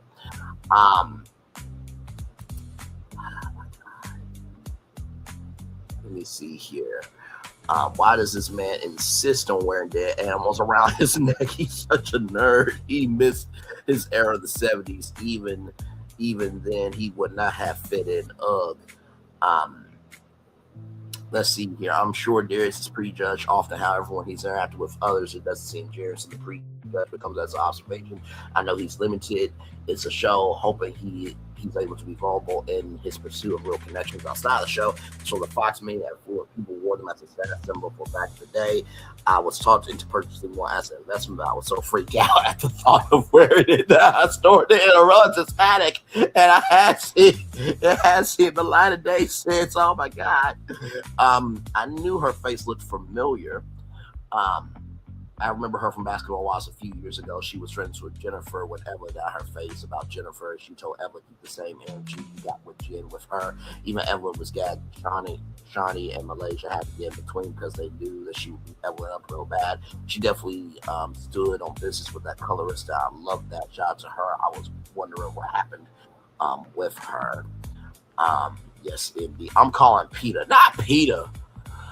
Make it last forever and ever. It seems like they're well matching their substance under the furs and words. You know what? You two, to the corner with you. To the fucking corner, not words and furs. I cannot.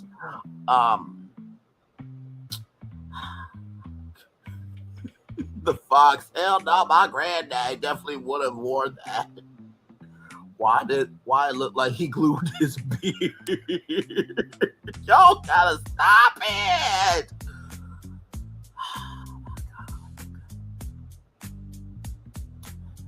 Oh my God, I see nothing wrong with Darius. If that's his style, that's his damn style, that's his business. I love Dominique. She seems much older. Nothing wrong with that.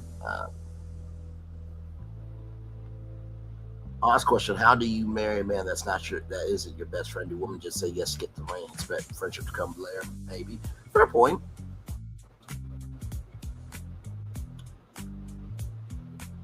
I bet you this knockoff Chris Tucker. Oh no! Not knockoff Chris Tucker. Oh my God! Isn't a whole lot there trying to impress people, and his hairline sprayed on because it seemed fake. Even real estate, he must be here to advertise his business. Sometimes they fake their real jobs for the show.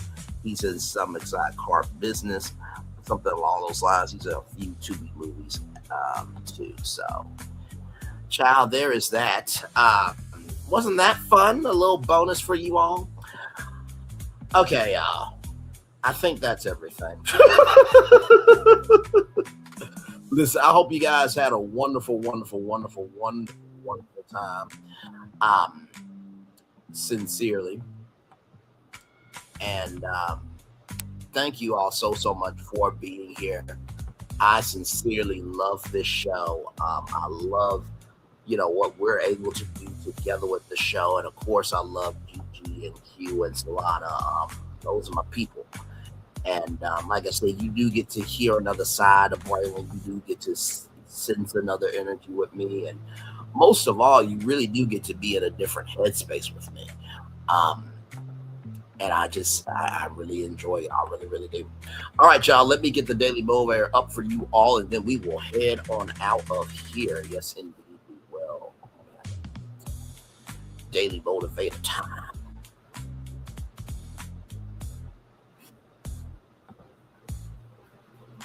Okay, so this was for Saturday. But I'll read it for you guys today. Here it is. Here we go. Right here.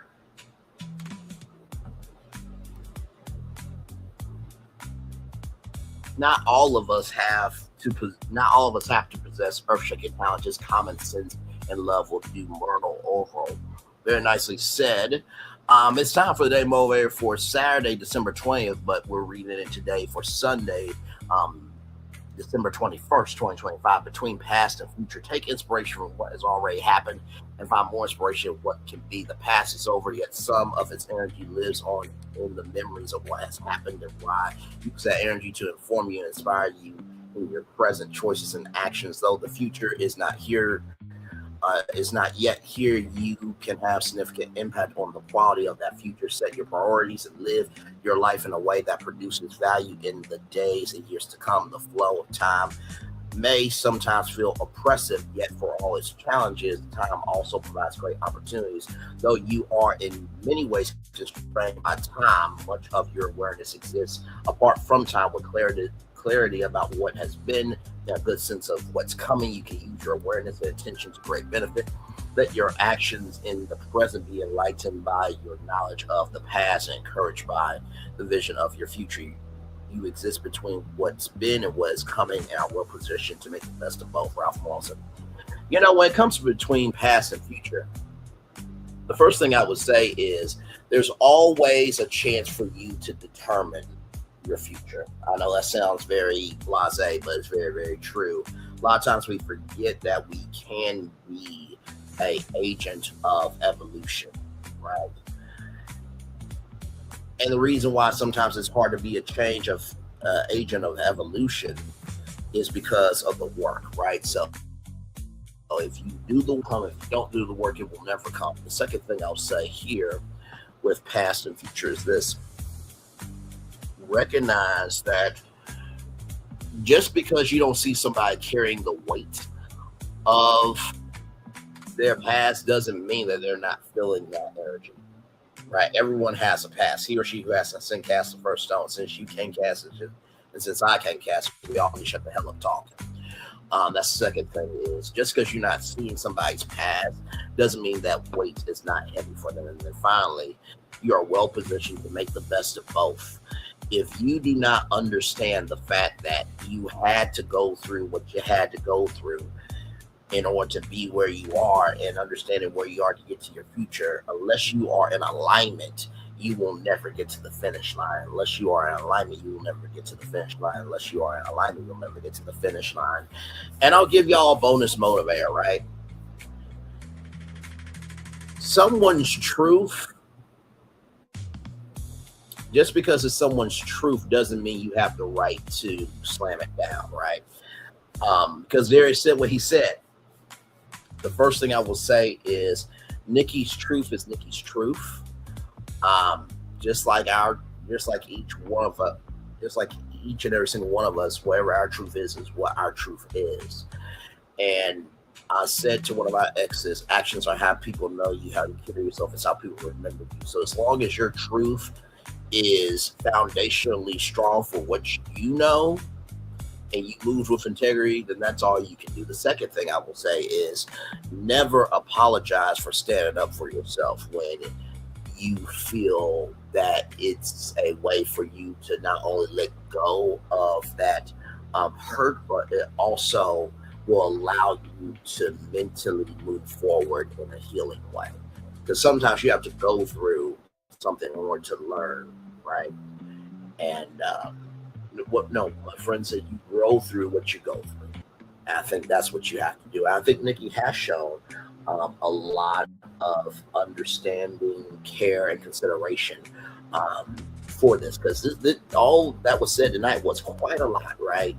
And then finally, the third thing is for Darius.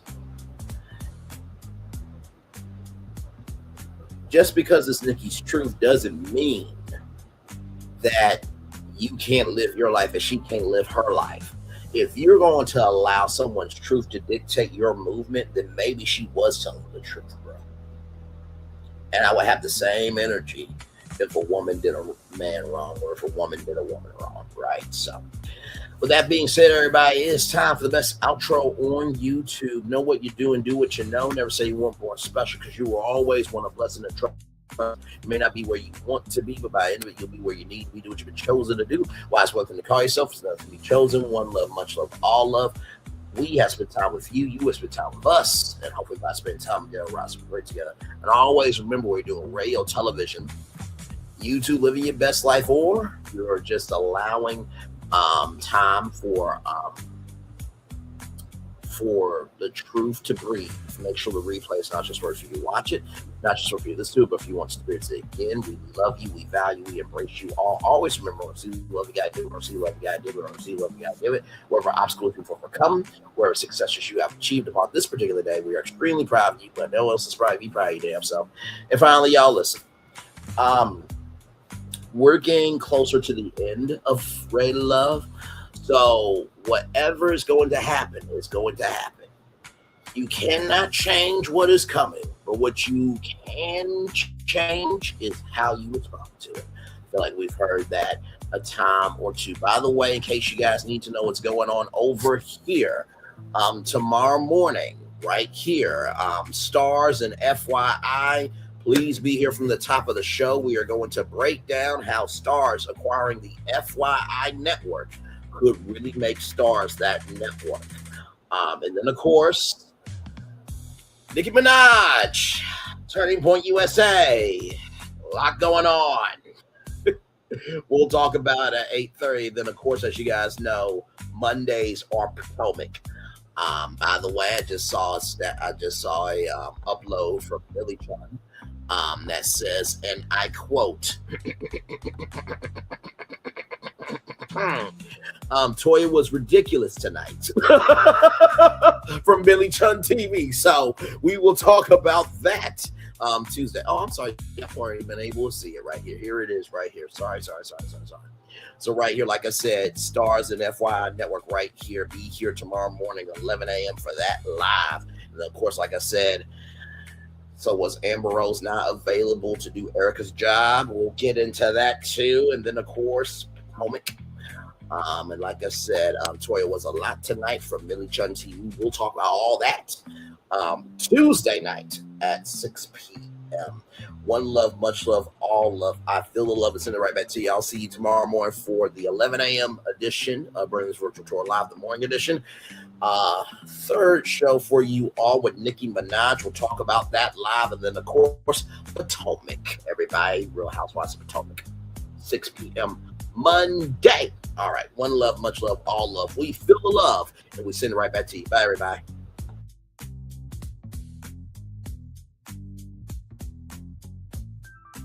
I thought I should tell you they've been talking about you. Yeah, they've been talking about you. They've been talking about the fact that they've done everything they could to stop you and everything they could to block you, but you still win. They've been talking about the fact that they have undermined your success and they have tried to sabotage your seasons, but you keep winning. They've been talking about the fact that even though they don't like each other, they get together to try to kill you, but you keep winning. They've been talking about the fact that you were voted least likely to succeed, but like cream, you keep rising to the top. They've been talking about how they tried to burn your world down, but like the phoenix, you rose from the ashes. They've been talking about you. And you know what they say? Oh, she's just lucky. He's just lucky. But no, you ain't lucky. You're anointed. You got something on you. You got favor on you. You got power on you. You were born to win. Now they can call it luck, but it's grace. They can call it luck, but it's favor. But whatever they call it, it doesn't matter, because you know what God calls you? Do you know what God calls you? A winner. I thought I should tell you they've been talking about you. Yeah, they've been talking about you. They've been talking about the fact that they've done everything they could to stop you and everything they could to block you, but you still win. They've been talking about the fact that they have undermined your success and they have tried to sabotage your seasons, but you keep winning. They've been talking about the fact that even though they don't like each other, they get together to try to kill you, but you keep winning. They've been talking about the fact that you were voted least likely to succeed, but like cream, you keep rising to the top. They've been talking about how they tried to burn your world down, but like the phoenix, you rose from the ashes. They've been talking about you. And you know what they say? Oh, she's just lucky. He's just lucky. But no, you ain't lucky. You're anointed. You got something on you. You got favor on you. You got power on you. You were born to win. Now they can call it luck, but it's grace. They can call it luck, but it's favor. But whatever they call it, it doesn't matter, Because you know what God calls you? Do you know what God calls you? A winner. I thought I should tell you they've been talking about you. Yeah, they've been talking about you. They've been talking about the fact that they've done everything they could to stop you and everything they could to block you, but you still win. They've been talking about the fact that they have undermined your success and they have tried to sabotage your seasons, but you keep winning. They've been talking about the fact that even though they don't like each other, they get together to try to kill you, but you keep winning. They've been talking about the fact that you were voted least likely to succeed, but like cream, you keep rising to the top. They've been talking about how they tried to burn your world down, but like the phoenix, you rose from the ashes. They've been talking about you. And you know what they say? Oh, she's just lucky. He's just lucky. But no, you ain't lucky. You're anointed. You got something on you. You got favor on you. You got power on you. You were born to win. Now they can call it luck, but it's grace. They can call it luck, but it's favor. But whatever they call it, it doesn't matter, because you know what God calls you? Do you know what God calls you? A winner.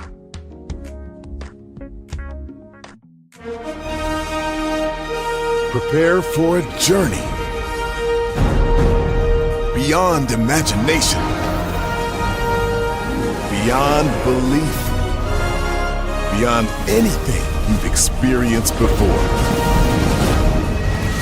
Universal Epic Universe, a new theme park where you'll step through extraordinary portals to 5 immersive worlds. Prepare for a cosmic voyage of discovery, an isle of fire-breathing excitement, a shadowy world of monsters and mystery, new wonders in the wizarding world, and a new way to play. Plus the splendor of a magnificent resort hotel overlooking the park. It's all new excitement at Universal Orlando Resort. A week's worth of vacation thrills with 4 amazing theme parks, a variety of spectacular themed hotels, and incredible dining and entertainment. It's all at Universal Orlando Resort, where you'll find new adventures every day. Explore the astonishing worlds of Universal Epic Universe at Universal Orlando Resort. Because here's the thing, a good streamer can find other content. Because here's the thing, a good streamer can find other content. Because here's the thing, a good streamer can find other content. Because here's the thing, a good streamer can find other content. Because here's the thing, a good streamer can find other content. Because here's the thing, a good streamer can find other content. Because here's the thing, a good streamer can find other content. Because here's the thing, a good streamer can find other content. Because here's the thing, a good streamer can find other content. Because here's the thing, a good streamer can find other content. Child Relevant over there doing his thing, minding his GD business, staying out of trouble, trying to get the folks some positive stuff to talk about, besides lying all the damn time. Child Relevant over there doing his thing, minding his GD business, staying out of trouble, trying to get the folks some positive stuff to talk about, besides lying all the damn time. Child Relevant over there doing his thing, minding his GD business, staying out of trouble, trying to get the folks some positive stuff to talk about, besides lying all the damn time. Child Relevant over there doing his thing, minding his GD business, staying out of trouble, trying to get the folks some positive stuff to talk about, besides lying all the damn time. Child Relevant over there doing his thing, minding his GD business, staying out of trouble, trying to get the folks some positive stuff to talk about, besides lying all the damn time. Child Relevant over there doing his thing, minding his GD business, staying out of trouble, trying to get the folks some positive stuff to talk about, Besides lying all the damn time.